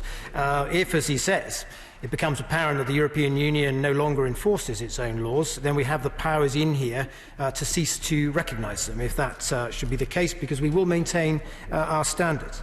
Coming back to the points made by the Honourable Member for Edinburgh North and Leith, I can confirm there are two slightly separate provisions on wine. First of all, we're only bringing across those provisions relating specifically to wines that we produce in the UK when it comes to the production side of it. And we have a growing and very successful industry in sparkling wines in particular, but also some other wines. We won't be bringing across those provisions for wines that we just don't produce and manufacture in this country and are made in other countries. However, when it comes to the labelling provisions, we are making those labelling transitional provisions available to all EU producers so that there will not be any short-term interruption to the administrative procedures that they have to follow. So, Mr Deputy Speaker, I hope that I've addressed the points raised both by the Shadow Minister and the Honourable Lady for Edinburgh North and Leith, and I commend these regulations to the House. The question is that motion number 2 as on the order paper. As many of the opinions say aye. Aye. The contrary no. I think the ayes have it. The ayes have it. I now call the Minister to move motion number 3 existing in the European Union. Minister Georges. Thank you, Mr Deputy Speaker, and I beg to move that the Import and Export Licences Amendment EU Exit Regulations 2019 be approved. The purpose of this instrument is to make changes to EU regulations governing the agricultural import and export licensing regime to ensure these remain operable on our departure from the European Union. The instrument also revokes some obsolete and redundant regulations in relation to the payment of export refunds in the dairy sector and on administration of EU third country export quotas for cheese and skim-milked powder. I should point out that in a way that's rather different to the other 3 statutory instruments before us this afternoon, this particular statutory instrument does not relate to changes that are necessary due to transitional arrangements or dates. This is one of a small number of very minor SIs that were deprioritised in the run-up to the end of March, since their applicability to the UK is quite limited and were not judged to be sufficiently important to merit passing in time for the end of March. But now that we have the luxury of time, obviously there is the possibility to bring these forward. So this instrument seeks to make EU regulations governing the agricultural import and export licensing regime operable, and in particular the regulations make operability fixes to the technical EU Commission regulations providing for the issue of import and export licences of certain agricultural products, to update EU regulatory cross-references to equivalent provisions in domestic legislation made under the Taxation Cross-Border Trade Act of 2018, and to convert licensed securities from euro values into sterling using the average annual exchange rate for 2018. EU Commission Regulations 2016-1237 and 2016-1239 provide for a licence system for the import and export of certain agricultural products and specific provisions that exist for the import of hemp. Under these regulations, it is a requirement that any import of husked, milled or broken rice, raw hemp and hemp seed or ethyl alcohol be subject to an import licence. Likewise, any export of husked and milled rice is subject to an export licence too. The regulations also provide for specific provisions in relation to hemp seed imports other than those for sowing, and this includes the pre-registration of importers and requirements to prove the destination of goods. The purpose of these CAP licences is primarily a means of monitoring agricultural markets by having advance notice of goods entering and leaving the EU. However, given improvements in data collection at the border, the Commission has increasingly relied on real-time customs data as a means of monitoring the markets, and this has negated the need for licences, and they are now limited to just a handful of products for specific reasons, and it is for that overall reason that these are of declining importance, that they were not prioritised for passing by the end of March. So, for example, the rice import licences really serve only as a means of applying the EU's variable import duty system, and hemp licences have been retained at the request of DG Migration and Home Affairs, apparently to support EU drug policy, even though the information does not really contribute to those efforts. This instrument specifically amends the following retained EU regulations. Firstly, Commission Delegated Regulation EU 2016/1237 of the 18th of May 2016, and Commission Implementing Regulation EU 2016/1239 passed on the 18th of May 2016. This instrument amends these regulations by replacing references to EU with UK, references to the EU Commission with the relevant UK authority. It updates EU regulatory cross-references to equivalent provisions in domestic legislation already made under the Taxation Cross-Border Trade Act of 2018, and it converts licensed securities from euro values into sterling using the average annual exchange rate for 2018. EU Commission Regulation 1187/2009 sets out detailed rules for the provision of export licences and export refunds in the dairy sector. The provisions... I will give it. I'm grateful to the Minister for giving way. Can he confirm, does the cost, is the cost of administering these licences counterbalanced by the licence fees that are paid? Minister! Well, he'll be aware that we have a clear principle and always have in this country of aiming for full cost recovery on licences. And these particular licences tend to be focused on very large traders and importers. The provisions relating to the payment of export refunds are now obsolete as they relate to provisions that existed before the entry into force of the current CMO regulation. And under current rules, export refunds can only be paid in the context of crisis measures. The provisions covering export licences relate to the management of EU World Trade Organization third country export quotas for cheese to the United States of America and cheese to Canada and skim milk powder to the Dominican Republic under the Economic and Partnership Agreement with the CARIFORUM states.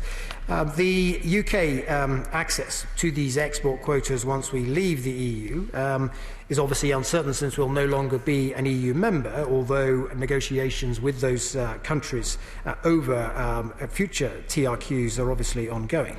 Now, the government will come forward with new legislation to manage any future UK access to third country quotas, should that be necessary in the future.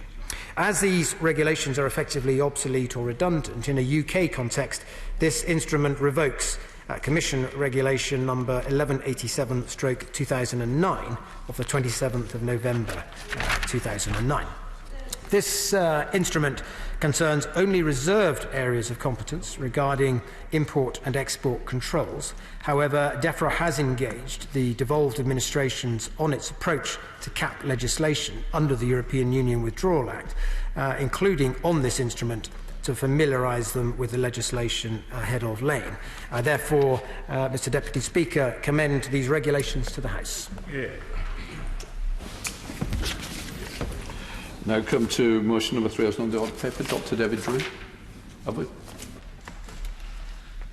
Thank you, Mr Deputy Speaker, and I rise to respond to this. I mean, at least I now have the satisfaction, no, we haven't actually debated this one before, trying to find the one that was the missing thread somewhere in all the ones we have debated so far. So at least I've put my mind at rest that I didn't quite miss this in the great mists of time. Just a couple of things I want to pick up with the Minister. I think in the explanatory memorandum under point 2.10, it says these technical amendments designed to provide operational fixes. I think that's obviously a legalistic term, or is that a DEFRA term or some term? I know what it's trying to tell me, but it's interesting that we do talk about fixes, and it is about trying to look at currency exchange, and that it is not of some unimportance, because of course one of the reasons British farmers have done less badly is that they've been paid in euros up to this moment in time, which of course has meant that they've done slightly better because the euro has risen in value against the pound. So there will be some losers in the sense that they won't have that security and that protection. The other point I just want to pick up, and this is genuinely a question, is about the point, well, that was a comment, I mean, it's just an interesting one, is about the way in which, certainly through the transitionary arrangements, export refunds will be paid. I accept they'll be paid in pounds, but is this something which refers both to the UK and British farmers receiving export refunds, but also in terms of EU farmers who clearly at the moment will have seen this as a rather seamless operation, and it's not going to be, because it could be in terms of a hard border. So these are important aspects. I mean, given that it was something that the government decided was not worthy of any priority whatsoever, it is quite an important issue about where we get into currency conversion, because that can and does mean that the way in which payments are made can be beneficial, but certainly that won't be the case in the future, because payments will always be in pounds. So I would welcome the Minister's clarification and willingness to look at the economic consequences of that, because in the short run, at least, British farmers could stand to lose out because of that. Deirdre Pope. Thank you, Mr Deputy Speaker. The explanatory note to this SI points out that there is little impact from it, and yet here we are.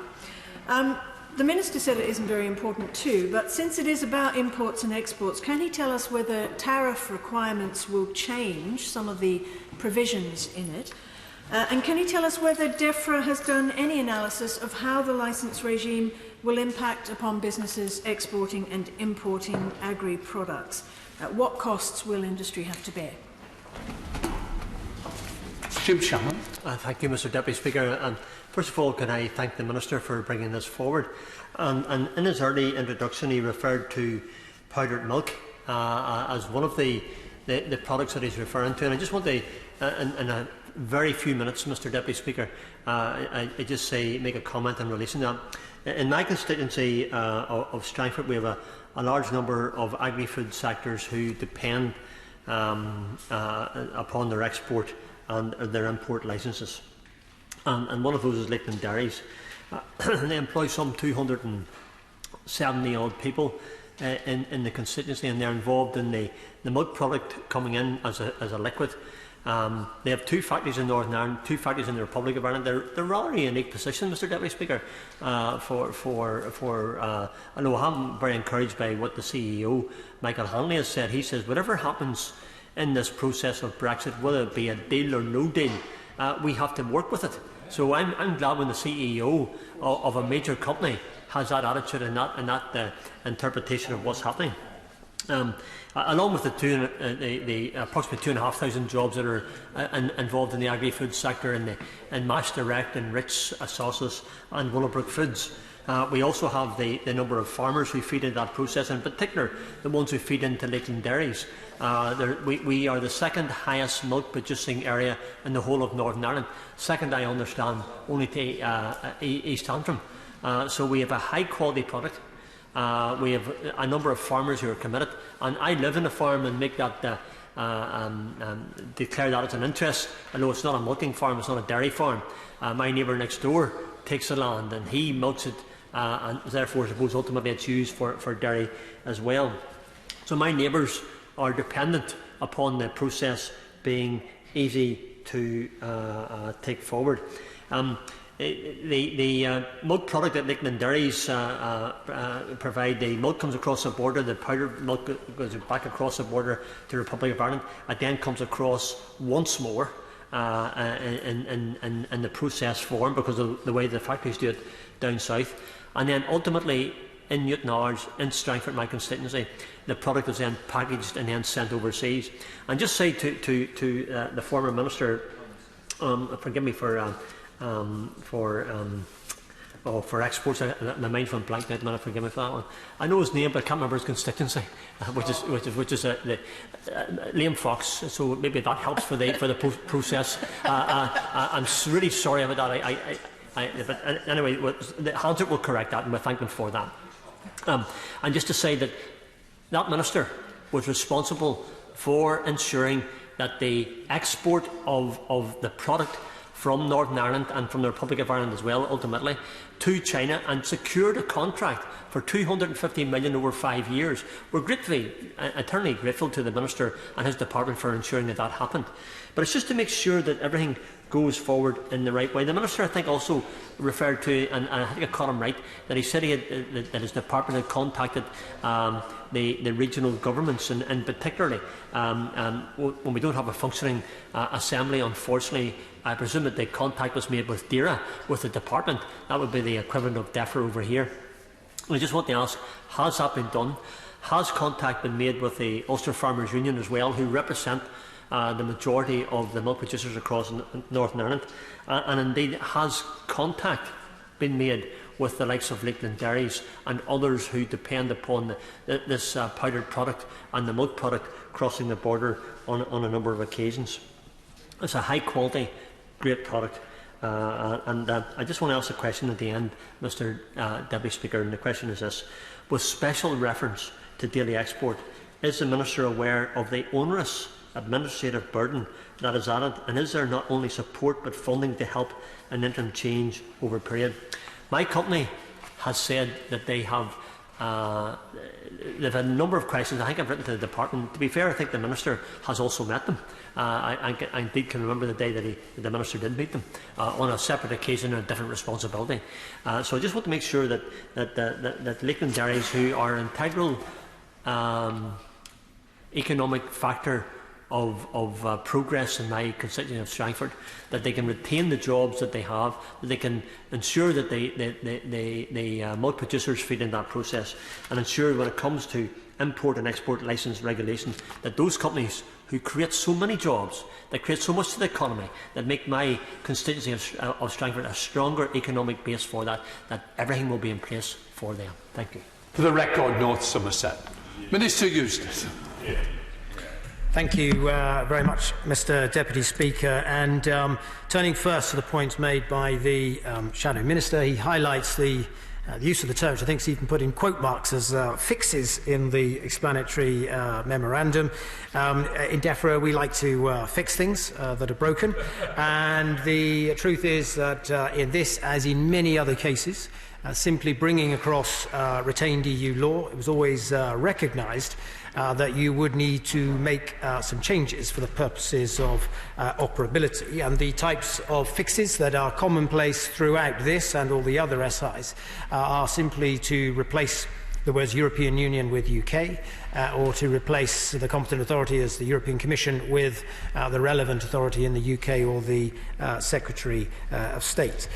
He mentioned the issue of export refunds for dairy, and this links to a point that the Honourable Member for Strangford also raised. And I would say, first of all, when it comes to these export refunds, we're simply deleting provisions that have already disappeared from EU law. So it's revoking something that became redundant and obsolete anyway under EU law, I think in 2007.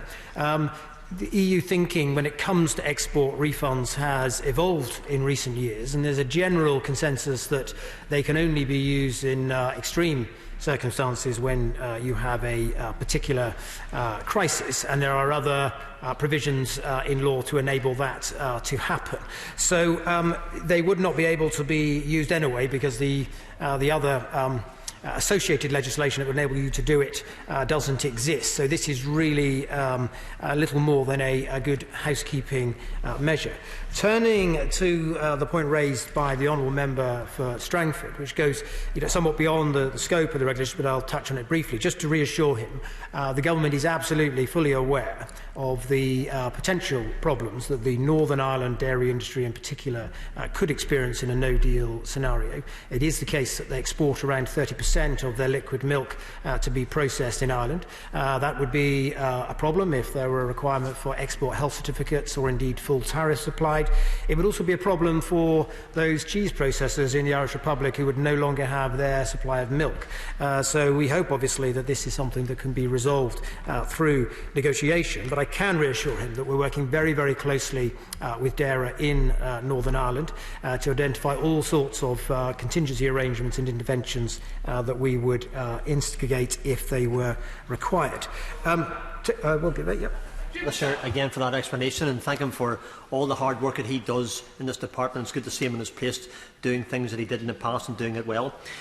Minister, I think it's important sometimes that the Republic of Ireland are aware very clearly of the benefits of having a good working relationship with Northern Ireland and the United Kingdom, because it's for the mutual benefit of everyone. It's for the mutual benefit of the producers, it's for the mutual benefit of the factories, it's for the mutual benefit of the workers.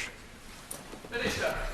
Yes, well, Mr Deputy Speaker, I couldn't agree more. There's a mutual interest for all EU members and the UK to reach a sensible resolution to the current discussions, and that is why the government is redoubling its efforts to try to get a sensible withdrawal agreement with that backstop deleted and alternative arrangements put in place instead.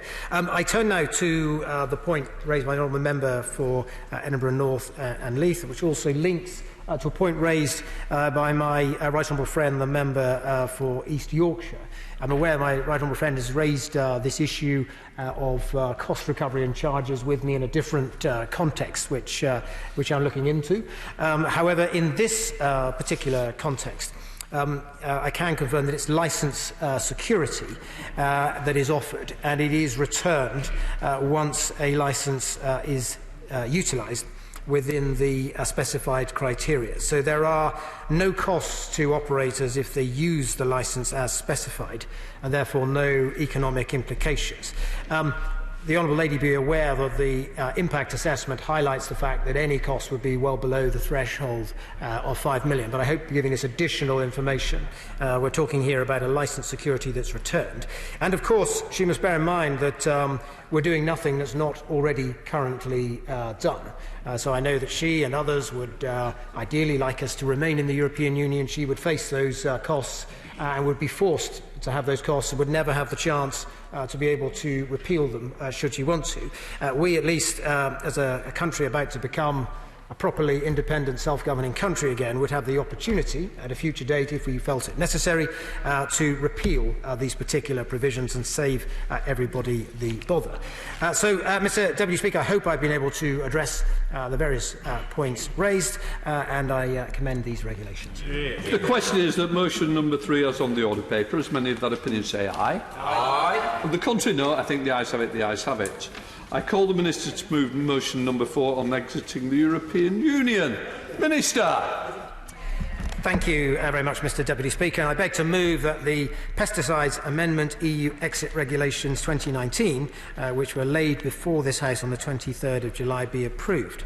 Plant protection products, or pesticides as they are commonly called, are currently regulated by means of 2 EU regulations. And these are EU 1107/2009, which concerns the placing of plant protection products on the market, including the approval of active substances, authorisation of pesticide products, and management of associated risks. And secondly, EU 396/2005, which sets out maximum residue levels of pesticides in or on food and feed of plant and animal origin, and measures to ensure compliance with those limits. Earlier this year, 2 EU exit statutory instruments were laid before this House to convert these EU regulations into operable national law, specifically through, firstly, the Plant Protection Products, brackets miscellaneous amendments, EU Exit Regulations 2019, and secondly, the Pesticides, brackets maximum residue levels amendments, etc., EU Exit Regulations 2019. These 2 EU exit statutory instruments made the EU regulations operable in a national context, in common with many of the others, by, for example, transferring functions from EU institutions to national authorities.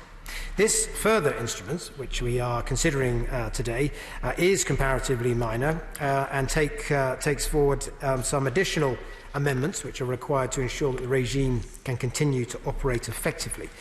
First of all, in common with 2 of the other SIs we've considered today, the change in our exit day from the 29th of March to the 31st of October necessitates that we amend certain dates in the retained EU law, which were based on the original date for EU exit.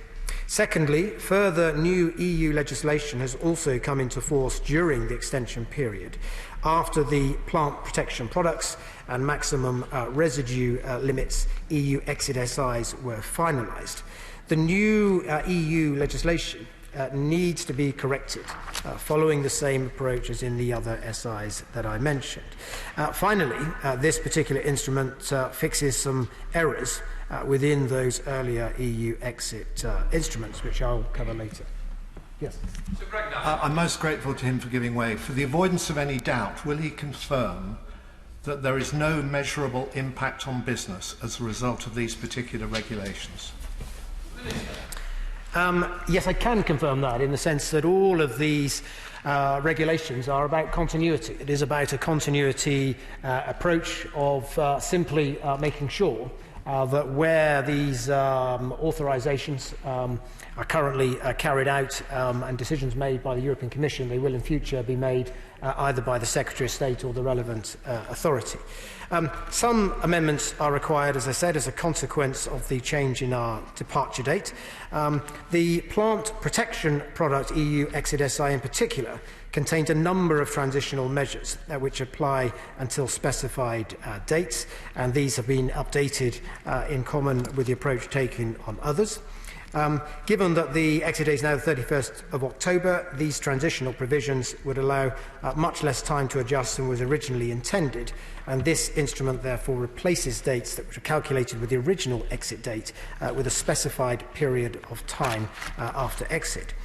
This instrument also deals with new EU legislation that has come into force since the original EU Exit SIs were produced.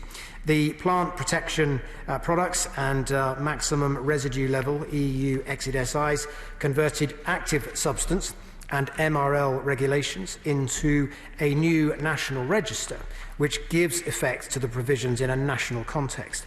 The EU regulations themselves were no longer required and were therefore revoked. This instrument deals with the fact that new regulations have come into force since then, and we have taken the same approach. So there are also some outdated EU regulations that have been superseded or replaced, and these have now been identified as redundant and can be revoked. This instrument also contains transitional provisions relating to grace periods for the withdrawal of active substances under EU law regulations, so that they are carried across unchanged into our national law.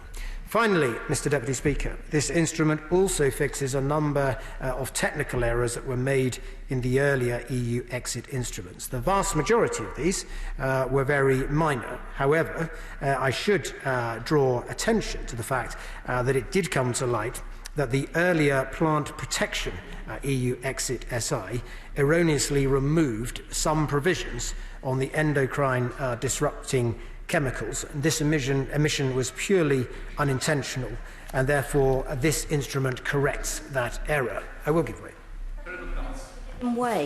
I'm glad he's admitted that this error took place, but the department has, I think, was it about 80 or so SIs that they had to bring forward over the summer. Have they done a review to make sure that similar errors haven't been made in other legislation? Because, are we going to see a repeat of this with other last-minute amendments being made? Well, a point was raised earlier that this has been an extraordinary task, a huge task, converting a highly complex body of EU law across into national law. And it was even envisaged when the EU Withdrawal Act was passed that there may be circumstances where errors or omissions or oversights had been raised. And so the Honourable Lady will be aware that that Act makes provision for there to continue to be SIs to be made in the event of there being errors. But I can say that the civil servants that have been working on this, the team that have been working on it, who I deal with closely, are extremely, have a huge amount of technical knowledge, and they have drafted these to the best of their ability to make sure they've covered everything. But what's sometimes difficult is if there is a last-minute update that comes in a particular EU document that hadn't been noticed or is needed to make a particular element of EU law operable. Sometimes these things will come to light, and the important thing is that we're clear about what we're trying to achieve, which is continuity, and that we put things right when they arise. This instrument, I should also say, was originally submitted under the negative resolution procedure. We did subsequently accept a recommendation from the House of Commons Sifting Committee that it should be upgraded to an affirmative procedure, so it could be debated here today, on the basis that it includes a provision which relates to charging of fees. Now, in practice, this is simply about removing a redundant EU provision which clarified that member states could charge. And this instrument does not change the existing fees and charges relating to the pesticides regulatory regime, nor does it have any effect whatsoever on the UK's future ability to charge fees or make changes to the current fees. And I hope in that context it links to the point that my honourable friend for East Yorkshire made. I know he's very concerned about these issues, but this changes nothing about the existing charging regime that exists.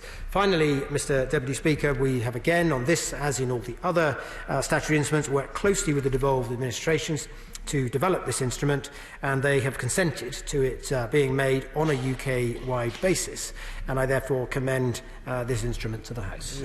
The question is motion number 4 as on the order paper. Dr David Drew. Thank you, Mr Deputy Speaker. And this is probably the most controversial of the four.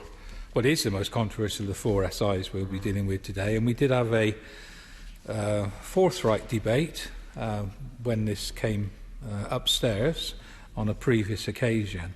And much of that debate was about, again, so the theme that I've been pushing today is what is the process of oversight? What is the process of accountability? And I know both the RSPB and Pesticides Action Network have come back to me to further demand that we as the opposition scrutinise what the government is saying and doing.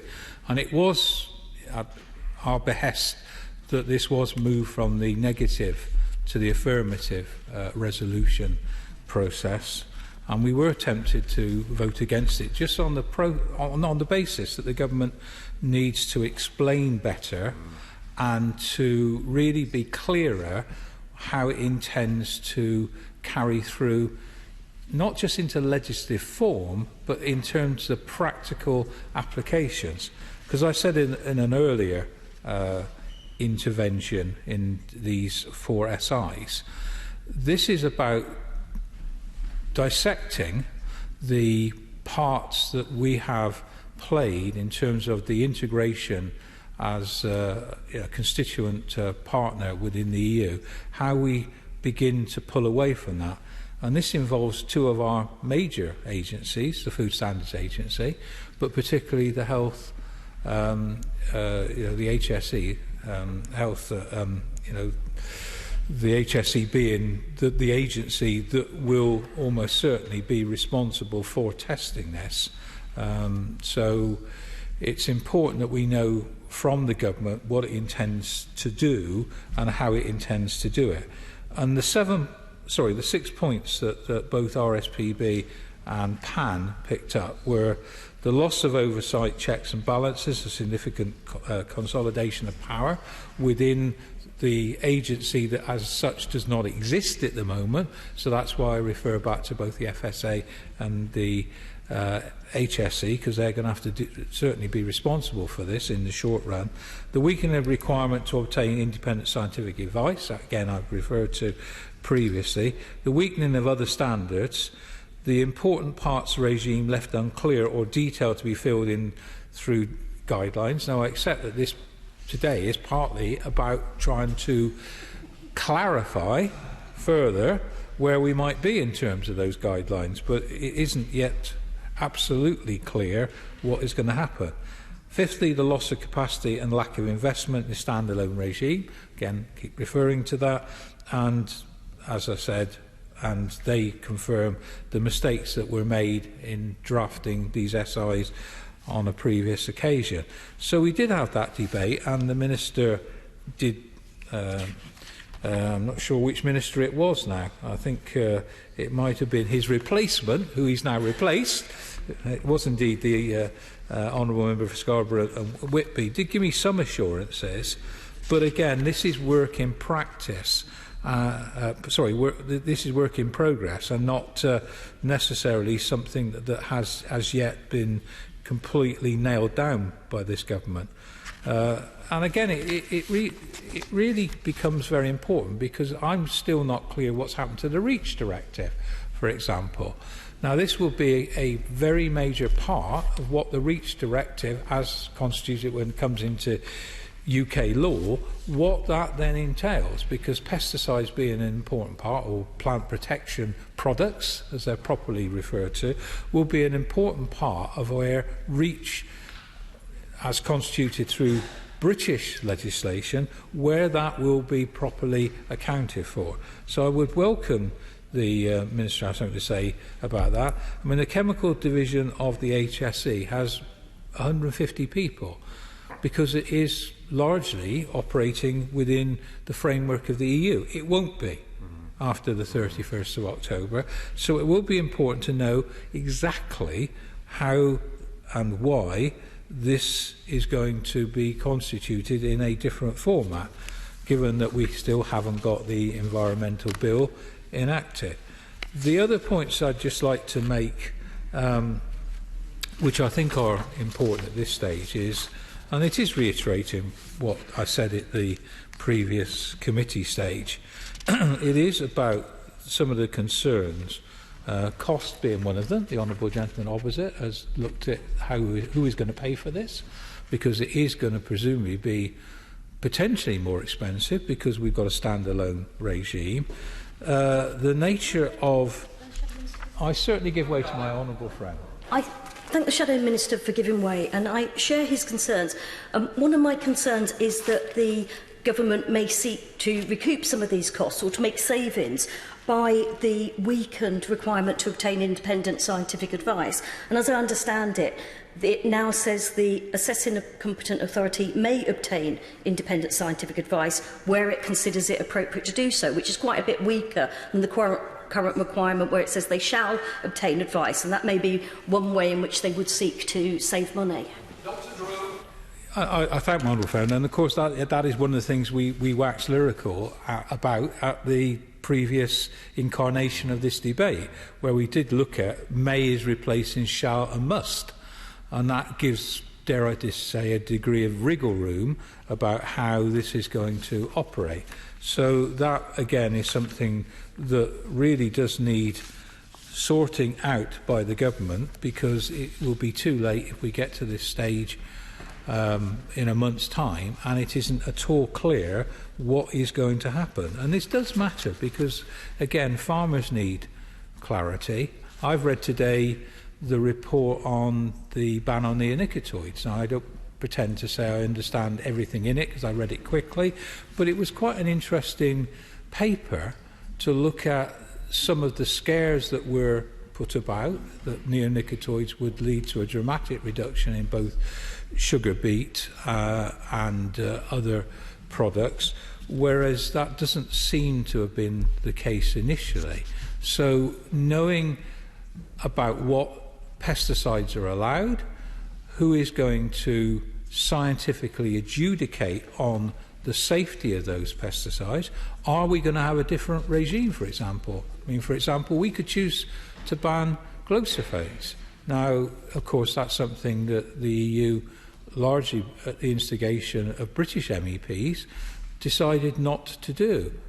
And of course it matters not just to farmers, but it matters to every gardener, because most of us have got Roundup in our shed, and if we're going to ever dispose of this as a potential hazardous product, we would have to think how we're going to do this. So these debates are crucial. These debates actually, and this is the one that has more far-reaching impact than any, we've got to make sure we get this right. So it would be interesting to know from the Minister, in my conclusion, whether this is the final time we will have this, and there is a mechanism now in place, whether it be HSE working with the FSA, whether it be eventually the Office of Environmental Protection, which presumably will encompass those two agencies when it comes to these products.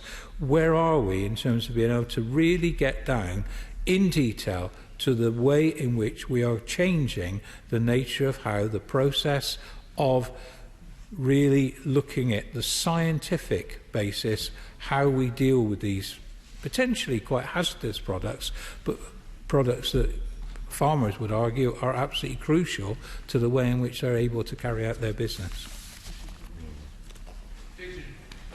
Thank you, Mr Deputy Speaker, and I'll start by saying how grateful I am to the Minister during his response on the previous instrument for his praise of independent countries as the way forward. And I certainly look forward to his support for Scotland deciding its own future. This instrument, I do feel, Mr Deputy Speaker, is the one where an opportunity was missed. All of us will have received a briefing from the RSPB which sets out its failings and how the SI fails to address issues with pesticide regulation, but it's worth laying them out a little just so they're on the record for future battles.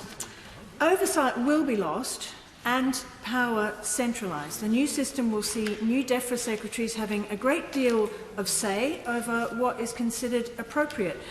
Now, in my view, of course, that power should be devolved so that the devolved administrations can consider the best interests of their nations and agree common frameworks where appropriate.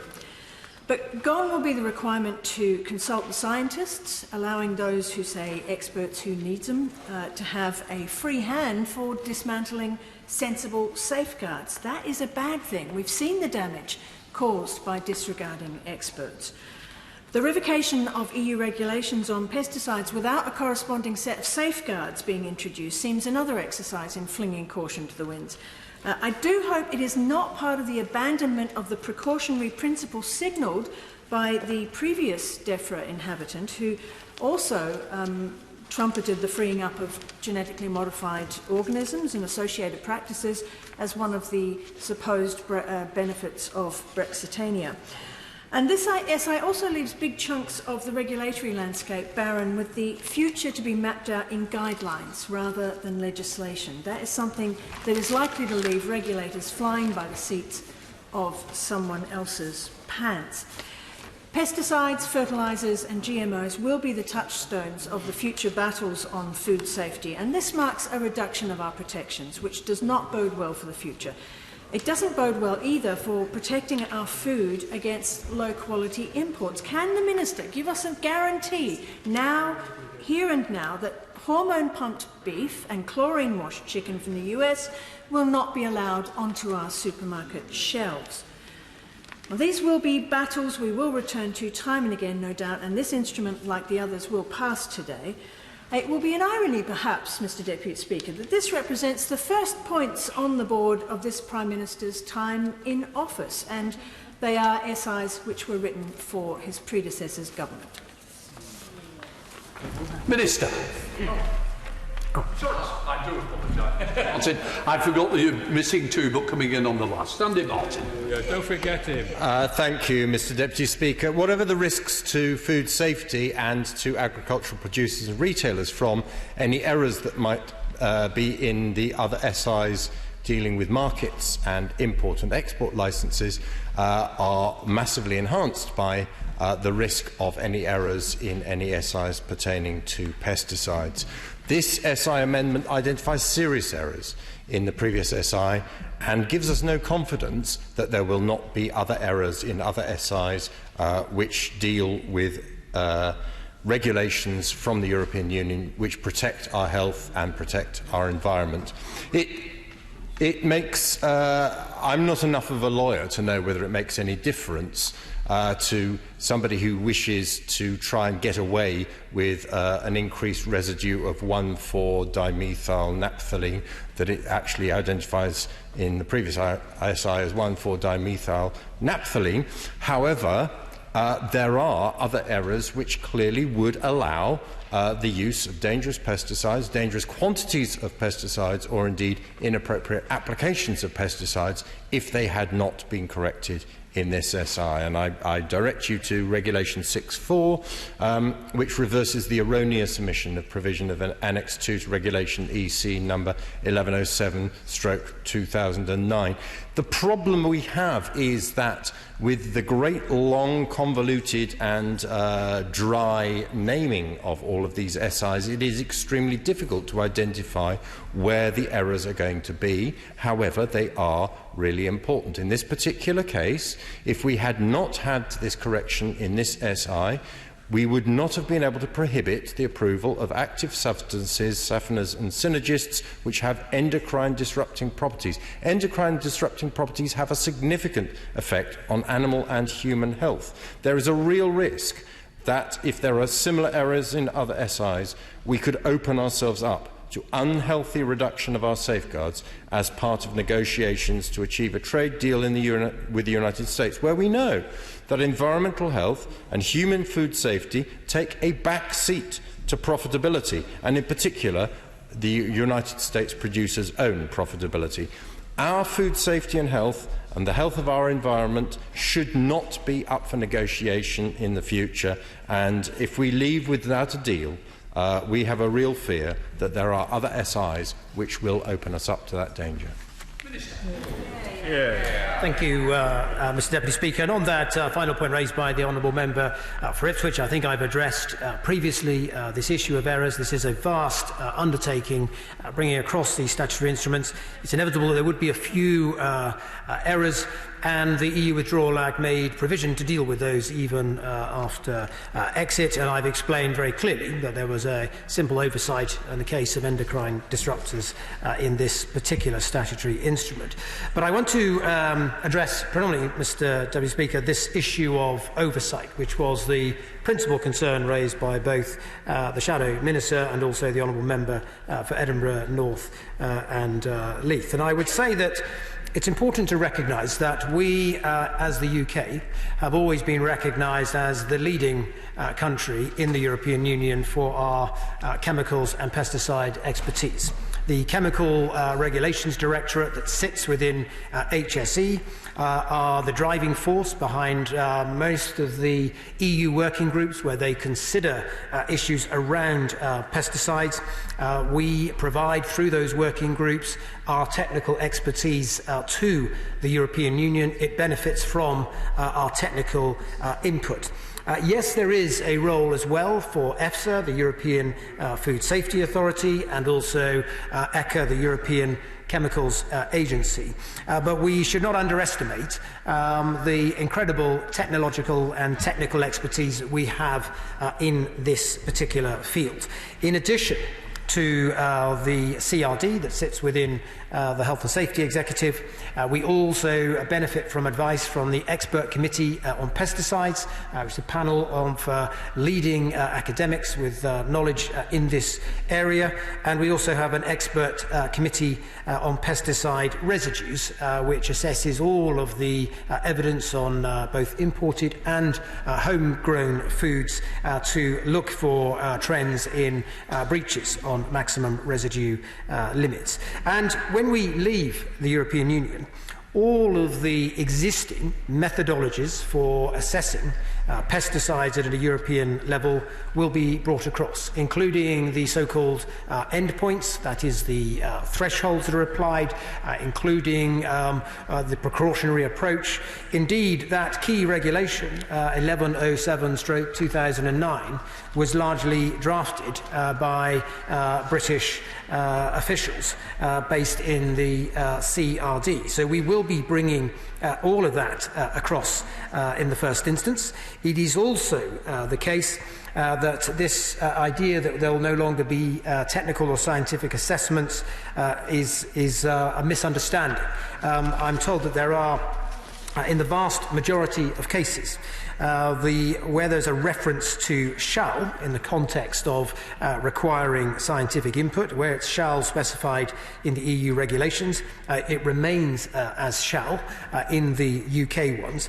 I think there are one or two minor areas which don't relate to the requirement for scientific input, but relate more, as I understand it, to the methodology and the requirements on particular organisations or bodies.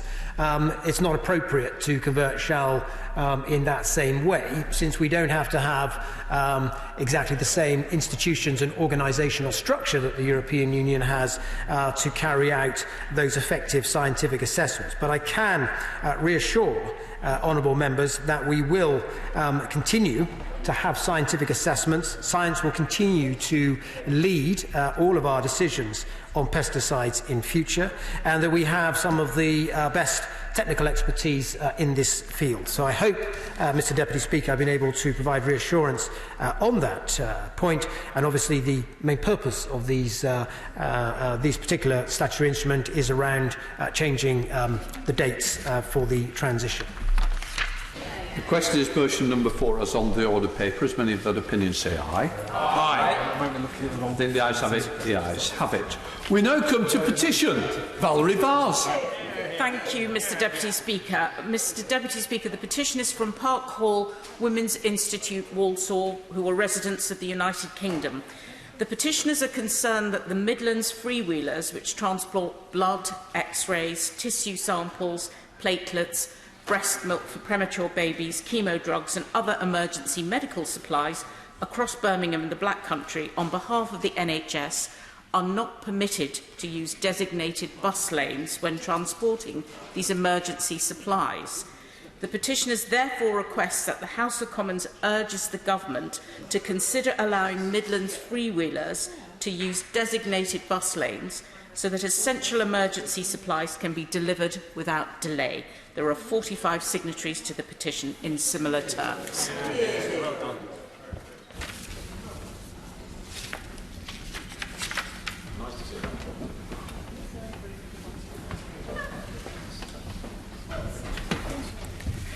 Petition, freewheelers' use of bus lanes.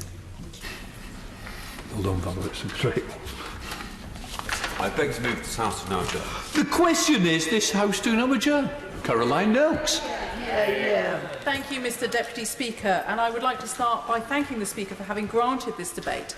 And I recognise that the subject of the performance of South Western Railway is not a new one. Rehearsed as it was in this chamber by the Right Honourable Member for Twickenham less than a year ago, and repeatedly in general debates touching on rail issues. For those of us unfortunate enough to be served by the franchise, it is a repeat customer to our postbags and our inboxes. It is an aggravation every single time we set off from our constituencies to this place.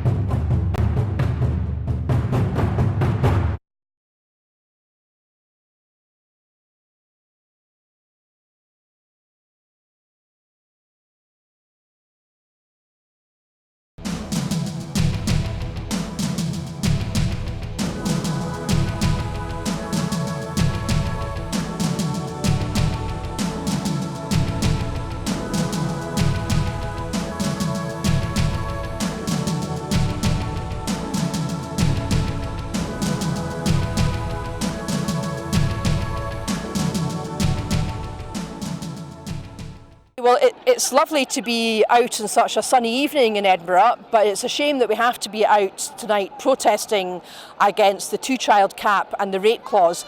Well more than a year since Alison Thulis, my colleague at Westminster, first spotted it in the small print of a Tory budget.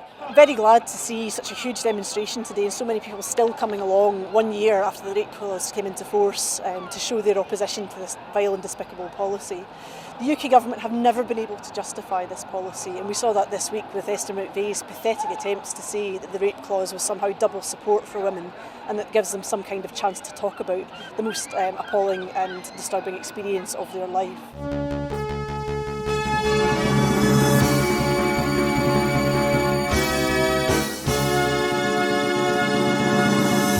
As you can see behind me, we're at the very beginning of the All Under One Banner rally. You can obviously hear the pipers behind me as events are about to kick off.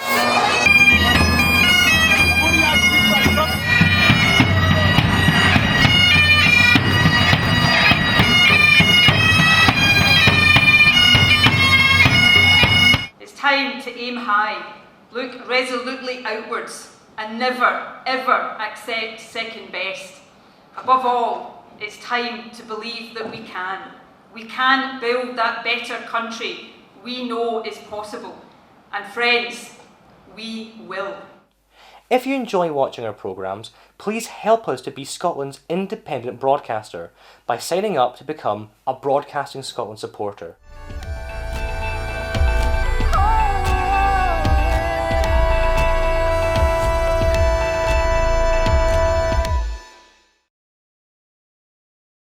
Wherever you stand, get the fresh view of what's happening in Scotland with iScot. Celebrate everything about our country with intelligent, in-depth insight from lifestyle, culture to puzzles, and all the opinions you'll need. Whether it's digital or by post, subscribe now to iScot.